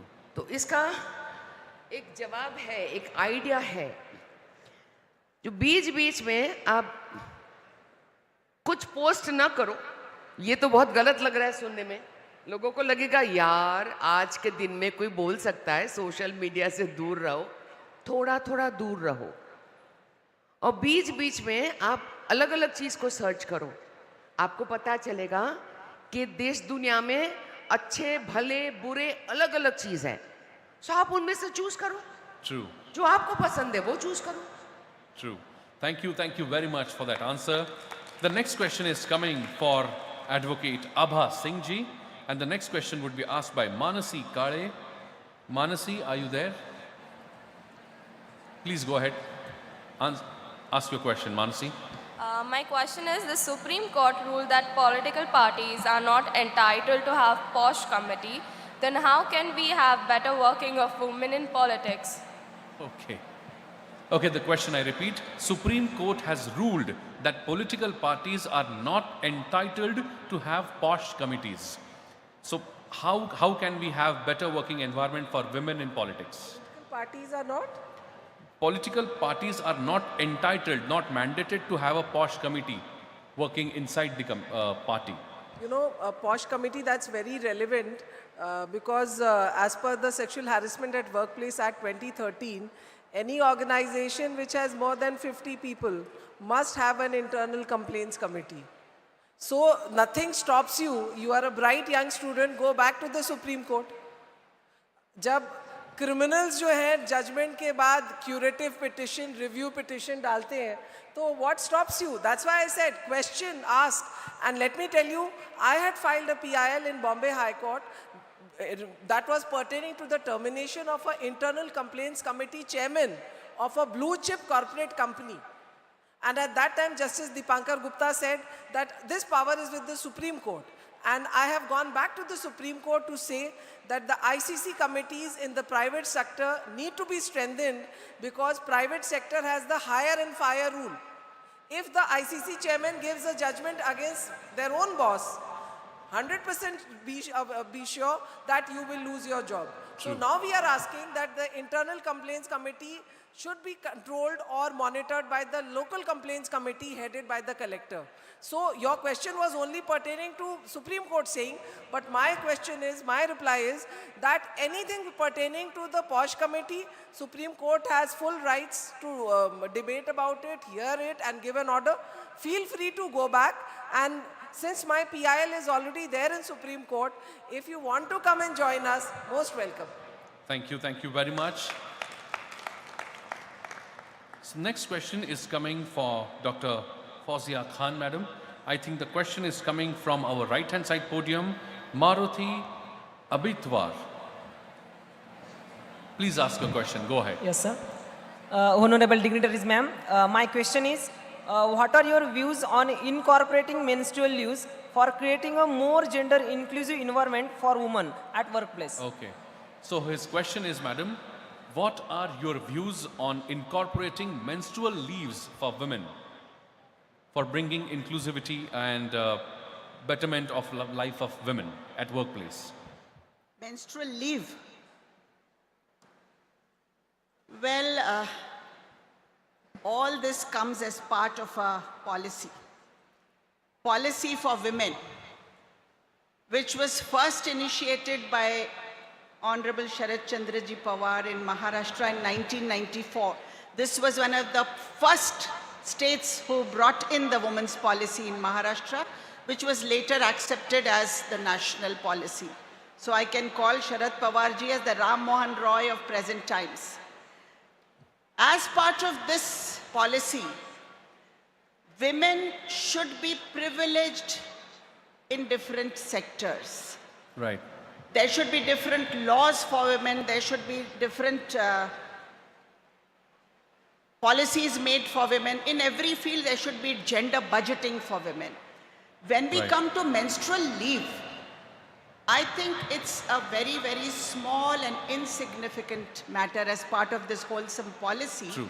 And as a woman, I will say that if we want equality, we cannot keep demanding leaves for every small thing. Menstruation is a very normal phenomena, and unless there is a very special reason, health reason, I don't think it can be a matter of privilege across everything else. Thank you very much.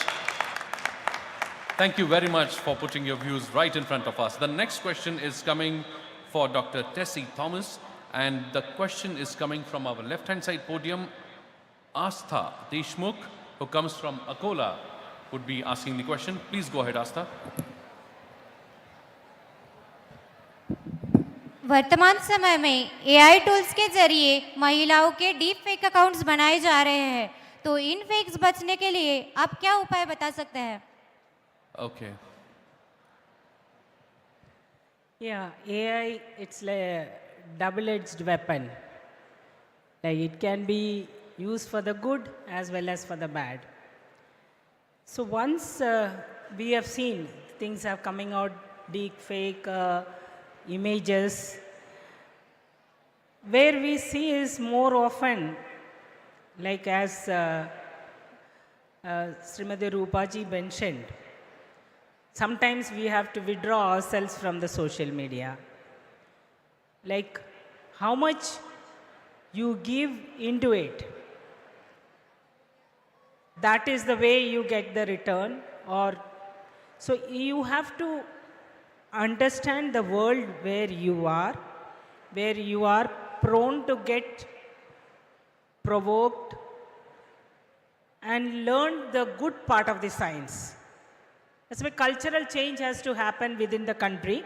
There are means to catch the people. It's not that people who have done this wrong things are not caught today. They have been caught, so they have to be given real punishable conditions. They need to be punished, then the crime will come down. It's a part of a learning curve, we can say. So be alert and don't get into the wrong part of the science. AI is for better use. So we should, and if any crime happens against you, please report it and catch the person who is doing it, so that we can do justice and it doesn't get repeated. That's the way we should take it. Thank you very much, dignitaries, for answering all the questions of young men and women sitting in front of you. My friends, it's now time that I'm going to request. Sure. The last question for Ms. Tessie. I'll tell you one thing, where we go wrong. We post on social media or Instagram or everywhere, all these medias, every small little thing we do. Whether we are going on a holiday, there was a committee, a special ad hoc committee made in the parliament with all the different political leaders. There we had come to a conclusion that the more you put different kind of photographs, then it becomes very easy to manipulate a person's image and structure. True. छुट्टी है तो दे दिया, घर खाली है तो दे दिया photo. मतलब हर चीज का हम इंफॉर्मेशन सोशल मीडिया में दे के हम अपने लिए खतरा बना रहे हैं. True. Thank you very much, madam. Thank you very much for answering that question. And my friends, it's now time when I'm going to request all of you to take out your mobile phones. All the dignitaries on the dais also are requested to take out their mobile phones, and the students also, as we are going to vote on the resolution which is on the screen. I request all of you to scan the QR code and vote for the resolution. The 13th Bharatiya Chhatra Sansad appeals to the union and state for the commitment to prioritize women's safety, foster secure environment, combat gender-based violence, and promote empowerment with an aim to create a world where women feel safe and thrive to fullest potential. I'm sure you all are ready with your mobile phones to vote on the resolution.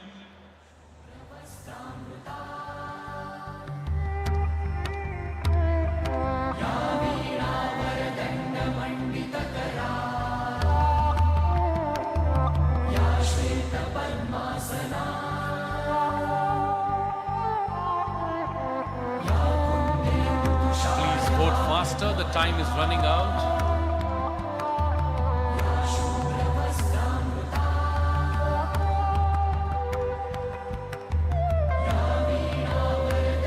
Your time is getting over, my friends. 5, 4, 3, 2, 1, and 0. The time is over. I request my team to show us the results of the resolution. Let's see what you have voted for.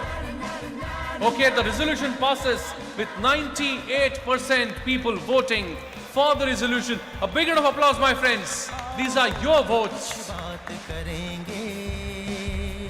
And on this momentous occasion, I request all the dignitaries to please stand with the Bharatiya Chhatra Sansad brochure in your hands so that we can capture a beautiful photograph.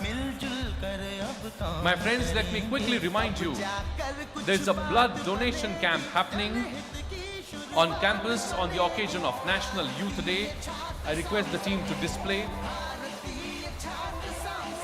All of you are requested to participate in blood donation camp as well. Please note that the next session is going to start on time. You all are requested to report at 2:30 p.m. sharp. I repeat, all are requested to report at 2:30 p.m. sharp, as we are going to have the chief guest of the valedictory session, former Chief Minister of the state of Madhya Pradesh, Shri Shivraj Singh Chauhan ji. Make sure that you all reach the venue at 2:30 p.m. sharp. Thank you all the dignitaries for participating in this session.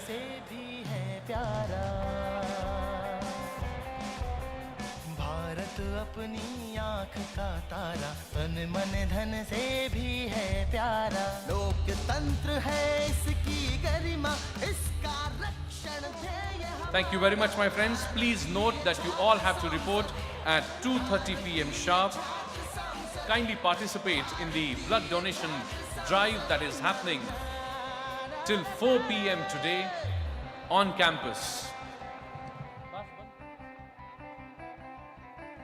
My friends, please make sure that you all assemble here at 2:30 p.m. sharp, as we are going to have Dr. Jai Prakash Narayan ji, His Holiness Swami Dr. Gyanvatsal Das ji, and UNESCO Chairholder Revered Professor Dr. Vishwashanti sir, along with the chief guest of the session, Shri Shivraj Singh Chauhan ji, the former Chief Minister of the state of Madhya Pradesh, Honorable Member of Legislative Assembly of Madhya Pradesh. I request all of you to be sharp on time and report at 2:30 p.m. Thank you very much. See you across the break at 2:30 p.m. sharp. जवा उमंगे जवा है धड़कन, युवा शक्ति।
अब कुछ बात करेंगे,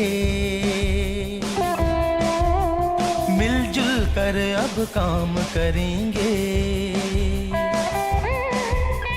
आओ अब कुछ बात करेंगे, मिलजुल कर अब काम करेंगे। तब जाकर कुछ बात बनेगी, जनहित की शुरुआत बनेगी। भारतीय छात्र संसद, भारतीय छात्र संसद, भारतीय छात्र संसद।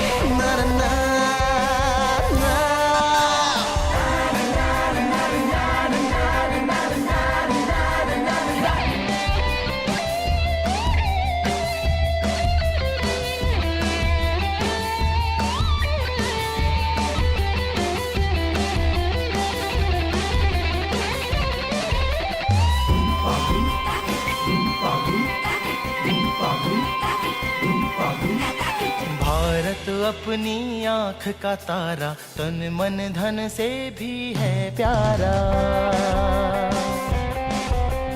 भारत अपनी आंख का तारा, तन मन धन से भी है प्यारा। लोकतंत्र है इसकी गरिमा, इसका रक्षण ध्येय हमारा। भारतीय छात्र संसद, भारतीय छात्र संसद, भारतीय छात्र संसद।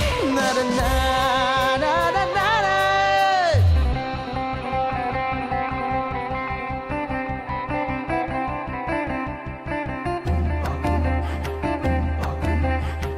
सनी पम ग म नि सा नि सा ग म ग सा नि प नि सा ग म ग नि सा पा म ग सा सा नि सा सा नि सा ग ग नि ग म ग नि ग रि सा नि सा नि सा नि प नि सा नि सा नि सा ग ग नि सा रि म म ग रि ग प प म ग म ग रि ग म ग म सा ग नि सा प नि म प ग सा ग म प ग म प नि सा ग म ग म। जवा उमंगे जवा है धड़कन, युवा शक्ति से जागृत कण कण। जवा उमंगे जवा है धड़कन, युवा शक्ति से जागृत कण कण। जो भी कमी है हम भर देंगे, जो न हुआ है हम कर देंगे। भारतीय छात्र संसद, भारतीय छात्र संसद, भारतीय छात्र संसद। नारा ना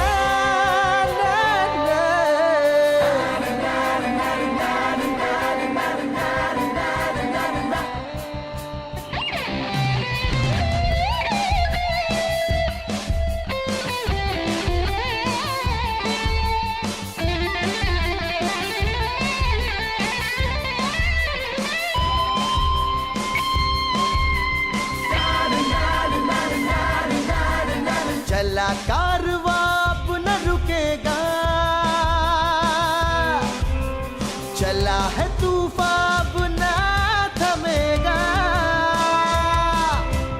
चला कारवां अब न रुकेगा, चला है तूफान अब न थमेगा। ये निश्चय है ना के सपना, शान विश्व की भारत अपना। भारतीय छात्र संसद, भारतीय छात्र संसद, भारतीय छात्र संसद, भारतीय छात्र संसद, भारतीय छात्र संसद, भारतीय छात्र संसद, भारतीय छात्र संसद, भारतीय छात्र संसद, भारतीय छात्र संसद।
The dignitaries are lighting the traditional lamp which will mark the beginning of the valedictory session.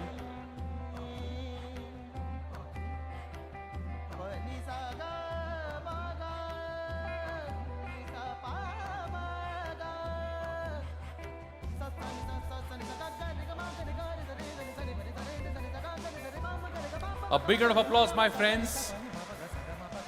The lamp is being lit at the hands of all the dignitaries along with the chief guest of this session, Shri Shivraj Singh Chauhan ji. It is indeed, let's give a big round of applause, my friends. This is for the final time from the stage of 13th Bharatiya Chhatra Sansad.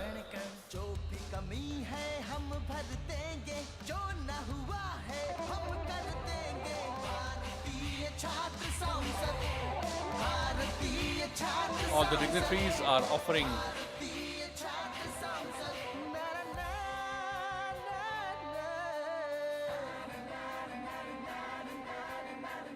the great noble son of India, Swami Vivekananda ji, all the dignitaries,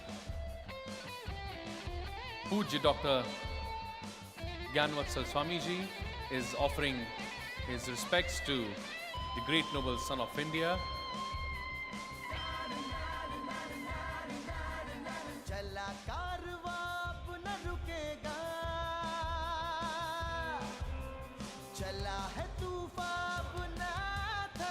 What a spectacular moment where all the dignitaries are joining hands in front of the great noble son of India, Swami Vivekananda ji.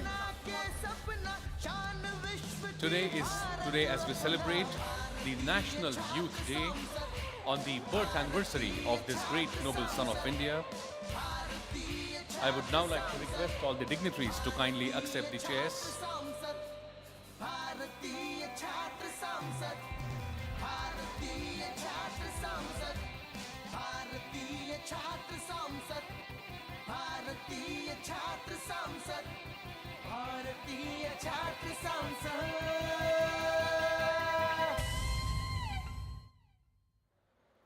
My friends,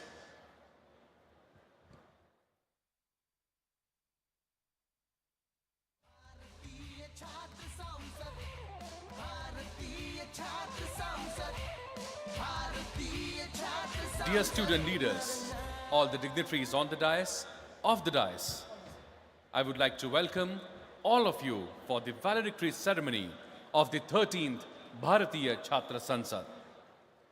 Today, indeed, we have very tall personalities on stage as we begin with this valedictory session. I'm really humbled to tell all of you that this platform of Bharatiya Chhatra Sansad has established its credibility not only in India, but across the globe, with support and encouragement flowing from all over the world. Many important democratic organizations of the global governance have termed Bharatiya Chhatra Sansad as an exceptional model for the entire world. I'm sure all the student leaders, those who have participated in this 13th Bharatiya Chhatra Sansad, would have been motivated and would embark upon the journey towards strengthening the democracy of our nation. And now it's time when in this valedictory session, I would like to request all the dignitaries on the dais and everyone off the dais to rise in your seats for national song Vande Mataram, followed by the World Peace Prayer. I request everyone to rise in your seats for national song Vande Mataram. Vande Mataram, Vande Mataram, Sujalam, Sufalam, Malayaj Sheetalam, Shasya Shamalam Mataram, Vande Mataram, Shubhra Pulakitayamini, Pulla Kusumita Drumadala Shobhini, Suhasini, Sumadhura Bhashini, वरदां वरदां मातरं वन्दे मातरं Vande Mataram. Thank you. I would like to request everyone to please fold their hands. Please rise in your seats. Fold your hands.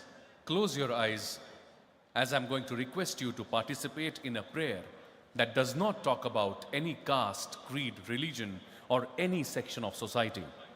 This is a prayer which purely talks about the well-being of entire humanity. We call this prayer as World Peace Prayer. I request all of you to close your eyes, bring the image of your mother, father, your deity in front of your eyes, and wholeheartedly participate in World Peace Prayer.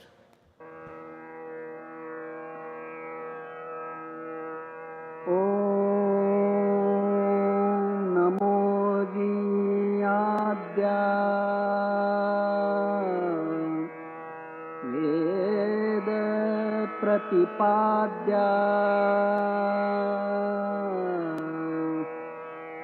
जय जय स्वसंवेद्या आत्मरूपा देवा तूचि गणेषु सकलार्थमतिप्रकाशु म्हणे निवृत्तिदासु अवधारि goji गुरुर्ब्रह्मा गुरुर्विष्णु गुरुर्देवो महेश्वरः गुरु साक्षात् परब्रह्मा तस्मै श्री गुरवे नमः.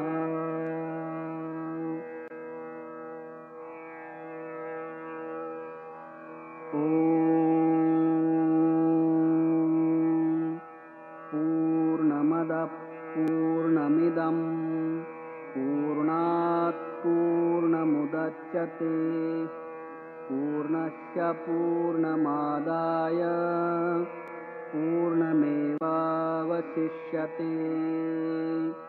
ॐ शान्ति शान्ति शान्तिः. Thank you very much. My friends, for last 3 days, all the student leaders from every corner of the country are experiencing some of the great and motivating speeches from this platform.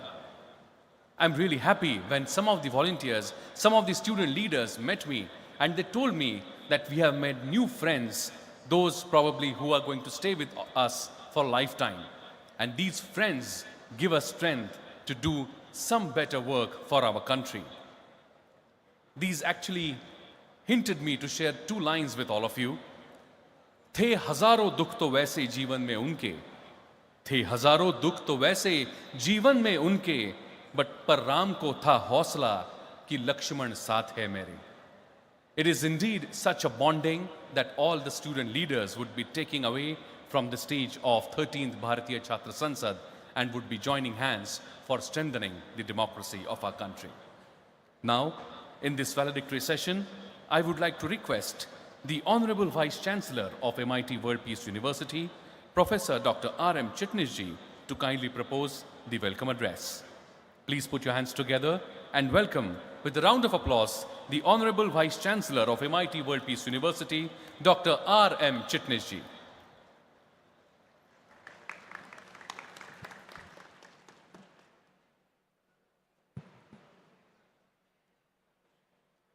Good afternoon and namaskar to all of you. This is a wonderful, wonderful moment. After 3 days of vibrant, energetic speeches by distinguished speakers, we have to come to this concluding part of valedictory session of 13th edition of Bharatiya Chhatra Sansad. May I, on behalf of our founder president and UNESCO chairholder for Human Rights, Democracy and Peace, revered Professor Dr. Vishwanath Karad sir, the Executive President of MIT Group of Institutions, Honorable Shri Rahul Vishwanath Karad sir, on behalf of all the trustee members, behalf of faculty members, on behalf of staff members, and dear students, on your behalf, let me extend a very warm welcome to all the guests of honor in this culminating session of the Grand Festival of Democracy, a grand festival of youth leadership for you. Cordial welcome to Honorable Shri Shivraj Singh Chauhan ji, former Chief Minister of Madhya Pradesh, Shri Jaiprakash Narayan ji, former IAS officer and founder of Lok Satta Party, and His Holiness Swami Gyanavatsal ji, senior monk of the BAPS, Swami Narayan Sanstha and Akshardham Mandir. We are honored to have all of you to grace this valedictory session of 13th Bharatiya Chhatra Sansad. Dear students, last 3 days were full of motivating speeches on socially relevant as well as academically important contemporary topics which are associated with our day-to-day lives. They talked of actual existence of women empowerment, caste census dilemma in our country, the power of folk culture in today's world, how social media and artificial intelligence is impacting our lives. So you can see the wide variety of topics you have gone through, which were particularly chosen to address the issues which are actually bothering you today as a youth of India. The student speakers coming from different states across India, gave energetic speeches motivated by a fire in their belly and passion in their heart, which displayed immense pride for the country and concerns for its citizens. And that exactly, my friend, is the objective of Bharatiya Chhatra Sansad, to hone and nurture the leadership of qualities in the young and restless minds of those who are really concerned about nation building new modern Bharat. Our last 13 years, Bharatiya Chhatra Sansad has successfully ignited lack of young minds to think, observe, to understand social issues in the perspective of leaders, and then ask questions and raise issues to resolve societal problems. As we all know, the seed thought of this unique initiative was conceptualized and brought in existence by our dynamic and prolific and extremely nationalistic leader, Executive President Shri Rahul Vishwanath Karad sir, who has been advocating the patriotic thought of calling our nation as a Bharat and naming our Independence Day as a National Day of Bharat. With those visionary thoughts of toiling efforts of last 12 years, BCS has now become a moment of democracy in India, youth leadership. So it is our collective duty to keep the fire and momentum grow stronger and make this movement a nationwide storm for everybody to take a note of. On this note, before I conclude today being the auspicious day of Swami Vivekananda Jayanti, which we all celebrate as a National Youth Day, I would like to recite few lines for you, dear students, in Hindi. The lines goes like this: हारना तब आवश्यक होता है दोस्तों, हारना तब आवश्यक होता है दोस्तों जब लड़ाई अपनों से हो, और जीतना तब आवश्यक होता है दोस्तों जब लड़ाई अपने आप से हो। मंजिलें मिले ये तो मुकद्दर की बात है, मंजिलें मिले ये तो मुकद्दर की बात है, पर हम कोशिश ही ना करें ये तो गलत बात है दोस्तों, पर हम कोशिश ही ना करें ये तो गलत बात है दोस्तों।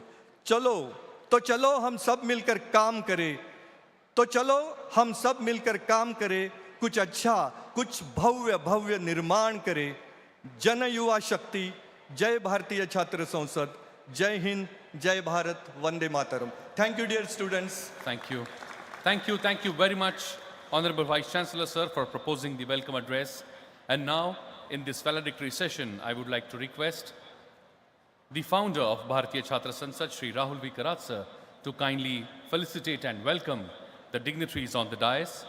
First and foremost, I would like to request sir to kindly felicitate and welcome the chief guest of this session, the former Chief Minister of the state of Madhya Pradesh and Honorable Member of Legislative Assembly of Madhya Pradesh, Shri Shivraj Singh Chauhan ji.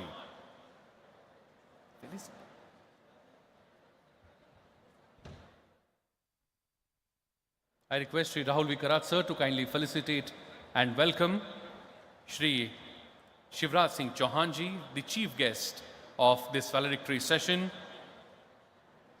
Please put your hands together, my friends, and welcome with a big round of applause Shri Shivraj Singh Chauhan ji.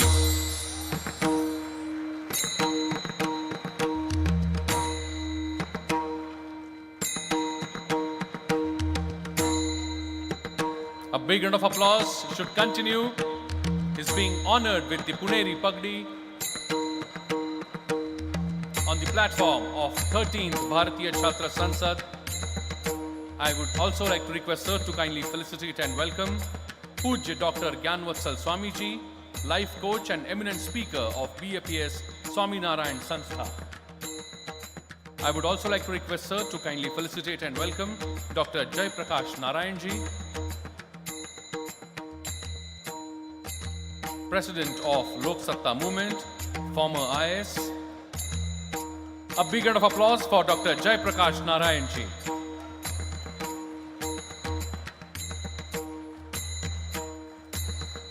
Thank you very much.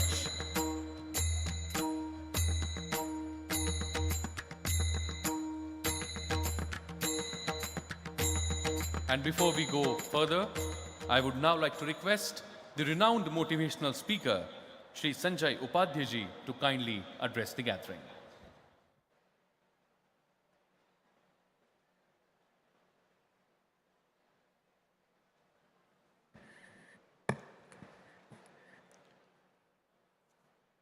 सम्माननीय ज्ञानमंच और मेरे दोस्तों, नमस्ते, नमस्ते, और जोर से,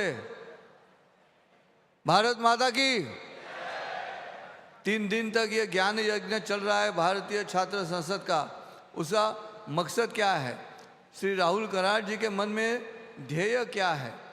12 साल हो चुके, ये 13वां साल चल रहा है जब हम भारतीय छात्र संसद इस तरह से भारतीय राजनीति में बदलाव लाने के लिए, डेमोक्रेसी को और ताकतवर बनाने के लिए हम आयोजित करते हैं। आज के इस फंक्शन के बाद आप घर जाओगे तो कुछ घर ले जाना है आपके साथ में, टेक अवे चाहिए कुछ। एक बात ध्यान में रखो, आज अगर हम ये देखें कि राजनीति में काम करने वाले जो लीडर्स हैं उनकी औसत उम्र क्या है, एज क्या है, तो ऐसे लगता है 65 से लेकर 70 तक, 75 तक उनकी उम्र है। युवा शक्ति राजनीति में आने के लिए अभी अगर आज 25 साल के हो आप सब लोग, तो अभी से राजनीति में आने की तैयारी करो। उससे क्या होगा, अगले 25 साल आपको अनुभव मिलेगा राजनीति का, और 50 साल के जब हो जाओगे आप सब लोग जो राजनीति में आना चाहते हैं वो अनुभव के साथ राजनीति में काम करेंगे।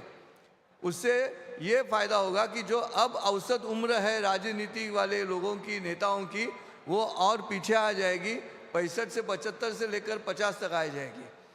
भारतीय छात्र संसद का जो परिणाम है वो परिणाम 1 साल, 2 साल, 3 साल के लिए नहीं है, ये 25 साल लगेंगे इस भारतीय छात्र संसद का परिणाम होके जो अगली जनरेशन है उस जनरेशन को ये मालूम हो कि अगर राष्ट्र समृद्ध करना है, अगर भारत राष्ट्र को विश्वगुरु बनाना है तो युवा शक्ति का उसमें आना, 25 साल तक अनुभव लेना और फिर 50वीं उम्र के साथ आगे भारत को पूरे विश्व में ले जाना।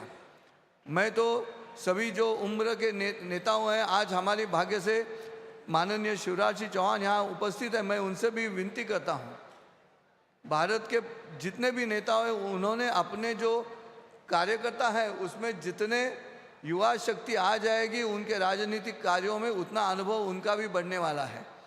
और ये इतिहास है, इतिहास गवाह है कि हर वक्त यही हुआ है। विश्वामित्र ऋषि ने राम और लक्ष्मण ये 2 विद्यार्थियों को चुना। आगे जाके नाश करना है राक्षसों का, तो राम और लक्ष्मण को साथ में लेके विश्वामित्र जी चले हैं। यही स्थिति द्वापर युग में भी है। सांदीपनि ऋषि ने श्री कृष्ण और बलराम को साथ में लिया है। आर्य चाणक्य विष्णुगुप्त ने किसे लिया? चंद्रगुप्त को अपने साथ में लेके वही बात की, राष्ट्र उद्धार की बात की।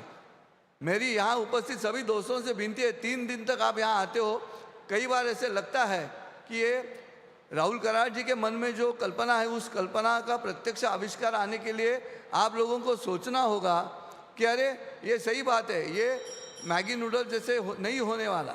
और इसलिए मेरी आपसे विनती है कि आप राम लक्ष्मण बनो, आप कृष्ण बलराम बनो, आप चंद्रगुप्त बनो, और आप ढूंढो हमारे लिए चाणक्य कौन है, हमारे लिए सांदीपनि कौन है और हमारे लिए विश्वामित्र कौन है।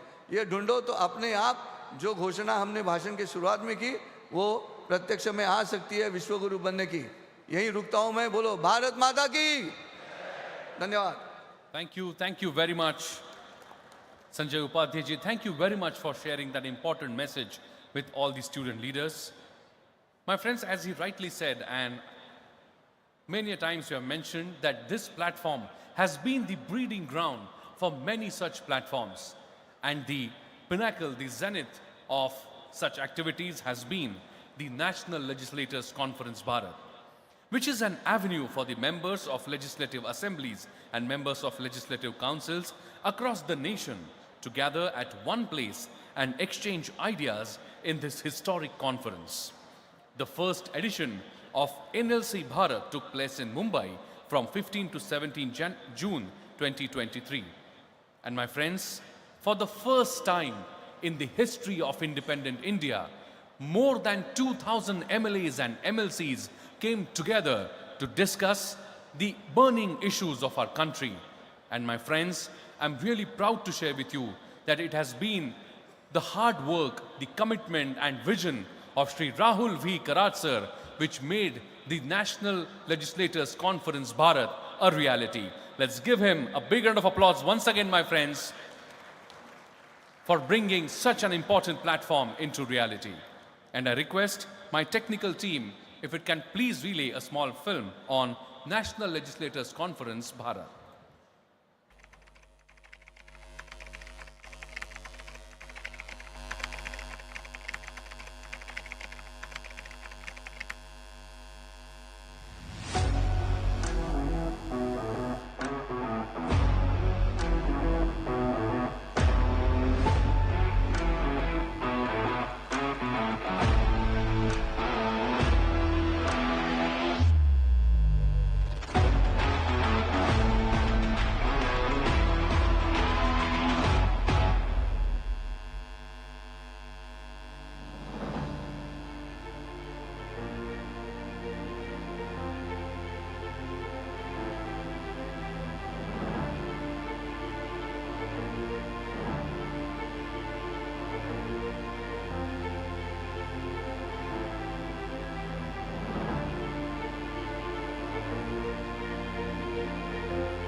For the welfare of a person, this constitution paves a way for you to achieve your goal.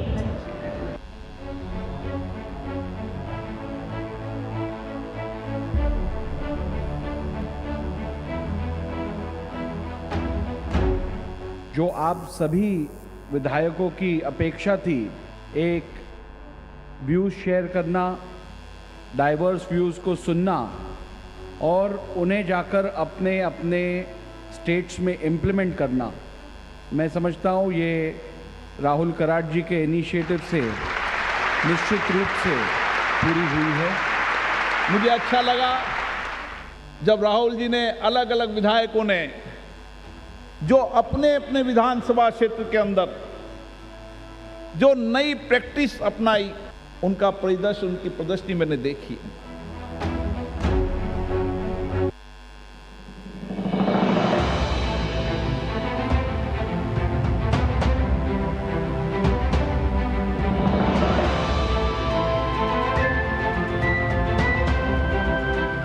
Undoubtedly, India is now being recognized and respected worldwide. These themes of your conference are vital strands of the work to enhance the effectiveness of all democratic legislatures.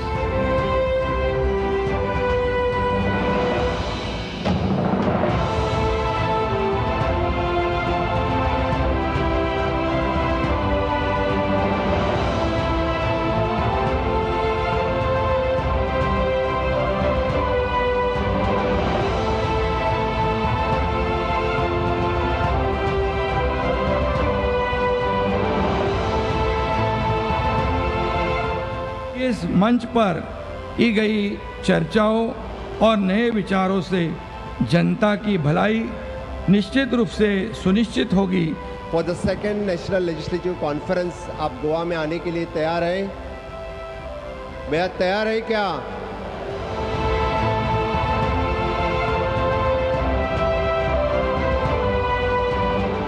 Whatever was said in India about thousands of years back is now being revealed by the entire world.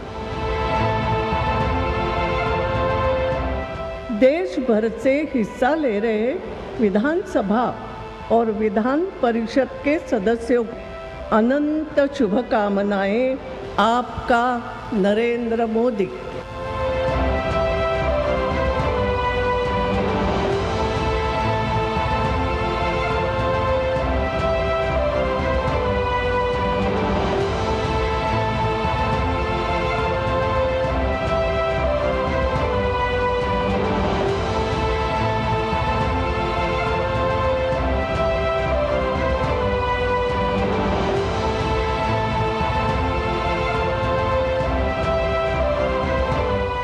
हमारे मंच के ऊपर सभी विधानसभा के speakers बैठे हुए हैं, मैं उनका मन से आभारी हूँ। मैं बहुत इमोशनल भी आज हो गया हूँ कि ये जो कल्पना बहुत 3, 4, 5 साल पहले मैंने बहुत सारे लीडर्स से बात किया था इसके बारे में, ये आज एक मैनिफेस्टेशन, एक इमेजिनेशन इस तरीके से यहाँ पे साकार हुआ।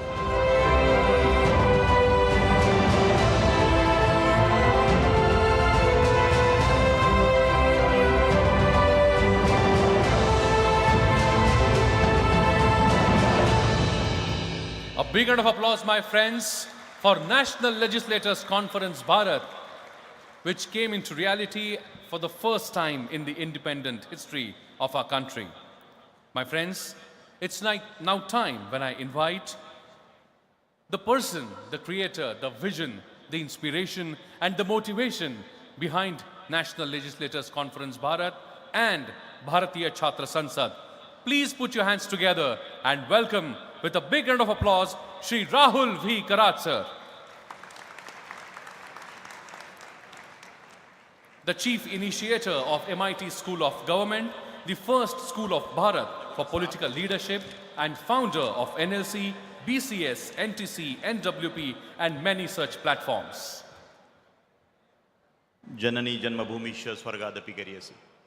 Thank you, Professor Bapat, for that introduction, and all the students and the audience sitting here, some respected MLAs, for patiently seeing this film of Rashtriya Vidhayak Sammelan. Let me welcome, on behalf of all of you, the bodies of trustees and our beloved founder, Dr. Vishwashanti Karad sir, the chief guest of today's program, the former Chief Minister of Madhya Pradesh, respected Shri Shivraj Singh Chauhan Sahab, Mrs. Chauhan sitting in the audience.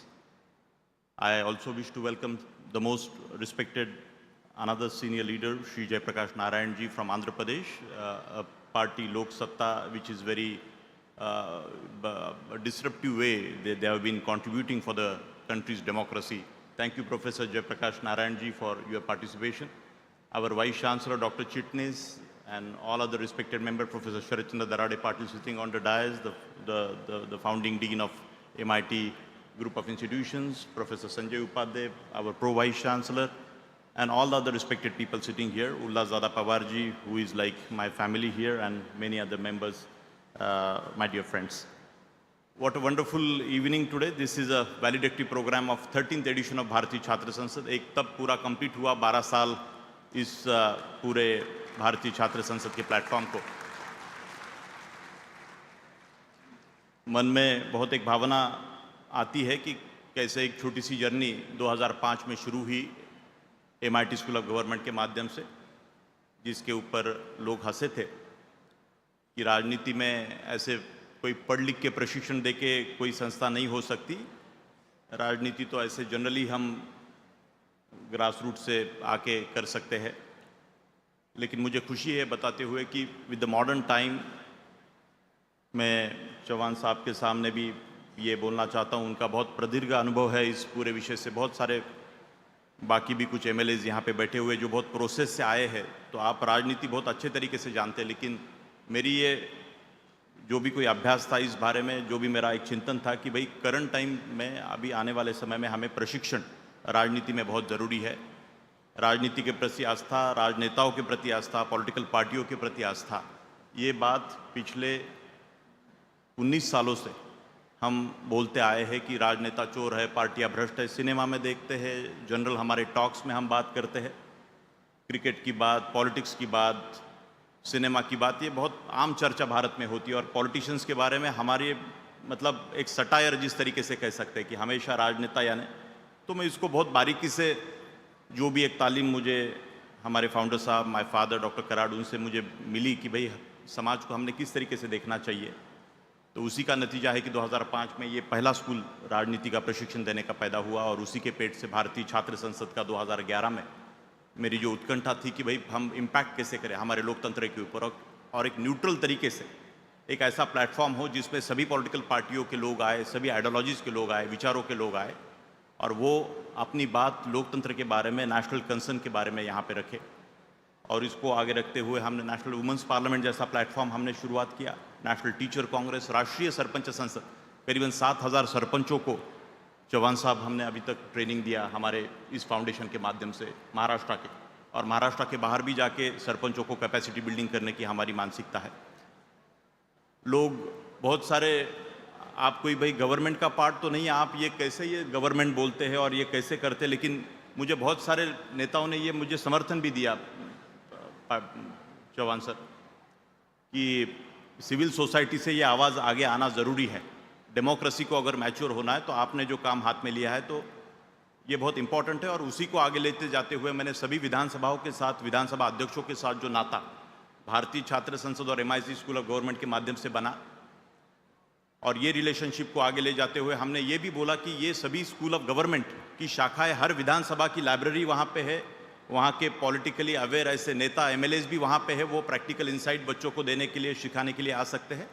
और ऐसा भी एक मैंने model पिछले 5 साल से सभी विधानसभाओं के साथ हम परसू कर रहे हैं कि सभी विधानसभाएं 30 ऐसे लीडरशिप के school, MIT school of government जैसे यहाँ पे पनपा, तो ऐसा एक महत्वपूर्ण ऐसा कि जिसके 6 MLA अभी तक बन गए, लोग जिसके ऊपर हंसे थे 18 साल पहले, और सभी पॉलिटिकल पार्टियों में पद लेके बहुत अच्छे तरीके से अलग अलग पार्टियों में काम कर रहे हैं। और हमारी अपेक्षा है कि एक चारित्र संपन्न, एक अच्छी पीढ़ी हम आने वाले समय में हमारे लोकतंत्र में हम पेनिट्रेट कैसे करें, तो उसके लिए ये एक तरीके से पब्लिक प्राइवेट पार्टनरशिप का एक इवोल्यूशन, और ये राष्ट्रीय विधायक सम्मेलन जो कि अभी यहाँ पे फिल्म आपने देखी कि 1780 के लगभग MLAs भारत के पहली बार स्वतंत्रता के बाद इकट्ठा हुए। लोग जहाँ जहाँ पे मैं गया, 22 मुख्यमंत्रियों को मिला, 22 अपोजिशन लीडर्स को मिला। अरे ये कौन बच्चा, ये क्या बोल रहा है, सभी पार्टियों को इकट्ठा लाना है, सभी MLAs को इकट्ठा लाना है। लेकिन मुझे लगता है भारतीय छात्र संसद जैसे मुझे सपना लगता था, लेकिन मेरे पिताजी के आशीर्वाद से, हमारे फाउंडर साहब के आशीर्वाद से ये पनपा। और उसी तरीके से मुंबई में पूरे भारत ने विटनेस किया। भारत के सभी, कल यहाँ पे 150 के लगभग MLAs पूरे भारत के आए हुए थे। 3 दिन का कैपेसिटी बिल्डिंग का प्रोग्राम उनके लिए यहाँ पे रखा गया था कि इसकी कमिटीज़ हम आगे कैसे बनाएं। और सभी MLAs भारत में यूथ पार्लियामेंट बना सकते हैं क्या? आप इमेजिन करिए कि 4 करोड़ बच्चे 12वीं के बाद के भारत में पढ़ते हैं, और 11-12 के तो उससे भी ज़्यादा बच्चे भारत में पढ़ते हैं। तो अगर सभी MLAs ने भारत में उस तरीके से यूथ पार्लियामेंट के इस तरीके के प्लेटफॉर्म, और जो चेतना यहाँ की जो 2011 से शुरुआत की, तो अभी नेशनल यूथ पार्लियामेंट भारत सरकार ने शुरू किया, उसमें भी हमारा छोटा सा रोल रहा। और बाकी भी बहुत सारी जगह पे यूथ पार्लियामेंट की जो कल्पना अलग अलग राज्यों में अलग अलग जगह पे जो हुई, उसकी मूल कल्पना यहाँ से जन्मी, इसका मुझे समाधान है और एक संतुष्टता भी है कि हम छोटा सा कुछ कर पाए इस पूरे विषय में। मुझे जो बच्चों ने इंस्पायर होकर ऐसे प्लेटफॉर्म खोले उनका भी मैं आज यहाँ पे वैलिडिटी प्रोग्राम में अभिनंदन करना चाहता हूँ। आज के समय में सोशल मीडिया का समय, और मैं और एक बात देखता हूँ कि एक फुलफिलमेंट की बात बच्चों में भी मुझे कई बार सब कुछ होने के बावजूद भी ऐसा एक इंटरनल फुलफिलमेंट नहीं है। एज ए एजुकेशनिस्ट 70,000 बच्चे चौहान साहब हमारी संस्था में पढ़ते हैं अलग अलग शाखाओं में। तो क्या है डायलेमा, क्या है मन में, मतलब एक ड्यूअल माइंडसेट में देखता हूं कि एक बहुत अमीरी और ये सब कुछ भी सोशल मीडिया से एक सपने भी है आप सब लोगों के, और एक दूसरी भी कल्पना दिखती है, तो समवेयर कन्फ्यूजन भी है। तो मुझे लगता है वो क्लैरिटी के लिए भी आप सब लोगों को हमें सोचना होगा, और उसी बात का एक मकसद देने के लिए बार बार हम ये बोल रहे हैं कि राजनीति का आध्यात्मिकरण, इवन एजुकेशन सिस्टम में आध्यात्मिकरण का कैसे रोल होना चाहिए, इस बात का पूरा समन्वय होने के लिए आदरणीय विश्वनाथ कराड़ सर ने पूरे विश्व में एक प्रोफेशनल इंस्टीट्यूशन को वर्ल्ड पीस यूनिवर्सिटी, ऐसा नाम अभी कभी सुना है आपने? पूरे विश्व में किसी विद्यापीठ को वर्ल्ड पीस का नाम देना, जो स्वामी विवेकानंद जी का जो वाक्य था कि विज्ञान और अध्यात्म का समन्वय ही विश्व शांति ला सकता है। तो ये स्पिरिट जो है ये आप लोगों में किस तरीके से इम्बाइब करें, इसीलिए पीस का सिलेबस भी यहाँ पे इस संस्था में दिया जाता है। जो छात्र पूरे भारत से अलग अलग राज्यों से रजिस्टर करके आए उनके लिए मैं आपको बताऊं, और एक बहुत अच्छा हमारा प्रयास है कि जो पीढ़ी यहाँ से आगे चल के बाहर निकलेगी तो उनका भी एक मेजरमेंट हो कि how and what way they are making the difference in the society and how they are making the impact on our democracy. मैं फिर से एक बार आप सब लोगों को शुभकामनाएं देता हूँ कि आपकी जो तन्मयता, 3 दिन का जो एंगेजमेंट यहाँ पे छात्रों का रहा वो इसी तरीके से बहुत अभिनंदनीय था कि इस तरीके का आयोजन अलग अलग लोग अपने अपने तरीके से आयोजन अभी कर रहे हैं, लेकिन मुझे खुद को संतुष्टता नहीं है चौहान सर कि हमें गवर्नमेंट ने जब तक थोड़ा सा हैंड शेकिंग इसकी तरफ अगर किया और पब्लिक प्राइवेट का थोड़ा और अगर मिलाप हुआ और हमारी जैसी संस्था जिसकी एक बहुत अच्छी शक्ति बन गई है, कन्वेनिंग की एक एबिलिटी बन गई है, तो बहुत कुछ विधानसभाओं के साथ और बाकी भी चीज़ों में बहुत कुछ हो सकता है। आज आने वाले थे पृथ्वीराज चौहान जी यहाँ पे थे, मैं उनसे भी बात कर रहा था, हमारे फॉर्मर चीफ मिनिस्टर साहब, और आपके जैसे कुछ चुनिंदा 10-12 लोगों का बोर्ड हम बनाने के प्रोसेस में है, जो बोर्ड इस पूरे विषय को आगे चल के अंजाम दे सकता है। और बड़े पैमाने के ऊपर भारत का जो अपना डेमोग्राफिक डिविडेंड, इतना जो यूथ है, हम इनको सेंसिटाइज करके एक अगले 10-20-25 साल की पीढ़ी मुझे दिखती है, उसके बाद का भारत भी दिखता है कि किस तरीके से हमारा इवोल्यूशन होगा। बट मुझे लगता है कि अगर सही समय में अगर ये कदम हमने अगर उठाए तो सोशल मीडिया या टेक्नोलॉजी का भी गलत असर, एआई की बात आप सब लोग जानते हैं, एआई का भी सेशन आपने सुना, इन सब चीज़ों का अगर असर, पॉजिटिव असर अगर अपने ऊपर होना है तो इन सब चीज़ों की चर्चा इस मंच के ऊपर और ऐसे कई सारे मंचों के ऊपर पूरे भारत में होनी चाहिए, ऐसा मुझे यहाँ पे लगता है। मैं लास्ट में जाते जाते इतना ही कहूँगा, as a proud Hindu in this country, on the 22nd Ram Mandir का उद्घाटन होने जा रहा है।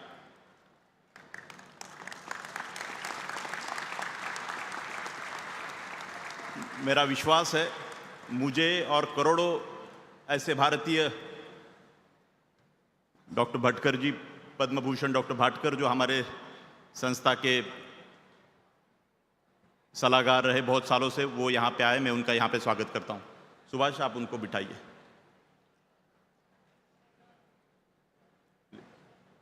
Thank you. Everybody can sit down please. Yeah, thank you. Thank you professor Bhatkar sir for your participation today. तो मेरी बात आपके सामने मैं इतना ही कह रहा था, प्रभु राम भारत के कल्चरल सिंबल में मानता हूं। हम सब लोग एक भारत की अस्मिता, भारत का कल्चर, भारत की वैल्यू सिस्टम। तो मुझे कई बार इस बात का भी दुख होता है कि हम ऐसे कई सारे सब्जेक्ट्स को हम पॉलिटिकल पार्टियों के साथ जोड़ते हैं, और ये बात मैं इस मंच के ऊपर कई बार बोल चुका हूं। कांग्रेस सरकार में राजीव गांधी जी ने, आप सब लोग हिस्ट्री जानते हैं कि वो ताला कैसे, वो राम मंदिर का केस चल रहा था और वो कैसे तोड़ा। तो मुझे लगता है उसके बाद का जो इवोल्यूशन होकर आज केंद्र में बीजेपी का सरकार है और राम मंदिर बनने जा रहा है, तो मुझे लगता है कांग्रेस के भी जितने लोग हो या सभी पॉलिटिकल पार्टियों के लोग हो और हम सब लोग करोड़ों हिंदू इस विषय में अपनी जो भावना है उसको एक्सप्रेस करते हुए हमारे इमोशंस, कलेक्टिव एक इमोशंस इस पूरे मंदिर के इसमें जो निर्माण में होना ज़रूरी है। उससे हमारी एजुकेशन सिस्टम स्ट्रेंथन होगी, इससे हमारा कॉन्शियसनेस क्लियर होगा और जितने बाकी भी इस्लाम धर्म के भी फेथ के लोग हो सकते हैं या बाकी भी कई सारे फेथ के लोग हो सकते हैं। और वही बात डॉक्टर कराड़ सर ने, प्रभु रामचंद्र का सुंदर पुतला, वो विश्वशांति का गुम्बद, उसके बाजू में बाबा बुल्ले शाह का पुतला, महावीर जी का पुतला, गौतम बुद्ध का पुतला, सभी धर्मों का समन्वय जिसने इस समाज का फाउंडेशन, और मुझे लगता है भारत भूमि में प्रभु रामचंद्र का, और हम उनके वंशज और उनकी आगे की संतान होने के नाते लगता है मुझे हमें सबको इसके ऊपर पार्टियां या इन सब चीज़ों से उठकर इन सब चीज़ों की तरफ देखने की ज़रूरत है, ऐसा मेरा भाव यहाँ पे प्रकट करता हूँ। मैं किसी पार्टी का प्रचार प्रसार, ये मेरी भावना कभी भी भारत, एक नेशनलिस्ट के नाते, एक प्रखर राष्ट्रभक्ति के नाते मैं हमेशा भारतीय छात्र संसद हो, MIT स्कूल ऑफ गवर्नमेंट और सभी अपने डेमोक्रेटिक फैब्रिक के बारे में, लोकतंत्र के बारे में देखता आया हूँ। शायद उसी का आशीर्वाद है कि ये छोटा सा काम भारतीय छात्र संसद हो, राष्ट्रीय विधायक सम्मेलन के माध्यम से आप सभी लोगों के सामने यहाँ पे हो पाया।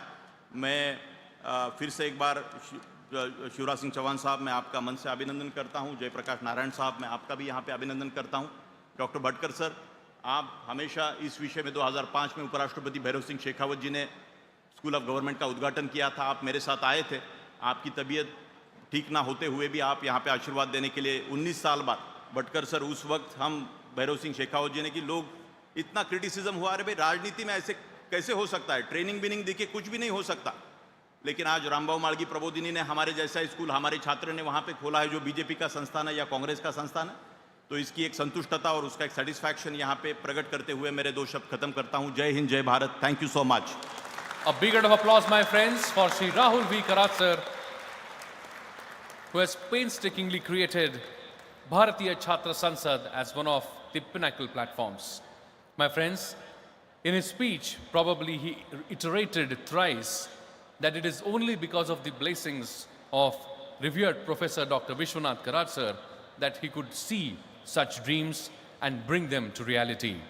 The founder and chief patron of MITES MIT Pune and president of MIT World Peace University and creator of Philosopher's Century Gyaneshwara World Peace Prayer Hall and World Peace Prayer Library, the World Peace Dome.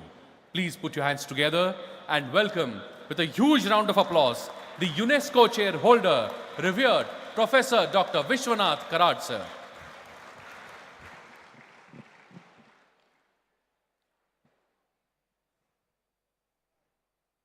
All my learned friends sitting in the audience,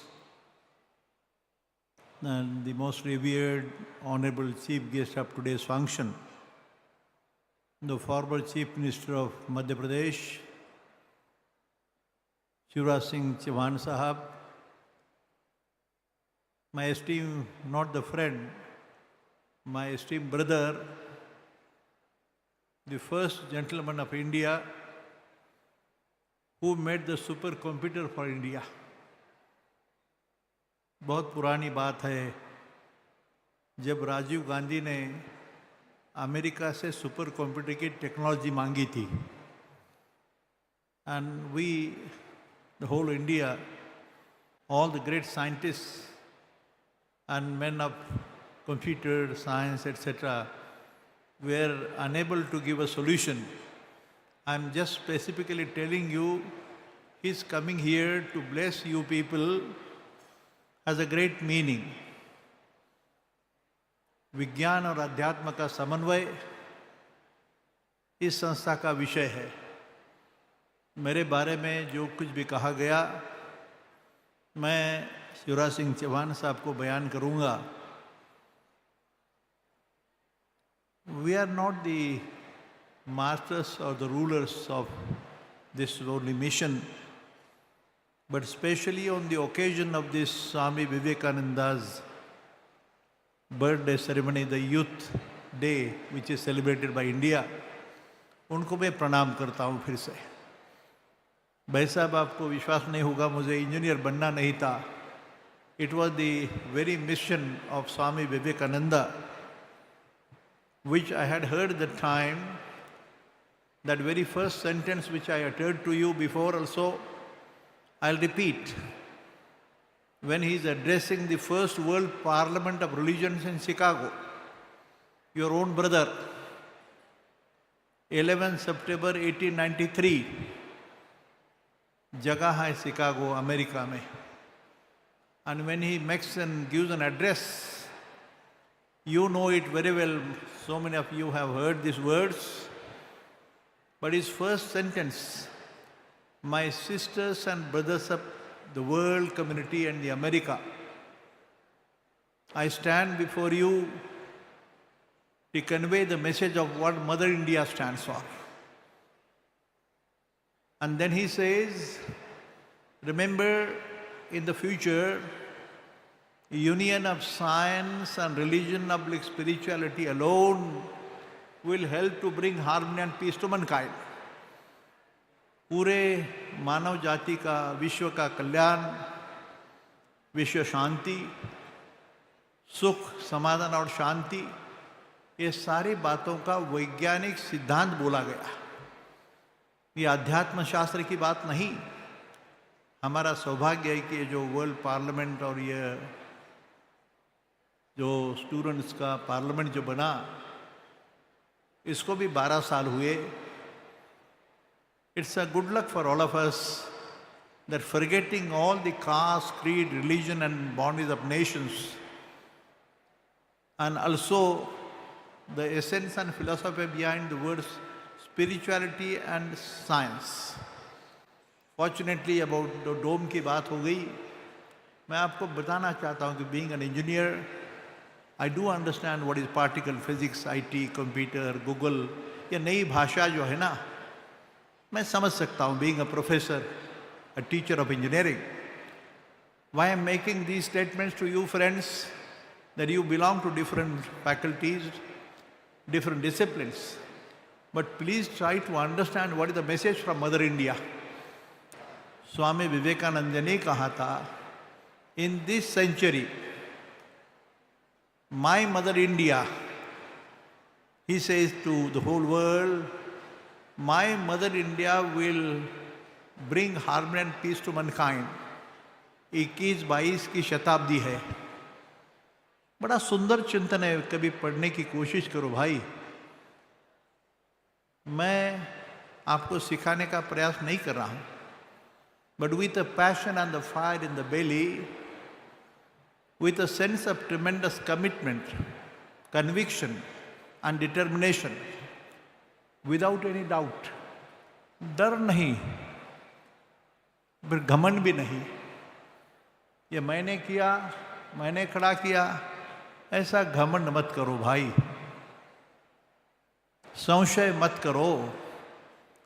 वो सबसे बुरी बात है. सत्ता, संपत्ति और स्वार्थ, 3 बातों में फंस जाते तो प्रॉब्लम होती है. किसी घर में हो, किसी व्यक्ति में हो, किसी पद पे कोई न क्यों हो, ऐसी बातें समझने की कोशिश करो. Have a message and remember this institution, especially when he speaks from Sant Jnaneshwar to Albert Einstein, it has a deep-rooted meaning, a very scientific base, a logical and philosophical meaning behind. मैं आपको request करूंगा, भारतीय संस्कृति, भारतीय परंपरा, भारतीय तत्वज्ञान जो यहाँ बयान किया गया, एकम सत विप्रा बहुधा वदंती. The truth is one and only one. The people call it by different names. वसुदैव कुटुंबकम कितने बार कहा गया यहाँ पे? इसका अर्थ दुनिया को समझाना हो, उसका भी वक्त आ गया है. आपको विश्व गुरु बनना हो, तो you need to be highly disciplined, dedicated, devoted, with a sense of commitment and conviction and determination to learn to give. लेना तो ठीक है भाई, देने को सीखो. और दुनिया के सामने ऐसा एक नया उदाहरण दुनिया को रास्ता दिखाने के लिए करने की ये प्लेटफॉर्म है. मैं आपको अभिवादन करता हूँ. स्पेशली शिवराज सिंह चौहान साहब and my brother Vijay Bhatkar, who is here. I am so happy that both of them are here. All other Jai Prakash Narayan ji is here. I think I am grateful to all of you and to the guests of today. Thank you so much.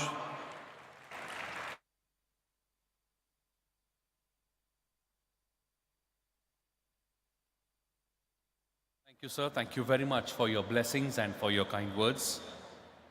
And now, my friends, it is the moment that in the valedictory session of 13th Bharatiya Chhatra Sansad, we proceed. And to take the proceedings further, I would like to invite on stage the officer on special duty of MIT World Peace University, Shri Sankalp Singhai ji. बहुत बहुत शुक्रिया गौतम जी। और जिस पल का आप सबको इंतज़ार था वो पल आपके काफ़ी करीब आ गया है। मगर आज मैं एक बहुत ही अनौपचारिक पहचान, एक अनौपचारिक परिचय आदरणीय शिवराज सिंह चौहान जी का दूंगा। भारतीय पारिवारिक जीवन शैली में मामा शब्द का बड़ा महत्व होता है। मामा, हर भारतीय के जीवन के प्रारंभिक वर्षों में उसका 3 प्रकार के मामाओं से परिचय होता है। बचपन में सबसे पहले आते हैं चंदा मामा। चंदा मामा दूर के। उसके बाद हमें पढ़ाया जाता है कंस मामा, जो अपने भांजे के ही दुश्मन हो जाते हैं। उसके बाद तीसरे मामा आते हैं जिन्हें हम जानते हैं शकुनी मामा, जिन्होंने तो महाभारत ही करा दी। मगर हजारों साल बाद मध्य प्रदेश के एक छोटे से गांव जैत में एक व्यक्तित्व का जन्म होता है, एक सामान्य अन्नदाता किसान परिवार में। और उस वो व्यक्तित्व मामा शब्द के प्रतिमान बदल देता है, अर्थ बदल देता है, जिसे हम और आप शिवराज सिंह चौहान के नाम से जानते हैं। जोरदार तालियों से स्वागत करें अपने प्रिय मामा जी का। हमारे मामा 10वीं कक्षा में अपना पहला चुनाव लड़ते हैं और 11वीं कक्षा में छात्र संघ के अध्यक्ष बन जाते हैं। आपातकाल में जेल जाते हैं और फिर 5 बार सांसद बनते हैं और 4 बार मध्य प्रदेश के मुख्यमंत्री। माननीय शिवराज सिंह चौहान जी स्वर्गीय प्रधानमंत्री अटल बिहारी वाजपेयी जी के नेतृत्व परंपरा को आगे बढ़ाने वाले नेता हैं। उनके व्यक्तित्व में सरलता, आत्मीयता, अपनत्व, सहजता बगैर लाग लपेट के झलकती है। सबको साथ लेकर चलने की कला, आम आदमी को व्यवस्था में खास का दर्जा दिलाने की जद्दोजहद और मैं हूं ना की भावना आपको लोगों के दिलों में स्थापित करती है।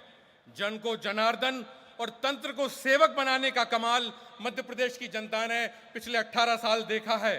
अंत में इस 13वें भारतीय छात्र संसद के संस्करण में ये जो तमाम आपके भांजे भांजी आपके सामने बैठे हैं, उनकी दुआ आप तक पहुंचाता हूं कि फानूस बन के जिसकी हिफाजत हवा करे, फानूस बन के जिसकी हिफाजत हवा करे, वो शम्मा क्या जले, वो शम्मा क्या बुझे, जिसे रोशन खुदा करे।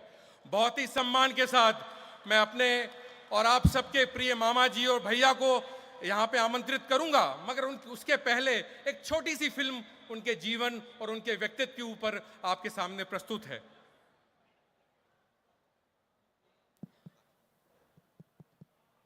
चेक। और मेरे बेटा बेटियों, आज इस छात्र संसद के डाइस पे खड़े रह के शिवराज सिंह चौहान ये घोषणा करता है कि भौतिकता की अग्नि में दग्ध विश्व मानवता को शाश्वत शांति के पथ का दिग्दर्शन अगर कोई कराएगा तो हमारा भारत कराएगा। ये भारत भूमि कराएगी, इस देश के विचार कराएंगे। Shri Shivraj Singh Chauhan is a prominent Indian politician and a member of the Bharatiya Chhatra Party. Serving as the Chief Minister of Madhya Pradesh for 4 terms, he held the position from 2005 to 2018 and then again from 2020 to 2023. His political journey includes being the former National Vice President of the BJP from 2019 to 2020, a member of the Parliamentary Board and a member of the Central Election Committee of the party. Shri Chauhan was also the National President of the Bharatiya Janata Yuva Morcha from 2000 to 2002 and a member of the Lok Sabha representing Vidisha from 1991 to 2005. Renowned for his leadership, Shri Chauhan implemented commendable efforts were recognized with several awards, such as the 2011 NDTV Indian of the Year Award for Leader of New India Development, the Adarsh CM Award in the 5th BCS in 2015, and the Champions of Change Award in 2022. Let's warmly welcome Shri Shivraj Singh Chauhan. जोरदार तालियों से दोनों हाथों से आप अपने प्रिय मामा जी का यहाँ पे स्वागत करेंगे। भारत माता की, भारत माता की, स्वामी विवेकानंद की, जिजाऊ माता की और कार्यक्रम में उपस्थित बहनों भाइयों की और मेरे भांजे भांजियों की।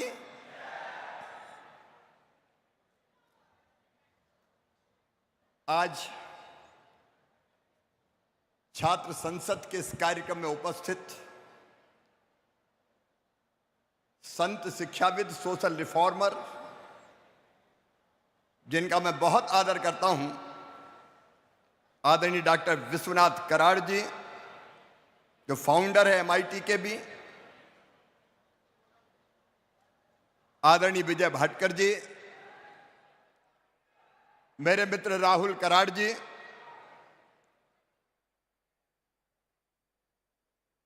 जो अद्भुत काम कर रहे हैं, आदरणीय जयप्रकाश जी, डॉक्टर R चिटनीस जी, मंच पर उपस्थित बाकी सभी वरिष्ठगण, प्रिय बहनों और भाइयों, भांजे और भांजियों, आप सबको दोनों हाथ जोड़ के प्रणाम करता हूं, आप सबको नमस्कार करता हूं। अभी संकल्प जी मामा की परिभाषा बता रहे थे और मामा मामा कहते उन्होंने कहा कंस मामा, शकुनी मामा का भी जिक्र किया। हाँ, मैं भी मामा हूं और अब केवल मध्य प्रदेश के बच्चों का मामा नहीं हूं, हम सब भारत मां के लाल, भेदभाव का कहां सवाल। मामा का एक अर्थ तो यह होता है जो मां का भाई हो वो मामा, लेकिन एक अर्थ और होता है जो बच्चों से दो दो मां जितना प्यार करता हो, मां मां वो मामा।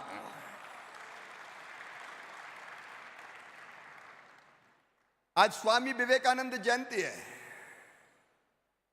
जिजाऊ माता ने भी आज ही जन्म लिया था।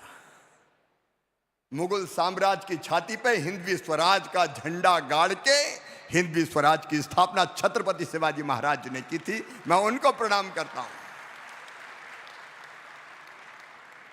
और स्वामी विवेकानंद जी योद्धा सन्यासी, अभी मैंने आके देखा world peace university, Vishwanath ji मैं प्रणाम करता हूं, राहुल जी आपका भी अभिनंदन। वर्ल्ड पीस डोम, लेकिन विश्वनाथ जी अभी जिक्र कर रहे थे स्वामी विवेकानंद जी के शिकागो के भाषण का। स्वामी विवेकानंद जिन्होंने विश्व संसद में उद्घोष किया था, एकम सद विप्रा बहुधा वदंती, सत्य एक है, विद्वान उसको अलग अलग तरीकों से कहते हैं। परमात्मा एक है, उसके पास तक पहुंचने के रास्ते अनेक है, किसी भी रास्ते चलो अंततः पहुंचोगे वही। स्वामी विवेकानंद जिन्होंने उद्घोष किया भारत के उस विचार का कि सब में एक चेतना है, हम सब में एक ही चेतना है, जिसको तुलसी बाबा ने कहा सिया राम मैं सब जग जानी। आत्मवत् सर्वभूतेषु, सबको अपने जैसा मानो, क्योंकि हम सब उसी एक चेतना के अंश हैं। और विश्व शांति की बात होती है, यहां वर्ल्ड पीस का डोम बना हुआ है। संयुक्त राष्ट्र संघ बना द्वितीय विश्व युद्ध के बाद, लेकिन भारत ने हजारों साल पहले कह दिया था अयम निजम पराबेत्ति गणना लघुचेत साम उदार चरिता नाम तो वसुदैव कुटुंबकम। ये मेरा है, ये तेरा है। ये सोच छोटे दिल वालों का होता है। जो विशाल हृदय के होते हैं वो तो कहते हैं सारी दुनिया ही एक परिवार है। स्वामी विवेकानंद जी ने उद्घोष किया भारत के इस विचार का, धर्म की जय हो, अधर्म का नाश हो।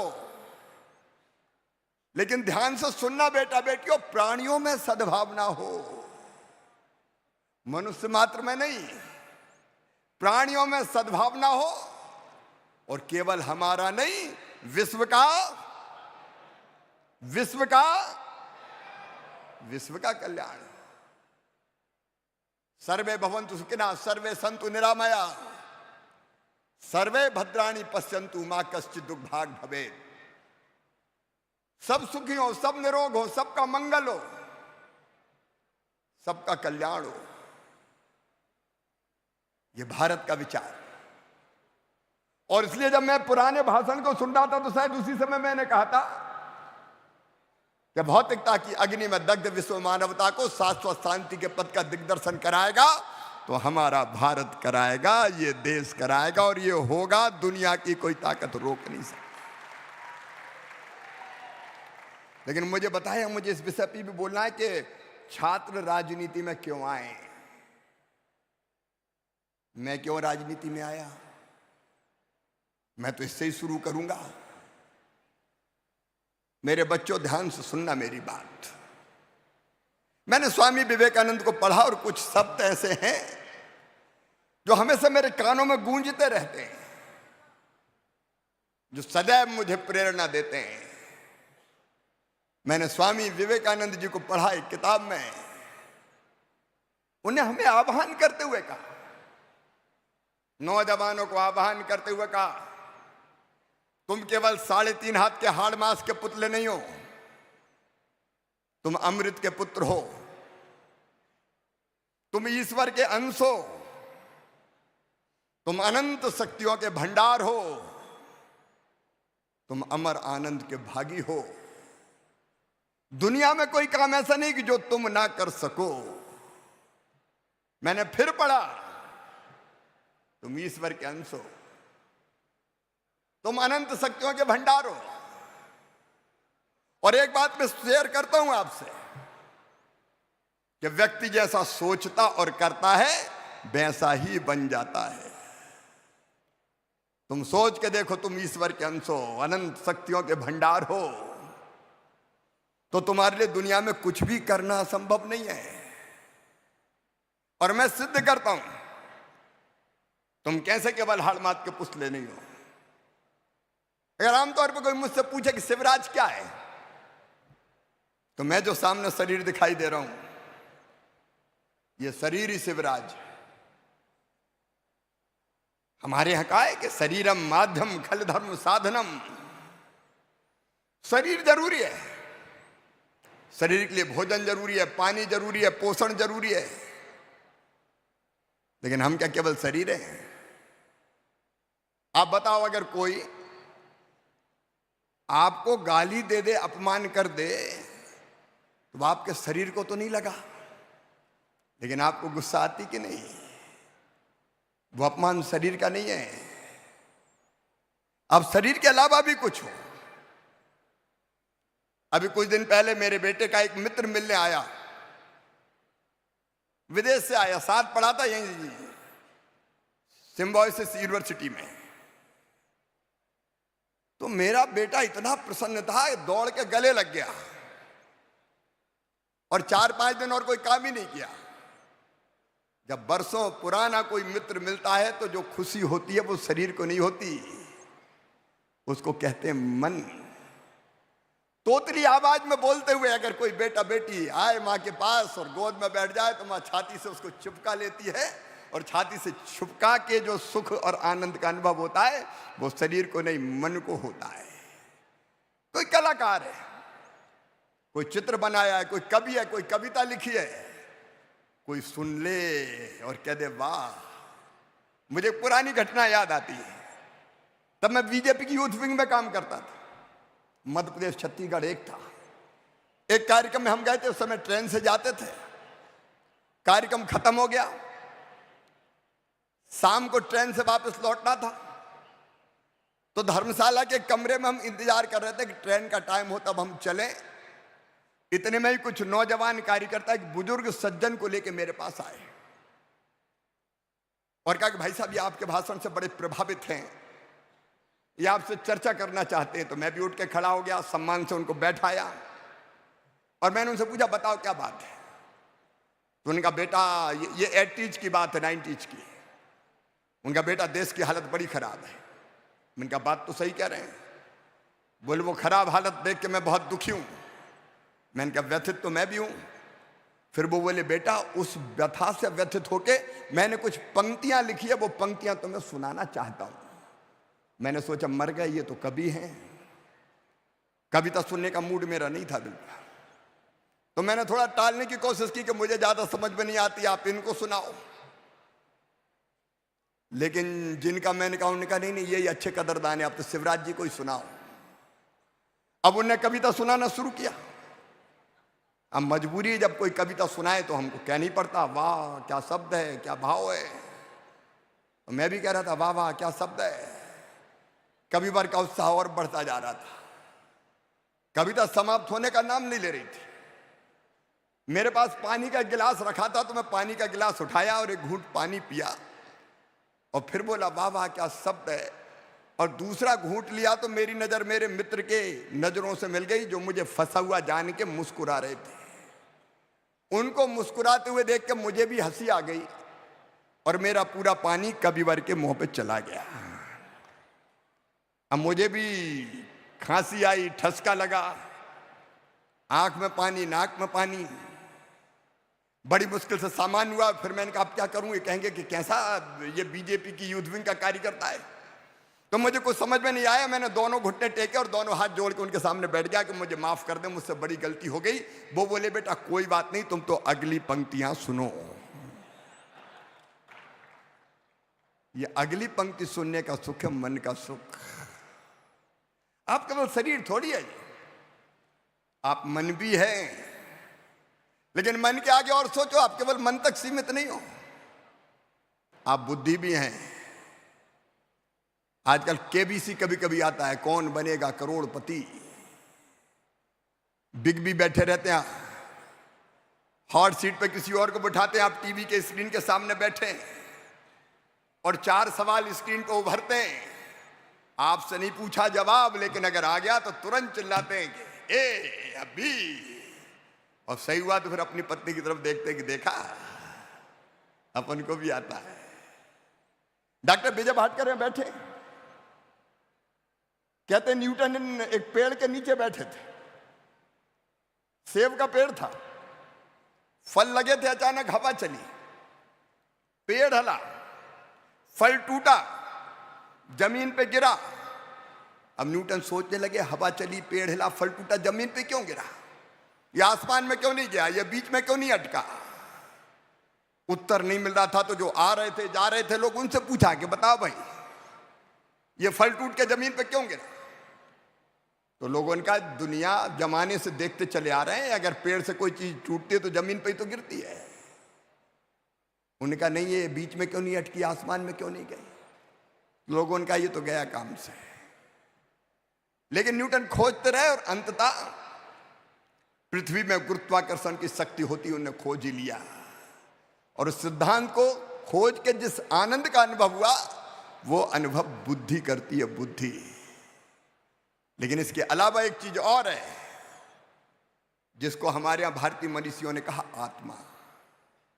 मैं उसके विस्तार में विवेचन पर नहीं जाऊंगा, लेकिन मैं ये विश्वास के साथ कहता हूं कि हम जो हैं वो 2 हैं, एक अंदर का शिवराज, एक बाहर का शिवराज। कई बार बाहर का शिवराज गलत भी सोच ला, झूठ भी बोल दो, चोरी भी कर दो, लेकिन अंदर से आवाज आती कि मत कर, ये गलत है, गलत है, गलत है, अंतरात्मा। और इसलिए मैं जो आपसे कहना चाह रहा हूं, आप केवल शरीर नहीं, आप कुछ और हैं। और आप क्या ही अगर आप जान लें तो आप दुनिया में बड़े से बड़ा काम कर सकते हैं। मैं राजनीति में इसलिए आया कि विवेकानंद जी के वो शब्द, तुम अनंत शक्तियों का भंडार हो, और जीवन इसलिए नहीं है कि ये व्यर्थ गवाया जाए, ये बेकार किया जाए। और जब मैं 7th में पढ़ता था, 7वीं में, तब पहला आंदोलन मैंने किया अपने गांव के मजदूरों के लिए। उनको मिलती थी मजदूरी पैसे में नहीं, अनाज में मिलती थी, एक बर्तन में नाप के 2.5 पाई मिलती थी। मैंने कहा 2.5 पाई नहीं 5 पाई लेंगे। मंदिर पे बैठक बुलाई, थोड़े से लोग आए क्योंकि मेरी उम्र बहुत छोटी थी। और बाद में 20-25 मजदूरों को लेकर जुलूस निकाल के हम लोग आगे बढ़े। तो घर के सामने जब जुलूस गया तो मेरे घर से मेरे चाचा जी निकले थे लाठी लेके कि बाप आज मैं मजदूरी बढ़ाता हूं, क्योंकि वो खुद किसान थे।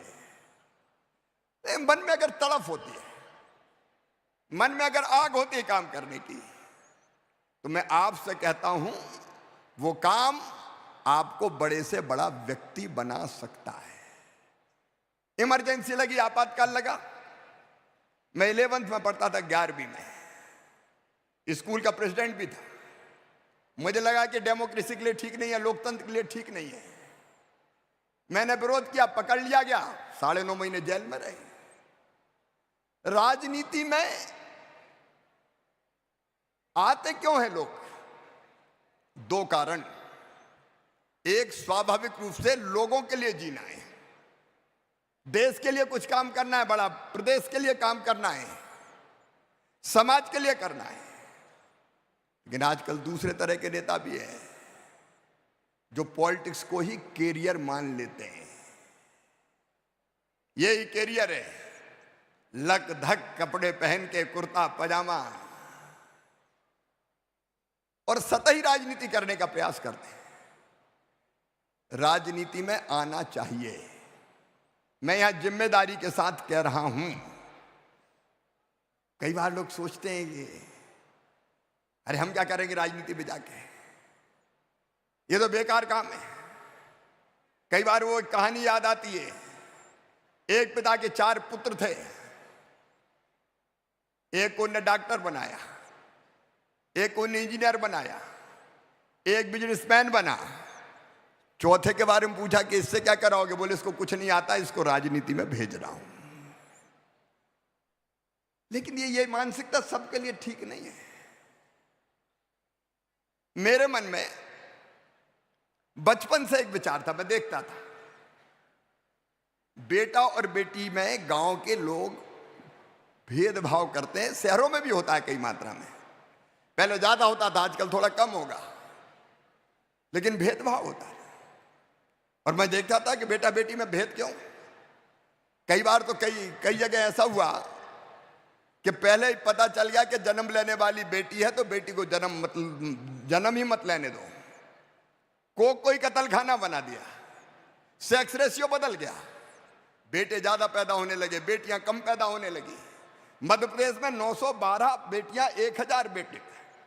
तब मन में तकलीफ होती थी, कुछ करना चाहिए, कुछ करना चाहिए। तो मैं ऐसे ही भाषण देता था और कहता था बेटी को आने दो, बेटी है तो कर ले।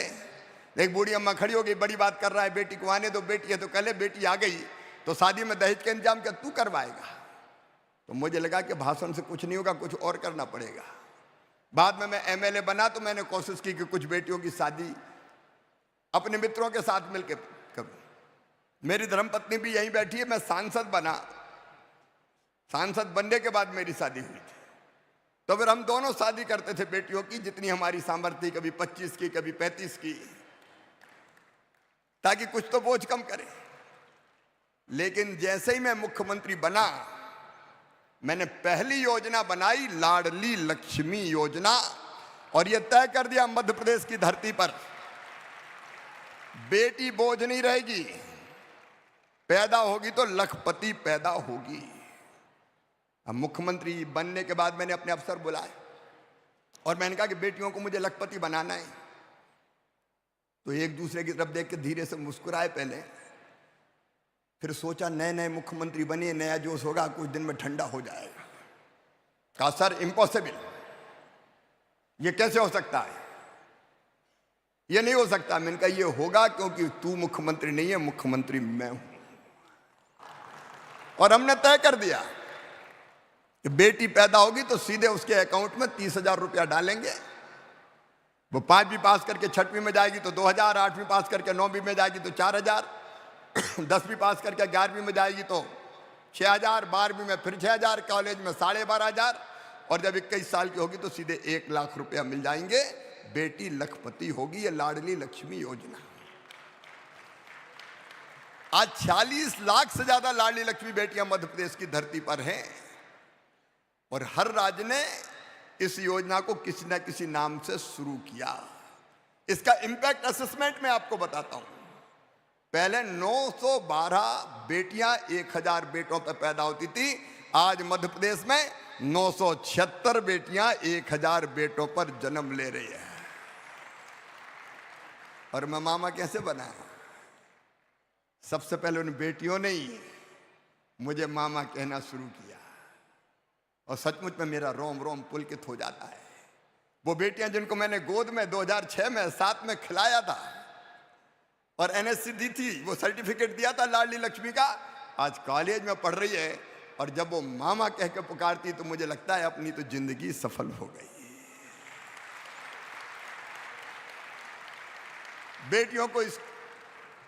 बेटियों को बुक्स हो।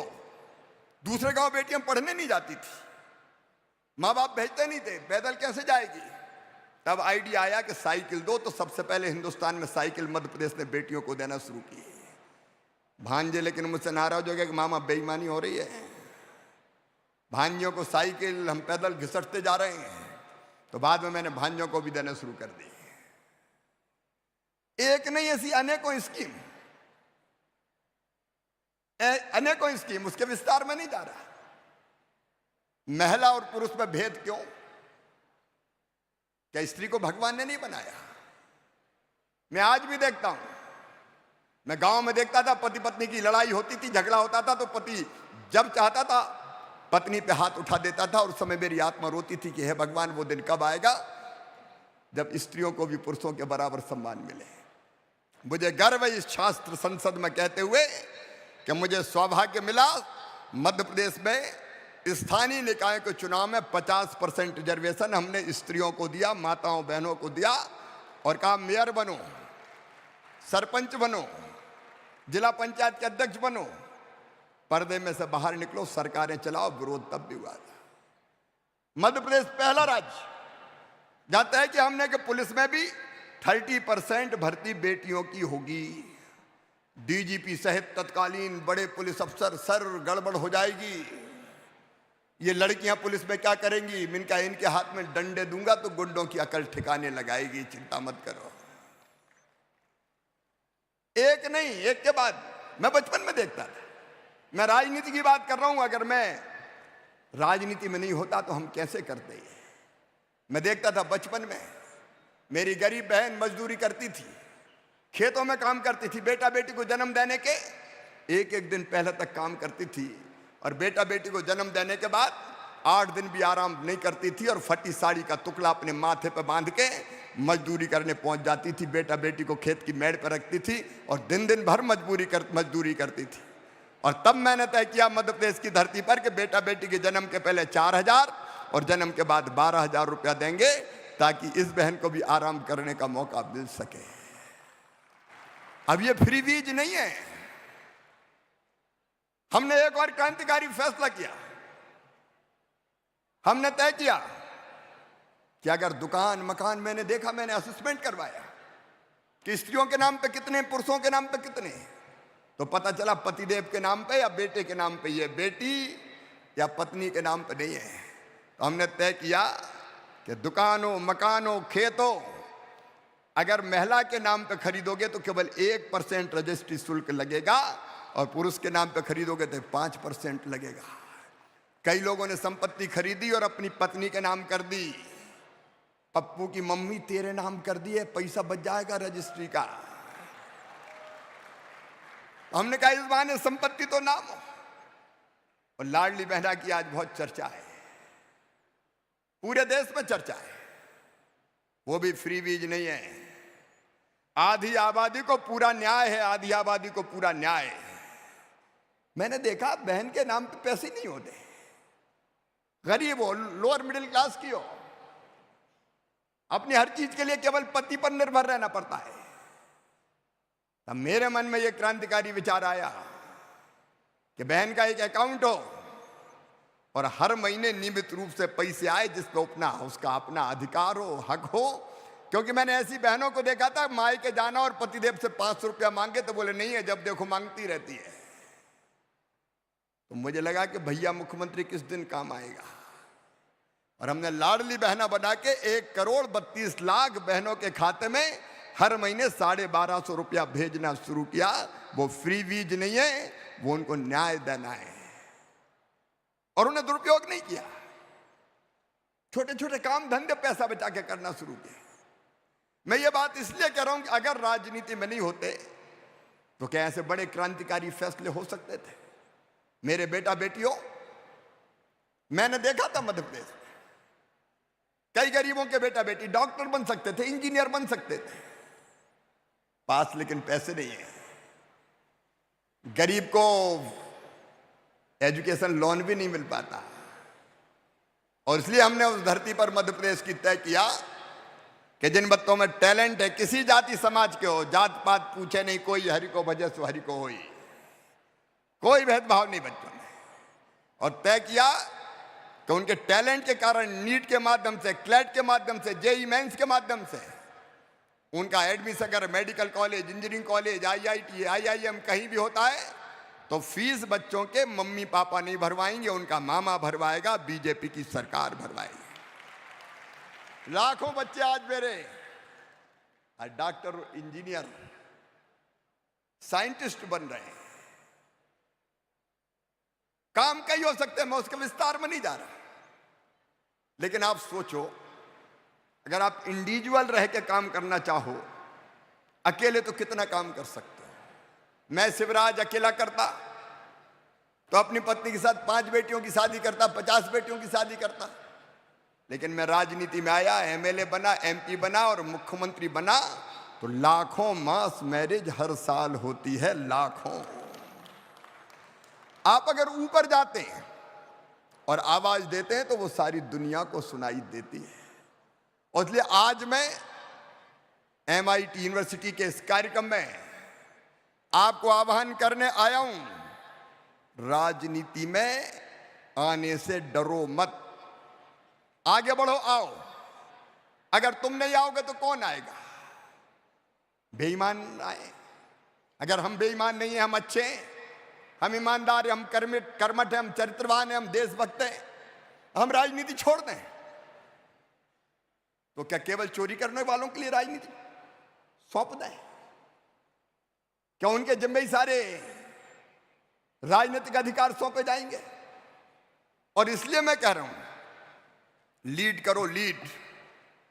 तुम कर सकते हो क्योंकि तुम अनंत शक्तियों के भंडार हो।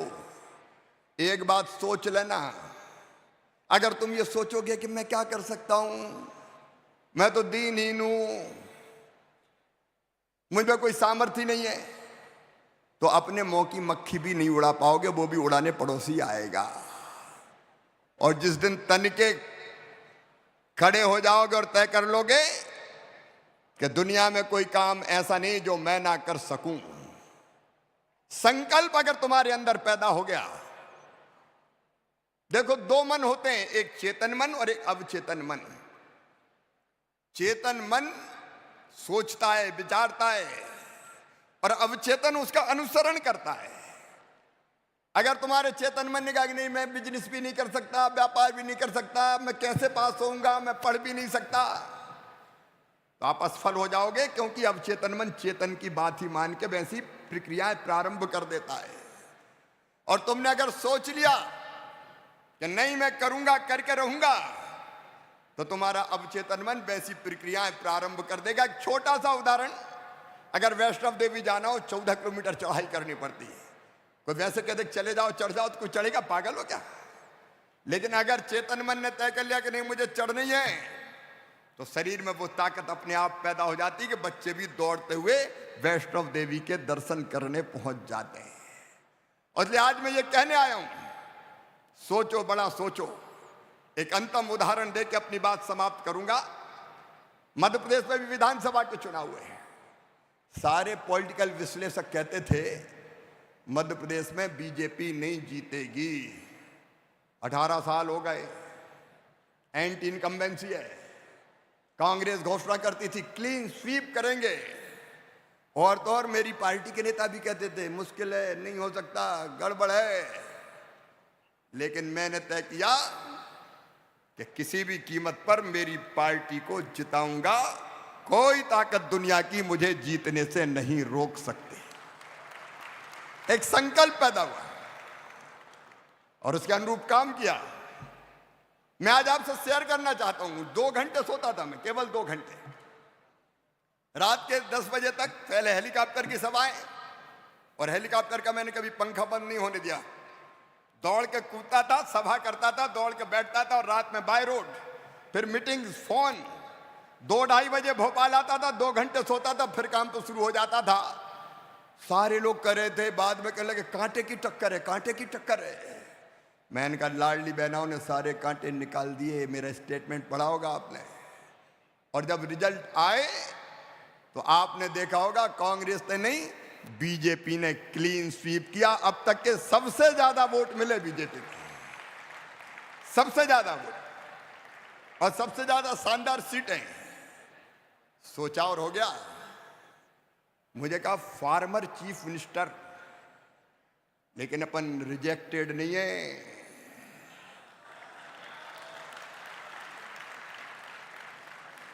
कई बार आदमी कब छोड़ते हैं, जब जनता नकार दे, लोग गाली देने लगे, बहुत दिन हो गया यही बैठा हुआ है।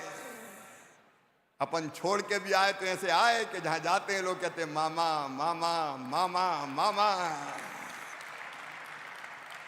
जनता का स्नेह और प्यार ये अपनी असली दौलत है। लेकिन छोड़ दिया, इसका मतलब ये नहीं कि राजनीति नहीं करूंगा, अभी भी करूंगा। किसी पद के लिए नहीं, राजनीति केवल पदों के लिए नहीं होती, राजनीति बड़े लक्ष्य के लिए। और उसी का आह्वान आपसे करने आया हूं। मित्रों, आना पड़ेगा तुम में से कई को राजनीति में, इसलिए कि कई काम बाकी है जो पूरे करने हैं। अभी यहां बता रहे थे हमारे मित्र राहुल जी, 22 जनवरी को वो सौभाग्य के सूर्य का उदय होगा जब अयोध्या में भगवान राम की जन्मभूमि पर दिव्य और भव्य मंदिर में राम लला विराजेंगे। वो गौरव के पल है। हम सौभाग्यशाली हैं। सैकड़ों वर्षों के संघर्ष के बाद ये हो रहा है। लेकिन राम लला तो आएंगे ही, राम राज भी आएगा, और राम राज लाना है। उसके लिए लड़ना है, काम करना है। ऐसे नहीं हो जाएगा कि मैं तो देखता रहूंगा सोशल मीडिया पे, बस हाथ घुमा दूंगा, मुझे क्या करना ज्यादा है। तुम्ही को करना पड़ेगा, मैं भी करूंगा, तुम भी करो, हम मिलकर करें। राहुल जी, आपने एक प्लेटफॉर्म तैयार किया है जिसमें दलगत राजनीति से ऊपर उठ के कुछ लोग आए और कुछ अच्छी चीजों के लिए संघर्ष करें। क्या राजनीति में धन का प्रभाव खत्म करने के लिए तुम काम नहीं करोगे? क्या राजनीति केवल अमीरों की तिजोरी से चलेगी? अभी मैं गया था तेलंगाना, जो मैंने सुना मैं तो हैरत में रह गया। एक एक एमएलए का कैंडिडेट 35-35, 40-40 करोड़, कुछ तो 100-100 करोड़ खर्चा कर रहे हैं। अगर 35-40 करोड़ रुपया एमएलए बनने के लिए खर्चा करोगे तो देश की सेवा करेंगे, प्रदेश की सेवा करेंगे। राजनीति से धन के प्रभाव को समाप्त करना होगा। मैं अहंकार की भाषा नहीं बोलता, लेकिन मैं लड़ता हूं एक क्षेत्र से। अब तक मैं 11-12 चुनाव लड़ा हूं। एक मुझे लड़ाया था पार्टी ने, दिग्विजय सिंह जी जब मुख्यमंत्री हुआ करते थे तो उनके खिलाफ, तो वहां भी लड़ने पहुंच गया था। लेकिन एक ही क्षेत्र से 11 बार जीता हूं। और आज कोई मेरे क्षेत्र में जाके देख लेना, सरेआम मीडिया के सामने कह रहा हूं, मैं चुनाव में प्रचार करने नहीं जाता। एक दिन पहले फॉर्म भरने के निकलता हूं तो गांव की जनता आती, मुझे थैली भेंट करती जिसमें पैसे और एक सूची होती, रामलाल के 100 रुपए, श्यामलाल के 200 रुपए, और उस पैसे से चुनाव लड़ते हैं। ये भी होता है। ईमानदारी से काम करो, जनता साथ देती है। नौजवान को आगे आगे ना पड़ेगा। महिला सशक्तिकरण मेरे जीवन का मिशन है। और स्त्री और पुरुष को बराबरी पे मैं ला कर रहूंगा, ये मेरा संकल्प है। राजनीति के अलावा भी मैं इसके लिए काम करूंगा। फ्री एजुकेशन बच्चों को, प्राइवेट कॉलेज में हम फीस भरते हैं सरकार की तरफ से। मध्य प्रदेश में सीएम राज स्कूल हम बनाए। बच्चों को क्या गरीब है तो अधिकार नहीं है कि वो ढंग से पढ़ाई करे? क्या धन के अभाव में उसका टैलेंट मारा जाएगा? यह बहस का विषय है। हर बच्चे के लिए एजुकेशन फ्री होनी चाहिए और गुणवत्तापूर्ण शिक्षा फ्री होनी चाहिए। मैं ये मूवमेंट चलाऊंगा। हर गरीब के पास कम से कम रहने की जमीन का टुकड़ा तो चाहिए। भगवान ने पैदा किया तो इतनी धरती तो नाम पे छोड़ी होगी कि जिस पे अपना घर बना कर रह सके। मुंबई में ही देख लो आप, झुग्गी झोपड़ियों में कैसे कई लोग, ये देश के हर राज्य में, मैं किसी राज्य विशेष की नहीं, लेकिन करना पड़ेगा। और मित्रों, अंतिम बात, पर्यावरण बचाना पड़ेगा। मैं रोज पेड़ लगाता हूं, रोज। मुझे लगा कि मुख्यमंत्री बन के भाषण दे दो, पेड़ लगाओ, खुद कुछ ना करो, इससे नहीं होगा। पहले जो कहते हो वो करो। मैं रोज पेड़ लगाता हूं। आने वाली पीढ़ियों के रहने के लायक इस धरती को बचाना है, इसलिए पर्यावरण जैसे विषय को भी केंद्र पर रख कर राजनीति करनी पड़ेगी। आज मैं आप सबको छात्र संसद में एक बार फिर आह्वान करता हूं, मत समझो राजनीति को बुरा। आओ, किस दल में आते हो ये आप सोचो। मैं तो बीजेपी अच्छी मानता हूं, बीजेपी की बात करूंगा, क्योंकि देश के लिए, समाज के लिए मुझे लगता है ये पार्टी सबसे बेहतर काम कर रही है। मेरे लिए साधन है भारतीय जनता पार्टी, लेकिन आप जरूर आइए सार्वजनिक क्षेत्र में। अरे अपने लिए जिए तो क्या जिए, अपने लिए तो कीट पतंगे भी जीते हैं, पशु पक्षी भी जीते हैं। अपने लिए जिए तो क्या जिए, तू जी ए दिल जमाने के लिए। बड़ा काम करने के लिए तो जियो। यक्ष ने युधिष्ठिर से पूछा था एक प्रश्न, बताओ दुनिया में सबसे बड़ा आश्चर्य क्या है? तो युधिष्ठिर ने जवाब दिया था, मनुष्य पैदा होता है, बच्चा होता है, फिर बड़ा होता है, पढ़ता है, फिर और बड़ा होता है, शादी होती है, फिर बूढ़ा होता है, फिर मर जाता है। जो आया उसको पता एक दिन जाना ही है, अमर होके नहीं आया। लेकिन व्यवहार हमेशा ऐसा करता है जैसे हमेशा इस दुनिया में रहना यही सबसे बड़ा आश्चर्य है। मैं ये कह रहा हूं कि आए हो तो 100 साल, 90 साल, 80 साल जियो, तो ऐसा जियो कि जमाना कहे कि सचमुच में इसका जीवन अपने लिए नहीं दूसरों के लिए था। स्वामी विवेकानंद जी ने उद्घोष करते हुए कहा था, उत्तिष्ठित जागृत प्राप्य वारिण्य बोधता, उठो जागो, और जब तक लक्ष्य प्राप्त ना हो जाए रुको मत, लक्ष्य बड़ा तय करो, आगे बढ़ो और उसे हासिल करो। मामा भी तुम्हारे साथ है। बहुत बहुत धन्यवाद।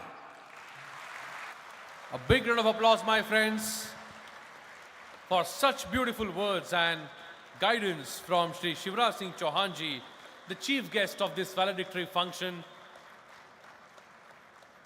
A big round of applause once again. Thank you very much. My friends, we have the presence of Padma Bhushan and the chairman of National Steering Committee for Unnat Bharat Abhiyan and the former chancellor of Nalanda University, eminent computer scientist and father of Param Supercomputer, and former chairman of the Board of Governors of IIT Delhi. I would like to request Shri Rahul V. Karat sir to kindly felicitate Dr. Vijay P. Bhatkar sir. My friends, meanwhile let me remind you that you have been handed over an Ekata Sutra. I request you not to use it as a friendship band. Don't tie it to your hands or don't tie it to your chair. Just keep it with you. We will share the significance of Ekata Sutra with you shortly. Please keep it with you. A big round of applause, my friends, for Padma Bhushan, Dr. Vijay P. Bhatkar sir. Thank you, sir. Thank you very much for your presence here today. And now I would like to, this is the moment where the student leaders would be presenting their thoughts. And first and foremost, I would like to invite all the way from Madhya Pradesh, Kaushal Sahu to address the gathering. ठीक है. Education is the passport to the future for tomorrow belongs to those who prepare for it today. आज जहां विश्व भर में अपने पसंदीदा पेशा चुनने के लिए लाखों तरह के ऑप्शंस हैं, वहीं सबसे महत्वपूर्ण और चुनौतीपूर्ण पैशन पॉलिटिक्स के गुर सीखने के लिए कुछ गिने चुने संस्थान ही क्यों? मध्य प्रदेश की माटी से मैं कौशल साहू भारतीय छात्र संसद के इस युवा नेतृत्व के इस महाकुंभ में अपनी बात रखना चाहता हूं। आज जब हमारे देश में बच्चा पैदा होता है तो उसके माँ बाप का सपना होता है कि उसका बेटा इंजीनियर बने, डॉक्टर बने या साइंटिस्ट बने। किसी के घर में राजनीतिक रूप से नेतृत्व करने के लिए कभी प्रेरित नहीं किया जा सकता। जब हमारे देश में टेक्नोलॉजी में आगे बढ़ने के लिए IITs, मैनेजमेंट के गुर सीखने के लिए IIMs जैसे संस्थान हैं, तो आज ज़रूरत है ऐसे संस्थानों की जो युवाओं को राजनीतिक रूप से एक्टिव होने के लिए गुर सिखा सके। जब इस देश में किसी ने कल्पना भी नहीं की होगी कि राजनीति के गुण किसी क्लासरूम में सीखे जा सकते हैं, उस समय MIT SOG के फाउंडर श्री राहुल जी कराड़ ने लाखों युवाओं को सपना दिखाया कि आप पढ़े लिखे और प्रोफेशनल नेतृत्व की आवश्यकता है। हम सभी गौरवशाली हैं कि बीते 3 दिनों से हम ऐसे युवा नेतृत्व के महाकुंभ के साक्षी हैं जिसने विगत 13 वर्षों में देश विदेश के लाखों युवाओं में राजनीतिक नेतृत्व की अलग जगाई है। पिछले 3 दिनों से हम बात कर रहे हैं कि हमारे देश की 65% आबादी युवा है और संसद में नेतृत्व सिर्फ 12%। लेकिन हकीकत तो यह है कि आज का युवा अपने वोटिंग राइट्स को उपयोग करने की बजाय छुट्टियों में निकल जाता है और ज़्यादातर को यही नहीं पता होता कि उनका पब्लिक रिप्रेजेंटेटिव कौन है और उसने क्या कार्य किया। क्या वास्तव में इस तरीके से भारत विश्वगुरु बनेगा? शायद नहीं।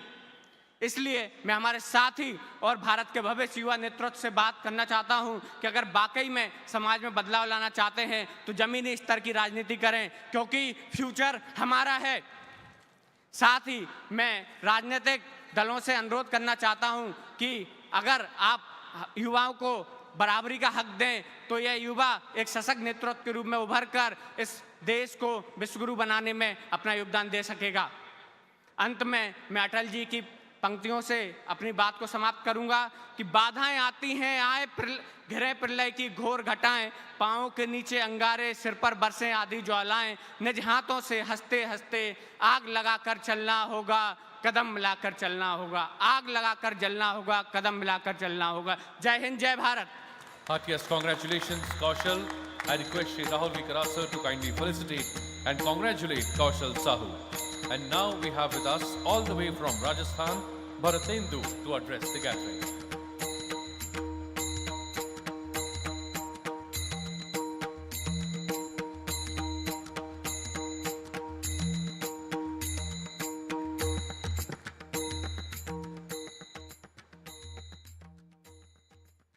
आज 12 जनवरी है।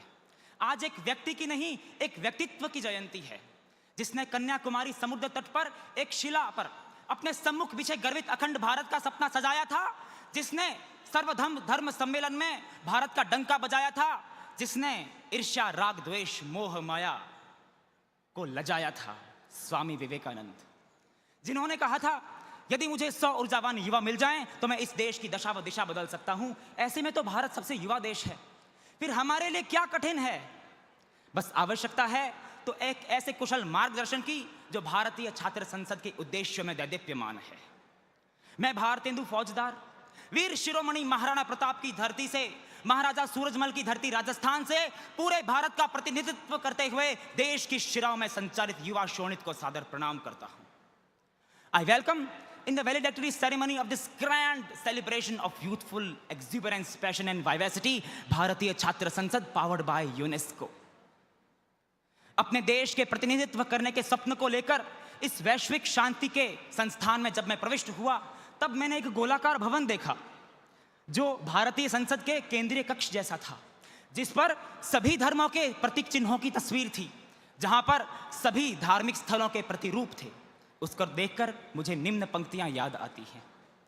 माना कि हम अजायब घर हैं, पर एक ही हैं हजारों में। जाति भाषावाद के दंगे नहीं छपे अखबारों में, ध्यान रहे। कोरोना काल, बिन देखे मजहब देश प्रांत कोविड ने दुनिया लूटी थी। उसका सटीक जवाब भारत की संजीवनी बूटी थी।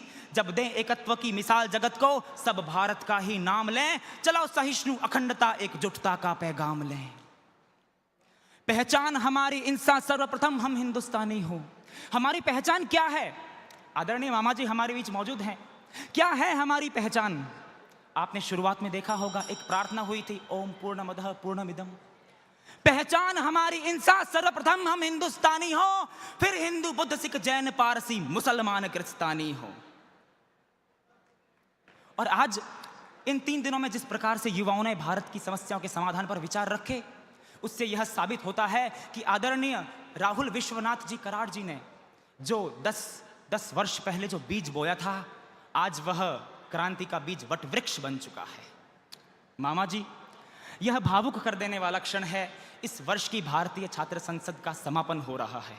इस संस्था से प्रस्थान करने के पश्चात जोश, उत्साह व उमंग को सतत रखना होगा। निस्संदेह चुनौतियां आएंगी, लेकिन उस कठिन मोड़ पर इन पंक्तियों को गुनगुना लेना, क्योंकि हमारा जीवन कुछ निश्चित समय के लिए सीमित है, लेकिन भारत का नहीं। देश से है प्यार तो हर पल ये कहना चाहिए, मैं रहूं या ना रहूं, भारत ये रहना चाहिए। गर्वित अखंड भारत, अतुल्य भारत, जय मां Bharti. Heartiest congratulations, Bhartendu. A big round of applause for Bhartendu.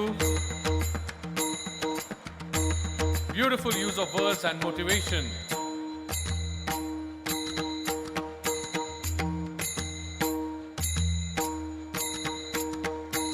Such a beautiful moment for Bhartendu, being felicitated at the hands of Shri Shivraj Singh Chauhan ji and Shri Rahul V. Karad sir.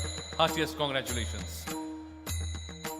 My friends, it's now time that I would like to invite the special guest of honor, the former IAS and president of Lok Satta movement, Dr. Jai Prakash Narayan ji, to kindly address the gathering. But before I do that, I would like to request my technical team to kindly relay a small film made on life and work of Dr. Jai Prakash Narayan.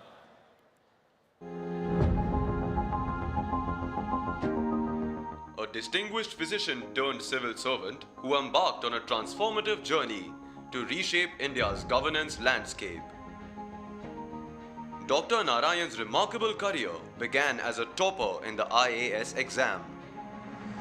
Serving Andhra Pradesh for 16 years, fueled by a vision for systemic change, he made a bold move in 1996, resigning from the IAS. He then went on to form the Lok Satta party. Today, Lok Satta stands as a prominent civil society initiative, championing governance reforms in India. A crusader against corruption, Dr. Narayan's leadership has catalyzed pivotal reforms, including the RTI Act, National Rural Health Mission, Gram Nyayalayas Act 2009, and the Lokpal Act 2011. His efforts have earned him accolades including the Rotary Manav Seva Award in 2002 and the Yuddhavir Memorial Award also in 2002. Through the Foundation for Democratic Reforms and Lok Satta movements, Dr. Narayan tirelessly advocates for service guarantees, education, healthcare, local government empowerment, judicial and police reforms, anti-corruption measures, and political reforms. Join us in welcoming Dr. Jai Prakash Narayan. Please put your hands together and welcome with a big round of applause, my friends, Dr. Jai Prakash Narayan.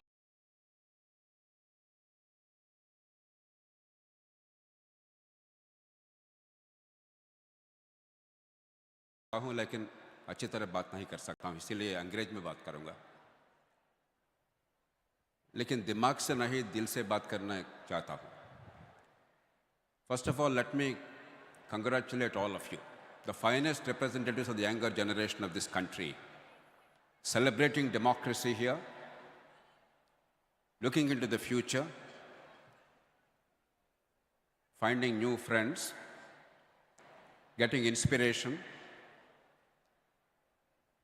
and readying yourselves to make a difference to the country. My heartiest congratulations and thanks to Sri Vishwanath and Rahul for conceiving this and making this work for years now. It's not merely one day's affair. A remarkable work. My congratulations to all of you. Today is the 161st birth anniversary of Sri Vivekananda Maharaj Ji. What was his contribution from our perspective?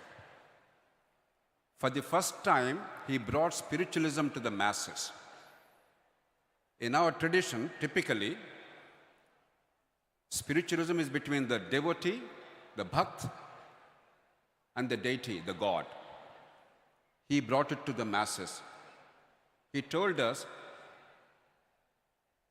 if millions are starving and hungry and enslaved, how can there be moksha? If you cannot serve the fellow human beings and make a difference to their lives, what kind of spiritualism are we talking about? And his second great contribution is, he built this nation. While this nation has 5,000 years of history and civilization and culture, in the modern era, we were fragmented by caste, region, religion, language, all kinds of things. Swamiji gave us a sense of oneness. My appeal to all of you is never forget that. This is an opportunity for us to transcend these primordial loyalties, narrow domestic walls, as Tagore said, the caste, region, religion, language, and political party. We all have the same goals, we all have the same future, and politics is about transforming the future for everybody. True politics is a noble endeavor. As many speakers said before, we love to hate politics and politicians. But true politics is a noble endeavor because true politics is about reconciling conflicting differences, conflicting interests in a complex and diverse society. True politics is about reconciling the limited resources with unlimited wants. Even Bill Gates or Elon Musk cannot say that I have enough money. Nobody has enough money to fulfill their dreams. How do you manage to deal with the future with the limited resources? And most of all, politics is about reconciling today's needs with tomorrow's future. If we eat away into your generation's future for today's gain, we're not being good parents, we're not being a good society. We require short-term individual welfare measures, but we require long-term public good. Both must be balanced. Without that, there is no future. True politics is about, it's not about contesting elections, it's not about who wins and who loses, it's about what they do with our tax money, with our future. And you are learning to be ready for that. My appeal to political parties is, there is so much of rich talent here.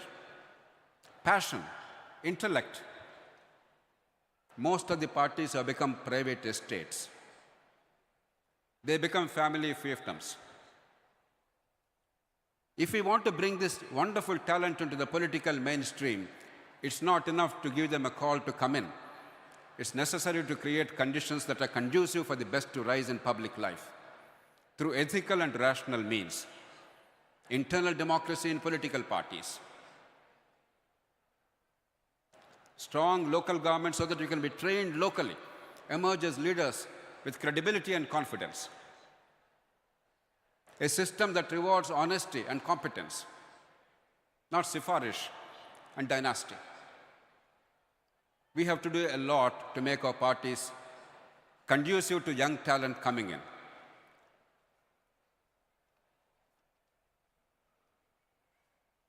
There is a lot of reference to God today. I do not know if there is a God, I must be truthful. Long ago, I have come to the conclusion that my relationship with God is one of mutual non-interference. If God doesn't bother about me, I also don't bother about God. but I believe there is sin. To my mind, there are two great sins. The first is unfulfilled potential. Every child, irrespective of the accident of the womb, where she is born, which caste, which region, which religion, whether parents are educated or not, poor or rich, every child is endowed with innate talent genetically. Nature or God gave that. If we do not allow that child to rise to the level that she is capable of rising with her talent and hard work, then we are doing something deeply wrong. That is sinful. We have that great sin perpetuated in this country every day in every part of the country. Shivrajji quite rightly emphasized the importance of education, but it's not merely free education that we need. We require real education. Much of the education in India is free, but to what effect? 80% of our children are not able to fulfill their potential. The gene pool is getting wasted. Unless educational outcomes improve, unless we make it a national mission to make sure that every child fulfills her potential, we will not, as a nation, fulfill our potential. The second great sin is avoidable suffering. Suffering that's unavoidable, there's nothing we can do. Old age, inevitable death in old age, natural death. These are things we cannot control. But if there is premature death, if there is sickness, if there is pain and suffering that could have been avoided, that is a sin, and we have plenty of it in this country. 5 crore people are becoming poor in India every year, descending into poverty. They were not poor on the 1st of January of the year. By the end of the year, 5 crore people are descending into poverty because of lack of adequate health care. Politics is about transforming lives, not acquiring power. Power must have a purpose, as Mahatma Gandhi said. The first great sin, deadly sin, he said, is politics without principle, power without purpose. I will only make 2 more points briefly. Please protect your future. I mentioned to you the long-term and the short-term reconciliation. There's always a temptation to eat into your future for our current consumption. Unless the future is protected, we promote growth, infrastructure, investment, and opportunity for you. We are only going to indebt you. You're going to have mountains of debt. Your tax money is only going to take care of the debts we have incurred unfairly, unjustly. It seriously affects intergenerational equity. Pay attention to politics, because what politicians do, what governments do, it shapes your future. Finally, be optimistic. You live in a fantastic age. Yes, there are many challenges. But this is the best of all possible ages. Never before in human history have we had the opportunity, the resources, and the technology, and the experience to fulfill all human potential and eliminate all avoidable suffering. Rejoice in that. Make wonderful lives for yourselves personally. You do not owe any apology to anybody for living a good life honestly. But remember, individual growth and collective good must go together.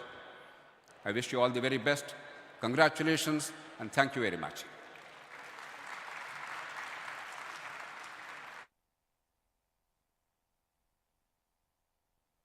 Thank you, sir. Thank you very much for sharing your wisdom with all the participants of 13th Bharatiya Chhatra Sansad. My friends, Bharatiya Chhatra Sansad has been an important platform which has always been for the students. But now, there is a big change that we are willing to bring from 14th Bharatiya Chhatra Sansad. And to share the same thought with you, I would like to invite on stage the Honorable Vice Chancellor of MIT World Peace University, Dr. R.M. Chitnis, sir.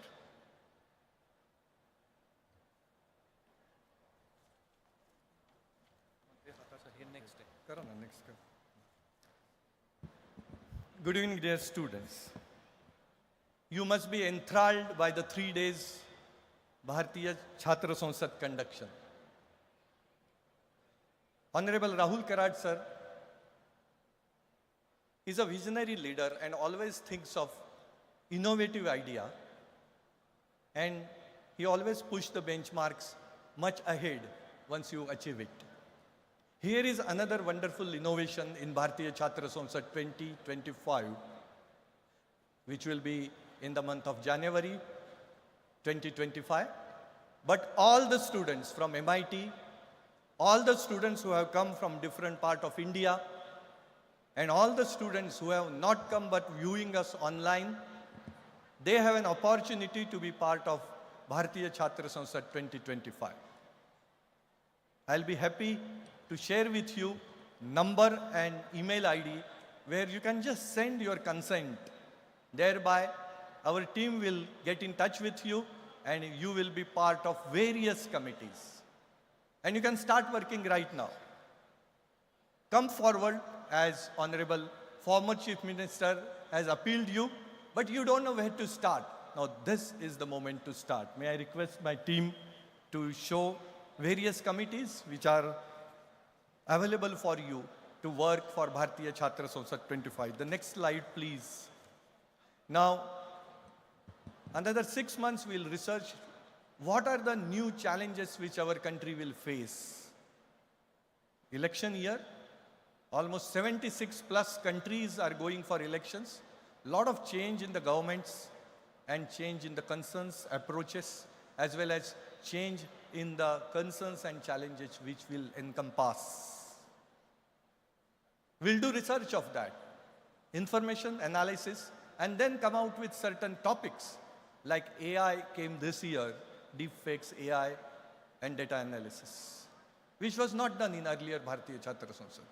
The second is invitation committee, whom we can invite, which speakers you want, young, very senior, or those who are having 10 or 15 years experience. The third committee is reception committee. You will see that our volunteers are there from main gate up to this, receiving the VIPs, VVIPs. Our volunteers are there at Hyatt Hotel, our volunteers are there at Taj Hotel and Tip Top Hotel to receive them. Our volunteers are there at airport to receive them. And our volunteers are there to receive them near Naneshwar statue. The next committee is communication. How the social media, how the brochure, how the communication to all vice chancellors. We send 1,000 plus vice chancellor invite every time. There are 55,000 colleges in this country. Not all are big. Some of them are very small and succumbing. But around 10,000 colleges we communicate that Bharatiya Chhatra Sansad is possible. Then we also have a VIP protocol committee. How you interact or how you interact with VIPs at every point of contact. How you are at airport, how you are at hotel, how you are at, near Naneshwar statue, and when you bring them to green room. Going further, if I can request the next committee is accommodation committee, where they will stay, how much is the distance from this particular hall. Normally we do this function in this hall, but I want to bring it to notice of all those who are coming for first time, that 1990 was the last, 2019 was the last time, I beg your pardon, 2019 was the last time when Bharatiya Chhatra Sansad happened here. Then 2020 in Delhi with Jnana Bhavan, 2021 online due to Corona, 2020 in Atri lawns because construction was going on this particular plot, and 2023 June in Mumbai we did NLC, National Legislators Conference. For that also you can work. And that's why we could not do. And that's why in last 14 years, this is the 13th Bharatiya Chhatra Sansad. So accommodation committee, then comes transport committee, all forms of transport, and then student monitoring committee, then design and internal preparation committee, and then food beverage committee. All this is part of academics in this for the event management students, those who are doing BBA event management. But on a voluntary basis, More than 1,500 students always come forward. For example, in National Legislators Conference in Mumbai, in Bandra, in Geo Center, Mumbai, more than 1,200 students traveled as volunteers from here to there. So dear students, academics is one thing, cultural activities or social activities another thing, and third is sports and taking care of your body and mind. These three things are very, very important in your life, and that is called as personality development. Yeah. So last slide for all of you. Then comes the budget. You know, money is required, funds are required, sponsorships are required for this. So how to go ahead? And then media and public. And last but not the least, you can take photocopy of this. You can put your cameras on this, mobile camera. When you want to participate in, very graciously, former Chief Minister of Madhya Pradesh invited you, join. And he also gave the sentence of Vivekananda. And now, it is a simple thing which you can do is write to, from your mobile, right now, info@bharatiyachatrasansad.org. That's all you'll have to do. Our team will be in touch with you. Repeat, info@bharatiyachatrasansad.org. Those who are not present but watching us online, 25,000 plus are watching online. And those who could not make it this time because some or the other reason, but want to come next year, please write to info@bharatiyachatrasansad. Express what kind of interest you have. And in addition to that, please use WhatsApp and say hi and your name, your city, and then WhatsApp to 91460-38974. In addition to it, it gives me pleasure to announce that Bharatiya Chhatra Sansad के बाद भारतीय छात्र संसद council की constitution होती है और उसके बारे में we will send you mail and elections will be there and you will be part of Bharatiya Chhatra Sansad Council in different part of India and thereby de facto you will be part of Bharatiya Chhatra Sansad 25. So these are the two ways, either you write or you participate in Bharatiya Chhatra Sansad Council, and those who are from MIT first year, second year, third year, you will still be in MIT next year and you are integral part of these committees. With this, I would hand over mic to Master of Ceremony, Dr. Gautam Bapat sir. Thank you. Thank you, sir. Thank you very much for putting across the thought behind 14th Bharatiya Chhatra Sansad, which would be by the students for the students. Now, my friends, it is our good fortune that we have with us the renowned life coach and eminent speaker of BAPS Swaminarayan Sanstha, Puj Dr. Gyanvatsal Swamiji. I would like to request Shri Rahul V. Karat sir to kindly felicitate and welcome Dr. Gyanvatsal Swamiji. A big round of applause, my friends. I'm sure you would have seen Swamiji many times on motivational speeches on YouTube and various media channels. Dr. Gyanvatsal Swamiji is famous for his magical words and motivating people. And now, it is my good fortune that I would like to invite him to address the gathering. But before I do that, I would like to request my team to kindly relay a small film made on life and work of Puj Dr. Gyanvatsal Swamiji.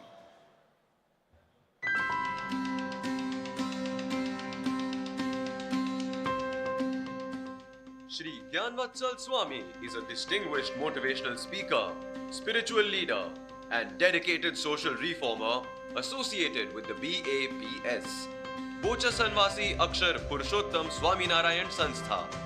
As an integral part of BAPS, a renowned social organization focused on fostering personal growth, Shri Gyanvatsal Swami has made significant contributions to society. His impactful motivational speeches have transcended borders, reaching audiences in New Zealand, Europe, Canada, the United States, and England. Covering diverse topics such as stress, work-life balance, career development, education, etiquette, and attitude, he has inspired countless individuals to achieve personal and professional success. Having traveled to more than 20 countries, Shri Jnanvatsal Swami's global influence extends beyond geographical boundaries. His insightful talks have touched upon various aspects of life, providing valuable guidance and inspiration. Notably, in 2018, he was invited as a motivational speaker at the FGI HR Conclave, Travails of Team Building, Enabling and Retaining, event organized by the Federation of Gujarat Industries, FGI. Let's extend a warm welcome to Shri Jnanvatsal Swami. Please put your hands together and welcome with a big round of applause, my friends, Pujya Dr. Swami Jnanvatsal Ji.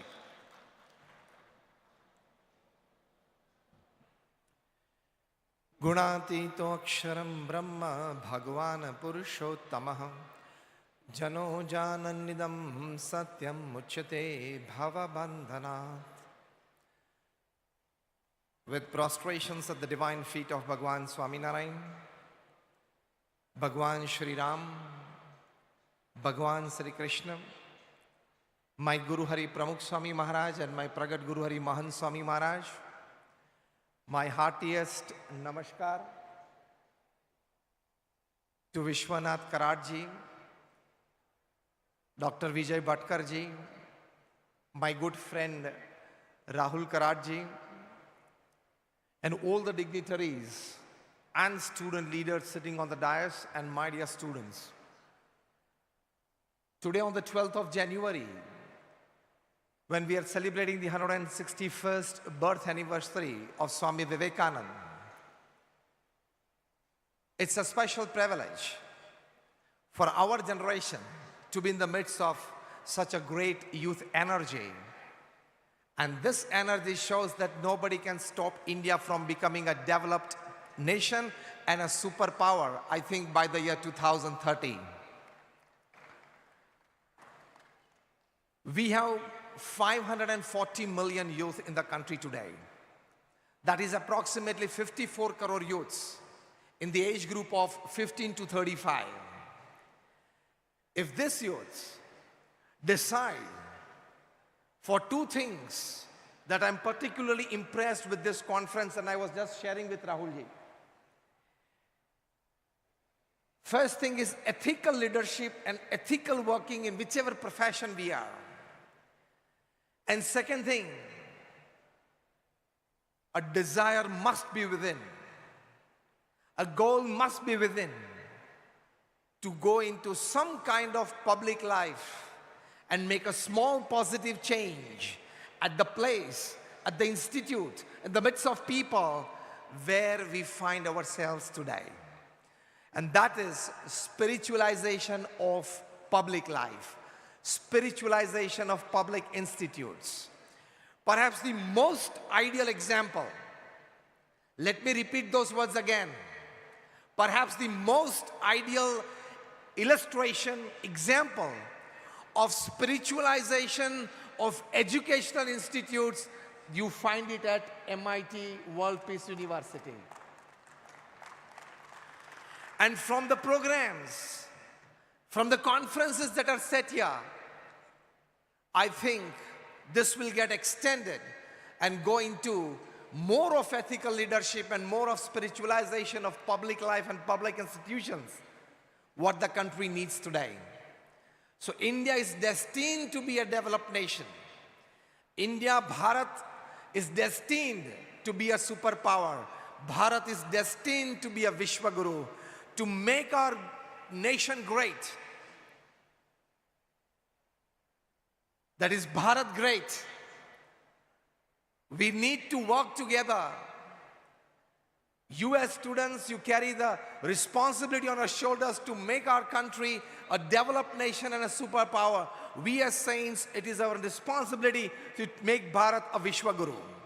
So we need to come together, and that is why we are together today.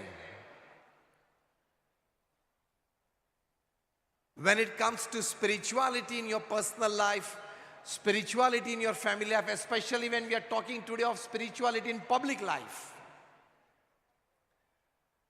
definitely we are seeing many leaders here, the leaders of the future. who are going to bring a definite change in the society. The first aspect of an ethical leader, the first aspect of spirituality in public life. Let me share you the wisdom-filled words which are Hriday Amrit, that is nectar from the heart of our Guru Pramukh Swami Maharaj, who created our BAPS Institute. The organization that I come from is one of the largest NGOs of the world with a permanent status in the United Nations as an NGO. We run more than 1,500 hospitals, hostels, schools, colleges, community centers, Sanskar Kendras and Akshardham all over the world. The creator of this, more than 1,300 institutes out of this, in a span of 45 years, that is giving an institute of social service to the society every 15th day of his life for 45 years, is Pramukh Swami Maharaj. His words of wisdom, his nectar from his heart are the words, in the joy of others lies our own. In the progress of others rests our own. मतलब अन्य के सुख में हमारा सुख, अन्य के उत्कर्ष में हमारा उत्कर्ष, अन्य की प्रगति में हमारी प्रगति. Spiritualization of politics. Spiritualization of politics and ethical leadership. First point, every heart, when he leads somewhere, he should have this feeling, in the joy of others lies our own. अन्य के सुख में हमारा सुख है. जो अभी हमारे पूर्व मुख्यमंत्री श्री थे, उन्होंने जब बातें की, उन्होंने कहा, बार बार वे मामा शब्द का प्रयोग करते थे, जिस शब्द से, जिस भाव से उन्होंने मध्य प्रदेश की जनता की सेवा की, लोगों ने प्रेम से उनको ये नाम दिया है. He talked about the Ladli Behna scheme. तो ये एक अंतर में भाव होता है हर एक नेता में कि in the Joy of others lies our own. आप जहां भी क्षेत्र में, जहां भी लीडर बने, सबसे प्रथम ये भाव रखना कि अन्य के सुख में मेरा सुख है, अन्य के उत्कर्ष में मेरा उत्कर्ष है, अन्य की प्रगति में मेरी प्रगति है. ये प्रमुख स्वामी महाराज का जीवन सूत्र था. ये सूत्र लेके वे चले तो 45 साल में 1300 से भी ज्यादा इंस्टीट्यूट खड़ी की. In 45 years, 1,300 hospitals, hostels, schools and colleges by a single person. All these institutes are running today efficiently for the welfare of society and people. तो एक निस्वार्थ भावना में इतनी ताकत होती है. निस्वार्थ भावना लेके समाज और देश की सेवा के लिए हम चले, जाहिर से क्षेत्र में हम आए. आज जो हमारे प्रधानमंत्री जी नरेंद्र मोदी जो निस्वार्थ भावना लेके समाज में चले हैं, देश के लिए चले हैं, तो विकास और विरासत दोनों साथ में लेके चले हैं. और आज ही 12 जनवरी को नरेंद्र मोदी जी ने दोनों काम किए, विकास का भी किया और विरासत का भी किया. नासिक में आज दोपहर को प्रधानमंत्री जी ने नेशनल यूथ डे के दौरान वहां यूथ को भी इंस्पिरेशन दिया, कालाराम मंदिर में सफाई भी की और मुंबई में इंडियाज लॉन्गेस्ट सी ब्रिज का ओपनिंग भी किया. तीनों बातें की. हमारे प्रधानमंत्री जी ने आज 3 बातें की. यूथ को इंस्पिरेशन भी दिया, भगवान श्री राम का अवतरण अयोध्या में हुआ था, उनकी मूर्ति की प्रतिष्ठा अयोध्या में होगी 22 जनवरी को, तो सभी मंदिर और सभी धर्मस्थान की सफाई के लिए प्रधानमंत्री जी ने आग्रह रखा है. He started the project himself today, clean the Kalaram temple in Nashik. तो आध्यात्मिकता भी हुई, वो विरासत भी हुई, और मुंबई में सबसे लंबा भारत का समुद्र पे ब्रिज, उसका उद्घाटन भी किया. It is almost like 22 kilometres long, out of the 16.5 kilometres on the sea. So what I mean to say, मेरा प्रथम ये बात है, my first analysis is this, that if in public life or any leadership role, wherever you are, apart from your talent, apart from your academics, apart from your knowledge, apart from your support systems, apart from your platforms, apart from your back support systems, if one thing if you keep in your heart, in the joy of others lies our own. दूसरों के आनंद में मेरा आनंद है, अन्य की प्रगति में मेरी प्रगति है, तो आप लीडर के रूप में ऊपर उठ के आओगे. जैसे पूर्व मुख्यमंत्री श्री ने भी बताया था कि मैं मेरी कॉन्स्टिट्यूशन में जाता हूं तो वहां लोग मेरे पास आ जाते हैं. If you want to come, if you want people to come to you, if you want to lead masses, निस्वार्थ भावना होना खूब जरूरी है. This is the first aspect of spirituality in politics, spirituality in public life. Second thing, believe in the power that we Bharatiyas, हम जो भारतीय हैं, हम में अनंत टैलेंट हैं, हम में अनंत रिसोर्सेज हैं. We are a country of 140 crore people. What not can be done by a country of this strength? But we have to believe in this strength. Repeat with me what I say. I, loudly, I believe that my country Bharat has the strength to lead the world. तो दूसरी बात यह है, in spiritualization of public life, we believe in our strength. We believe in the resources that we have.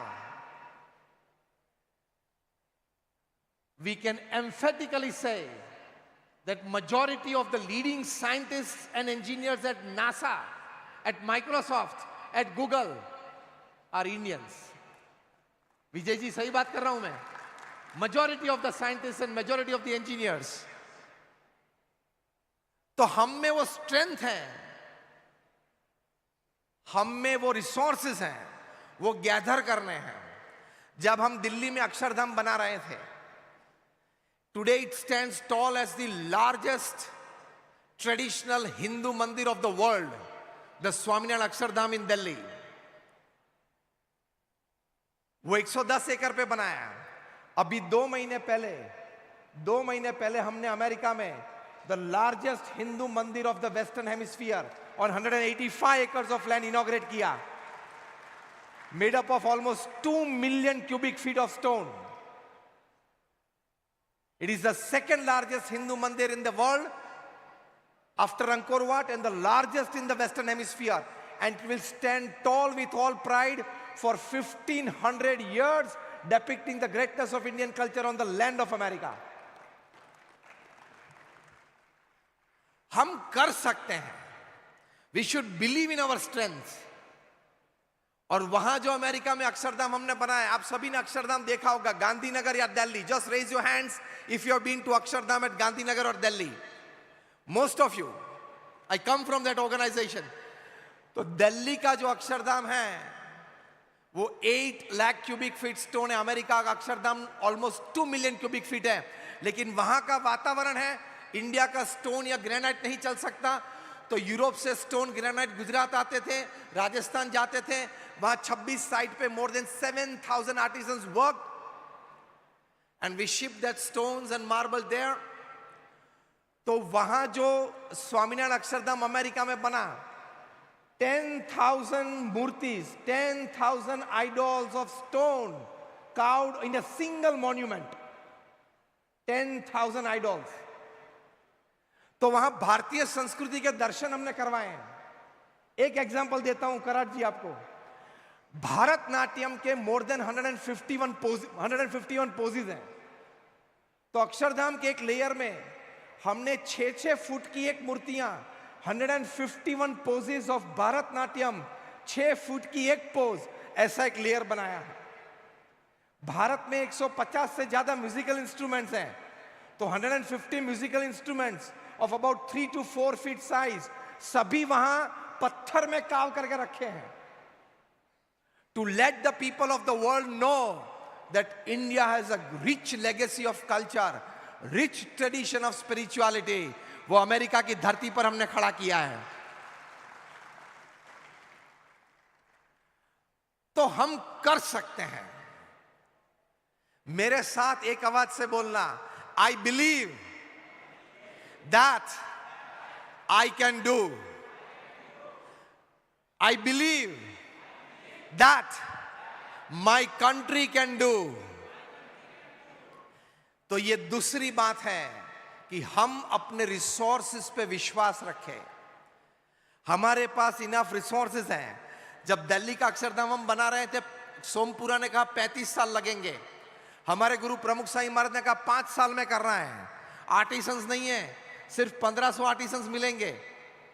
Sompura ने हमको कहा, प्रमुख साईं महाराज ने कहा आर्टिसंस की बात आप मुझ पर छोड़ दो, आप प्लानिंग कर दो। Our saints and volunteers traveled to the length and breadth of the country. Our saints went into the deep Rajasthan villages. Our saints went into deep Odisha villages, met the artisans, met their family members, uncle, nephew, brother, cousin. जो लोग 5-10 साल से काम नहीं मिला था पत्थर का, तो कुछ पान की दुकान चला रहे थे, हमने कहा we want to gather resources. Skill development program चालू किया. We said we will give you practice. 6 महीना हम आपको पत्थर देंगे, आप प्रैक्टिस करो, क्योंकि आपके लोही, आपके खून में, आपके डीएनए में है।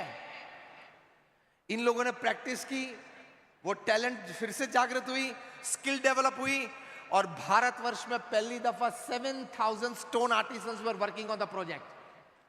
From 1,500 to 7,000 stone artisans, we gathered from the deepest and the remotest village of Rajasthan and Orissa. We have talent, we have resources, we have brains. The only thing needed, we must believe that we have. Believe करेंगे तो we will be able to do it. और आखिरी बात बताऊंगा, आप सब युवा हैं, academics alone won't work, experiences alone won't work. You will have to cultivate many values in your life. A strong value system works more than academics and experiences. How many of you believe in this? All of us. A strong value system. तो तीसरी बात यह है for ethical leadership and spiritualization of public life and politics is everybody must take a pledge to adhere by a strong value system. A strong value system is very much necessary. तो आप सभी को I list out 8 values. I will not go into the details of it, but list out those 8 values which are spiritual intelligence values. पहले IQ की बात आती थी 80s और 90s तक. People with high IQ can perform. After the 90s, the scenario changed. People with high emotional quotient could rule over the people with high IQ. And after the turn of the millennium, again the scenario changed, that people with high spiritual quotient, high spiritual intelligence can rule over people with high IQ and high EQ. What is that spiritual intelligence? I will not talk theory. I will talk absolutely practical. What is that spiritual intelligence? 8 qualities are such that if you possess, you are a spiritual intelligent person. And the vice versa, a person with spiritual intelligence possesses these 8 values. First value, flexibility to change. If you see a better idea, if you see a better thought around you, have the courtesy, have the humanity, have the humbleness to accept it. The new definition of Harvard University for intelligence. Intelligence की एक नई व्याख्या Harvard University ने 8 years के research के बाद बाहर की है. And that is, what is intelligence? Flexibility to change is intelligence. This is a spiritual value. Flexibility to change is a spiritual value. So first value is flexibility. Second is self-awareness. When you are absolutely self-aware, You never make a private or a public mistake in your life. Self-awareness. प्रधानमंत्री का एक video आपने देखा होगा, चल के मंच पे जा रहे थे माननीय मोदी जी, और वहां कहां खड़ा रहना है इसके लिए नेशनल फ्लैग्स सभी के रखे थे। वहां तक पहुंचे प्रधानमंत्री, फ्लैग उठा के पहले जेब में रखा, फिर उस जगह पे खड़े रहे। I cannot stand at the place where my flag is on the floor. This is self-awareness. This is a spiritual quality. So when you are self-aware, you never make a private or a public mistake in life. This is the second quality of spirituality in public life. Third quality, an ability to face and use the suffering of life.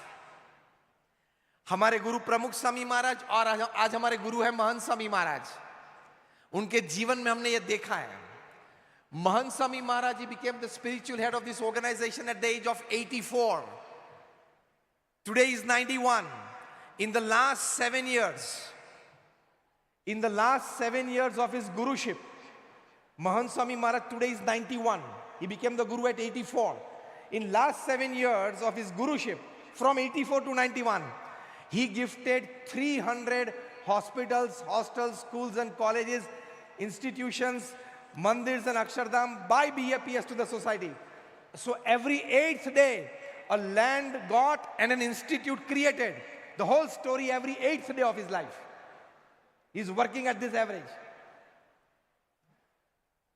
So when you are able to face and use any moment of your life, any happening of your life, any suffering of your life, nothing is impossible. So kabhi rona mat. Never fall back, never go into frustration, depression or tension. Anything that comes to me, God has sent it, and God has along with that sent me the energy to work with it. That is a spiritual quality. So कितनी भी बड़ी task हो, भगवान ने task भेजी है, साथ में मुझे एनर्जी भी भेजी है. Two things come together. The big task comes to you, big energy also comes to you. That is God's creation. So never be afraid of any big task. You should be able to use and face the suffering of life. Third quality. Fourth quality, an ability to be inspired by a vision. आप कुछ देखें, उससे आपका एक vision आ जाना चाहिए कि मैं इसमें क्या कर सकता हूं, इसका उपयोग कैसे कर सकता हूं, मेरी प्रगति के लिए, मेरे समाज की प्रगति के लिए, देश की प्रगति के लिए. To be inspired by a vision. Fifth quality, to see connection between diverse things. To see connection between diverse things. जो diagonally opposite things हैं, उसमें connection दिखता है. Sixth quality, an ability to cause as little harm as possible. An ability to cause as little harm as possible. To the individual, to the climate. 6C में से एक C है ना? 6C है. We have to fight against 6C. I'm just finishing in 1 minute. We have to fight against 6C. इसमें एक है ये, corruption के साथ climate change. The ability to cause as little harm as possible. And the seventh and the eighth qualities. Seventh is an ability to ask and probe fundamental questions. And the eighth quality of a spiritual intelligent person is an ability to work against a convention. These 8 qualities make you a spiritual leader, makes you a spiritual design to go for any task or any humongous work in front of you. So today, on the occasion of this 13th Bharatiya Chhatra Sansad, organized by MIT World Peace University, and we are sitting here in Kothurud in Pune, in Maharashtra. My innermost prayers, my best wishes for all the energy to the youth of our country, so that we become a developed nation, we become a superpower, and we become a Viksit Bharat and Vishwaguru. Thank you very much, and all my prayers for all of you. Thank you very much, Swamiji. A big round of applause, my friends, for motivating words of Swamiji, Pujya Dr. Gyanavatsal Swamiji. Thank you. My friends, let's rise in our seats and give a big round of applause and a standing ovation to life coach and eminent speaker of BAPS, Swaminarayan Sanstha, Pujya Dr. Swami Gyanavatsal Ji. Thank you, sir. Thank you very much for your words of wisdom. My friends, to make such a movement a success, there are always many hands behind. There are many hidden hands who have been supporting such movements, who brings such platforms to lives. We have one such personality present among us. I would like to invite on stage Dr. Yogesh Lakhani ji, who has been a strong support of these movements, these platforms. I request Dr. Yogesh Lakhani ji. My friends, I'm sure each one of us knows this personality. I request you to kindly come up stage. Okay. My friends, he is the Chairman and Managing Director of Bright Outdoor Media, the first outdoor media company to be listed on the stock market of the country, and the person who has been a very, very strong support of National Legislators Conference Bharat and had a big role in making it a success. Let's give a big round of applause to Dr. Yogesh Lakhani ji. Thank you very much, sir. My friends, we are slowly coming towards the conclusion of 13th Bharatiya Chhatra Sansad, but of course it is important to recall what we have done, what we have achieved in this edition of Bharatiya Chhatra Sansad. I request my technical team to kindly relay a recap film of 13th Bharatiya Chhatra Sansad.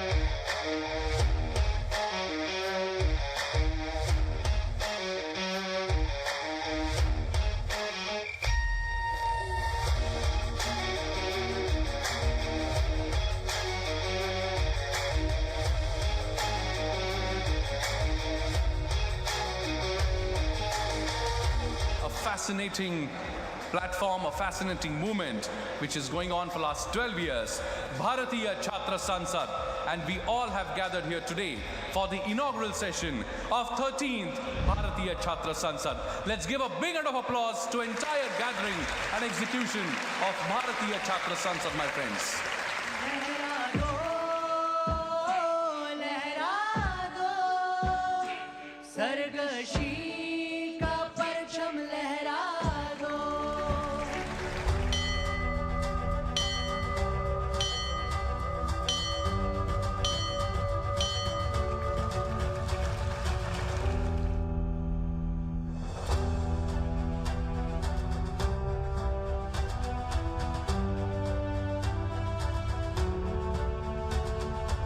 Let us join the politics. The educated people must come in public life.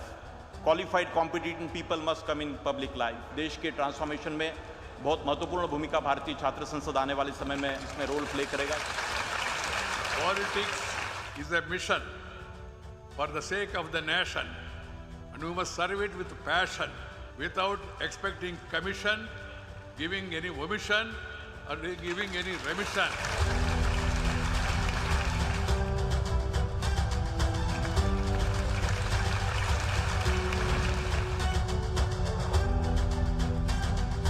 After all the scientific innovations and discovery of the whole world, the Google or the Facebook or any other name you take will prove what Indian men, Indian culture used to say about 5,000 years back.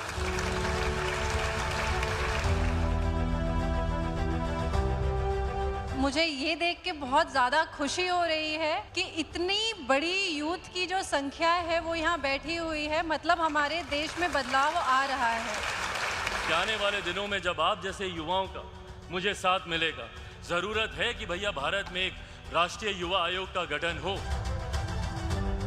ताकत दो अपने पंखों को, एक उड़ान और भरो।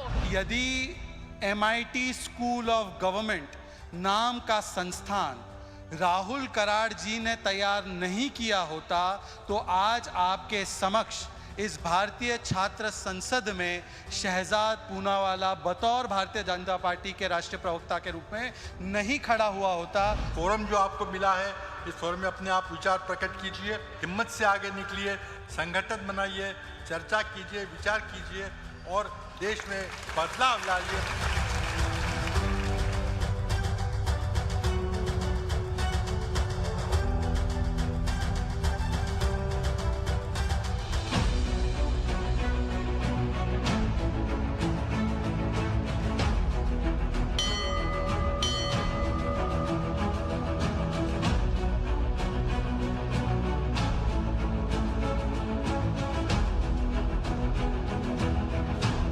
हर परिवर्तन देता है हमें युगांतर का ज्ञान।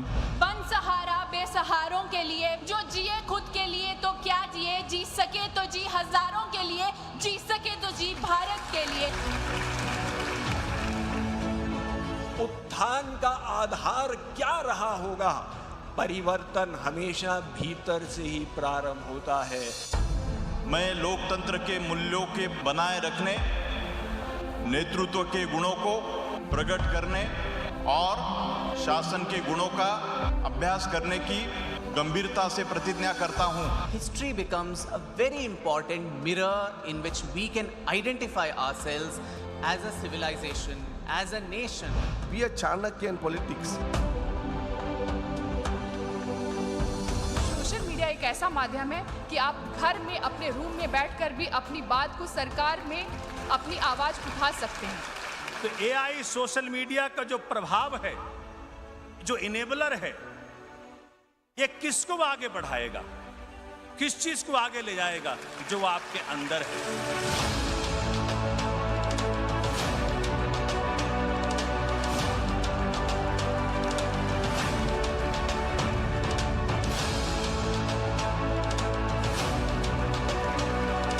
जब जीरो दिया मेरे भारत ने, दुनिया को तब गिनती आई। तारों की भाषा भारत ने दुनिया को पहले सिखलाई। देता न दशमलव भारत तो यूं चांद पे जाना मुश्किल था। धरती और चांद की दूरी का अंदाजा लगाना मुश्किल था। सभ्यता जहां पहले जन्मी है जहां पे कला। अपना भारत वो भारत है जिसके पीछे संसार चला।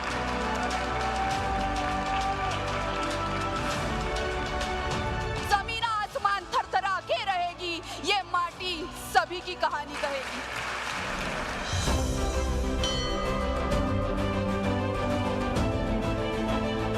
हमारी नारी शक्ति को, उसको पहचानने की आवश्यकता है। हमारे किसान के उस श्रम को पहचानने की आवश्यकता है। Nation always first. दलित की राजनीति, पिछड़ों की राजनीति करते करते इन नेताओं की स्कॉर्पियो का फॉर्च्यूनर बन जाती है और उस दलित का साइकिल ही रह जाता है। उसको फ्री एजुकेशन से लेकर के दिल्ली यूनिवर्सिटी में पढ़ाने का, कोचिंग का सुविधा का सेंसस ही दिला सकता है। संसाधन की बहुलता आपको असफलता से निकाल लेती है। संसाधनों की अनुपलब्धता आपको असफल बना के रखती है।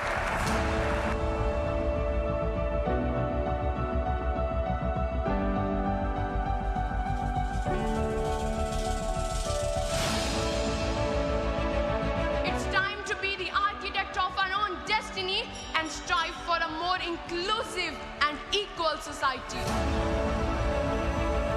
Then why these students don't ask their representatives, what have you done for us? Why don't you ask the police that you are getting salary from my taxpayers' money? Then why are you not protecting me? Why are you not coming when I make a call?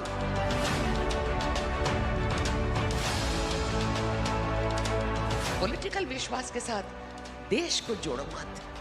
देश देश है, political विश्वास अलग है, पसंद अलग है, लेकिन देश सर्वोपरि है।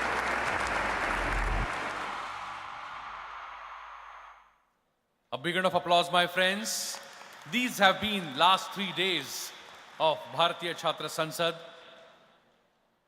Though we are reaching the conclusion of 13th Bharatiya Chhatra Sansad, I would like to say, उम्मीदों को आंखों में महफूज कर लो, उम्मीदों को आंखों में महफूज कर लो, बहुत दूर तक रात ही रात होगी। मुसाफिर हो तुम और मुसाफिर है हम, फिर किसी मोड़ पे मुलाकात जरूर होगी। I'm sure that we will meet again in 14th Bharatiya Chhatra Sansad and take the Indian democracy to new heights. My friends, it's now time when we proceed to an important step of this session. I request all the dignitaries to rise in their seats and give us a memorable photograph with the brochure. And my friends, let me come to you. I'm sure that you all are holding Ekata Sutra in your hand. I would like to request all of you to tie this Ekata Sutra with your friends who are sitting right and left hand side of yours. Please tie the Ekata Sutra with the people, those who are sitting on your left, right, behind, and let's connect ourselves with each other through this Ekata Sutra. Yes, indeed, let us rise in our seats, connect the Ekata Sutra.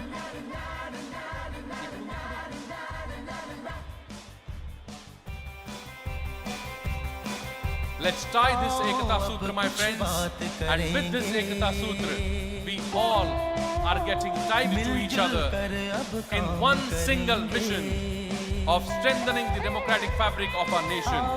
अब कुछ बात करेंगे, मिलजुल कर अब काम करेंगे, तब जाकर कुछ बात I request all of you to spare few more moments with us only after the national anthem and giving the Bharat Mata Ki Jai ka nara. Then only we are going to leave this hall. I request all of you to stay back till the national anthem. I request all of you to stay back till national anthem. Thank you very much. My friends, I would now like to request everyone to be seated, please. I request the Honorable Pro Vice Chancellor of MIT World Peace University, Professor Dr. Milind Pandeyji, to kindly propose the vote of thanks.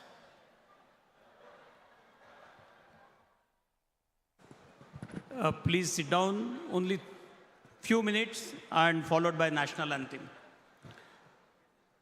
I stand before you to propose a vote of thanks of 13th Bharatiya Chhatra Sansad. भारतीय छात्र संसद का ये 13वां संस्करण, ऐसा कहा जाता है कि सभ्यता और संस्कृति का परचम लहराएंगे, सभ्यता और संस्कृति का परचम लहराएंगे, लोकतंत्र के गीत जग को सुनाएंगे। 13वीं छात्र संसद की ज्योति, 13वीं छात्र संसद की ज्योति से भारत के सुशासन का दीप झगमगाएंगे, भारत के सुशासन का दीप झगमगाएंगे। My friends, we are approaching towards the conclusion of the 13th Bharatiya Chhatra Sansad. During these 3 days, we welcomed 50 speakers, 15 awardees, 150 MLA, MLCs, around 7,000 registered students, delegates across 13 states of India, and hold your breath, 4.3 lakhs online viewers on social media platform of BCS, including Facebook, YouTube, Instagram, and live streaming on websites. My friends, parallel sessions we hosted 20 vice chancellors, more than 50 assembly speakers, and a highlight of this 13th Bharatiya Chhatra Sansad, once again, Youth to Youth Connect program. My friends, let me tell you, recently after the successful completion of historic first NLC conducted in Mumbai, by MIT School of Government under the able leadership of our Executive President and the Chief Convener of NLC. Bharat, we create a historic record of 22,000 MLA, MLCs, Lok Sabha speakers, Assembly speakers, Chief Ministers, Central Ministers, and the messages from Prime Ministers and Rashtrapati under one roof. A political movement created a world record. MLA, MLCs of 28 states and 8 union territories attended first time in the history of Indian democracy the most popular event of the country called NLC Bharat. I request everyone you to give a big round of applause Sri Rahul Vikrad and his vision for Bharat.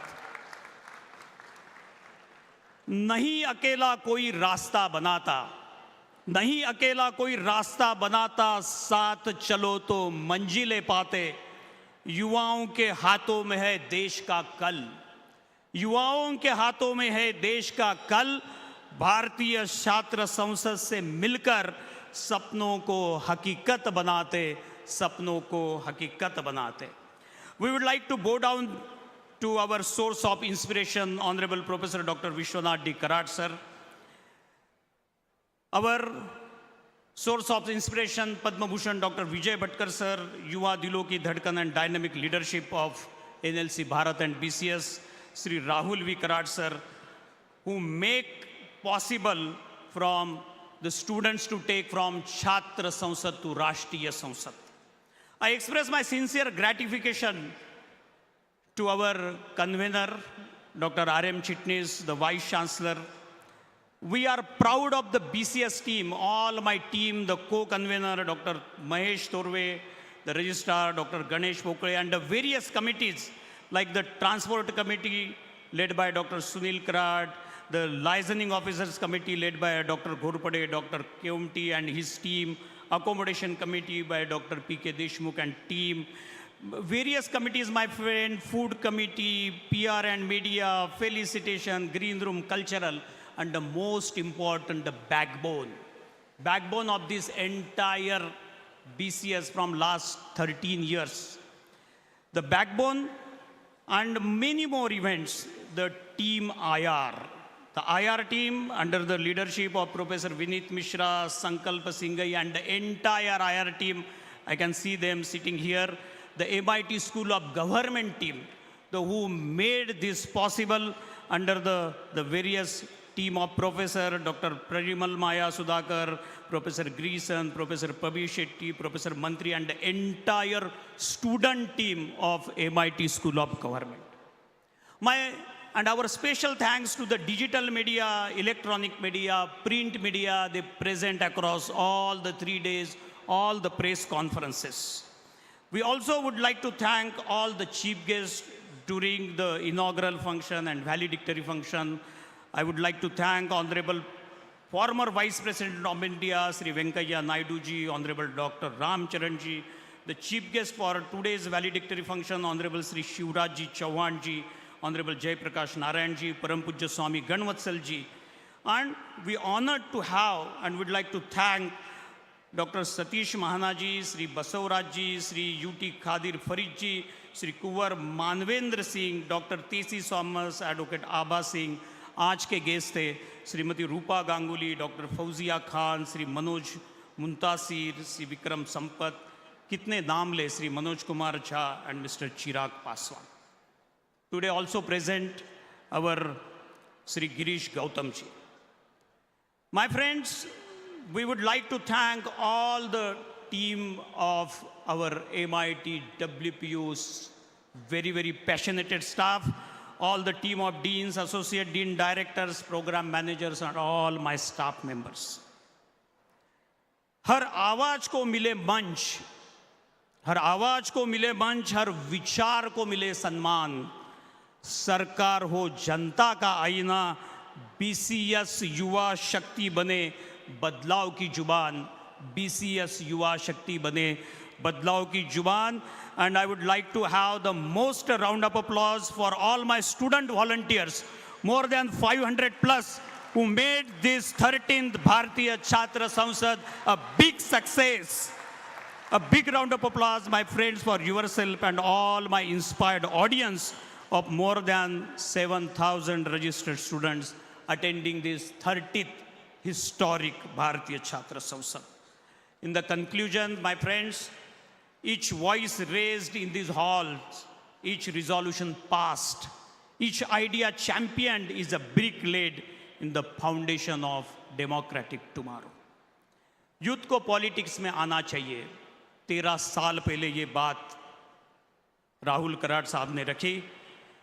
पढ़े लिखे लोग यदि politics में आएंगे तो भारत विश्व गुरु बनेगा. यदि पढ़े लिखे लोग राजनीति में नहीं आएंगे तो भारत की राजनीति शायद अनपढ़ रह जाएंगी.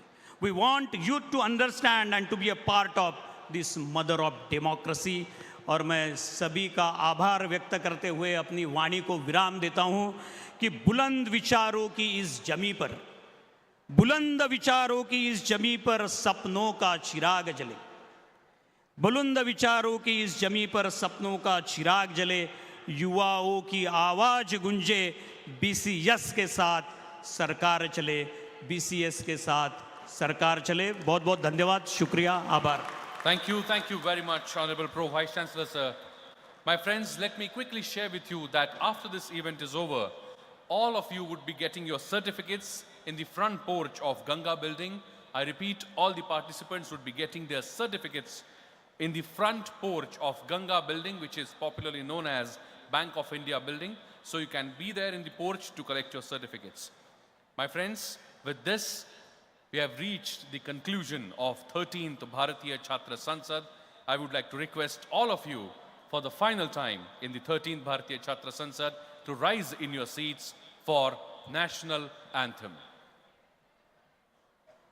I request Jana Gana Mana Adhinayak Jaya He Bharat Bhagya Vidhata Punjab Sindh Gujarat Maratha Dravida Utkala Vanga Vindhya Himachala Yamuna Ganga Uchchala Jaladhi Taranga तव शुभ नामे जागे तव शुभ आशीष मांगे गाहे तव जय गाथा जन गण मंगलदायक जय हे भारत भाग्य विधाता जय हे जय हे जय हे जय जय जय जय हे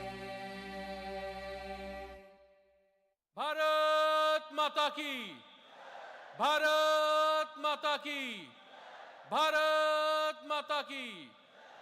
Thank you very much. I request the student representatives came from all across the country to kindly come on stage to congratulate and felicitate Shri Rahul V. Karat sir. You can see such a beautiful banner which is being given to Shri Rahul Vishwanath Karat ji.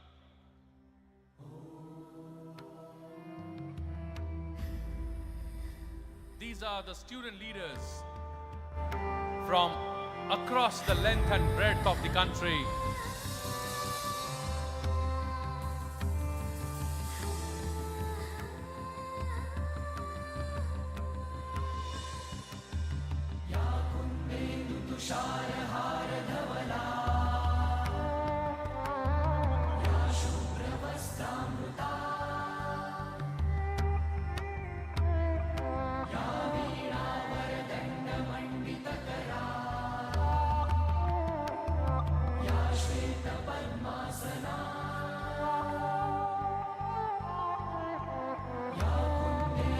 I request all the volunteers of Bharatiya Chhatra Sansad, if they are willing to capture a memorable photograph with Shri Rahul V. Karat sir, they are requested to kindly come up stage. The working volunteers of 13th Bharatiya Chhatra Sansad.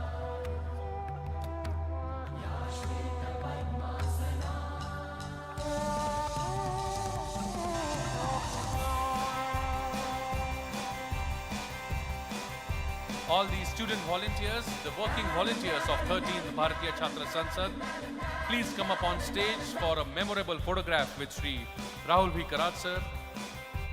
आओ अब अब कुछ बात करेंगे। Thank you very much. मिलजुल कर अब काम करेंगे।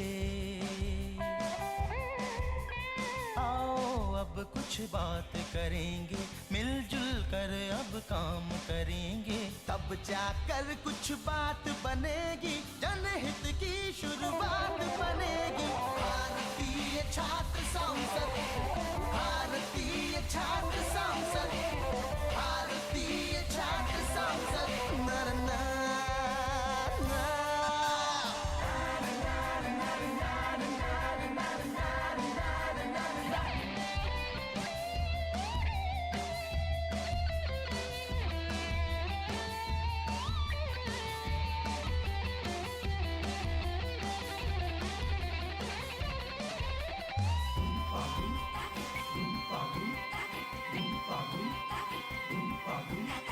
भारत अपनी आँख का तारा, तन मन धन से भी है प्यारा। भारत अपनी आँख का तारा, तन मन धन से भी है प्यारा। लोकतंत्र है इसकी गरिमा, इसका रक्षण ध्येय हमारा। भारतीय छात्र संसद, भारतीय छात्र संसद, भारतीय छात्र संसद। नर नारा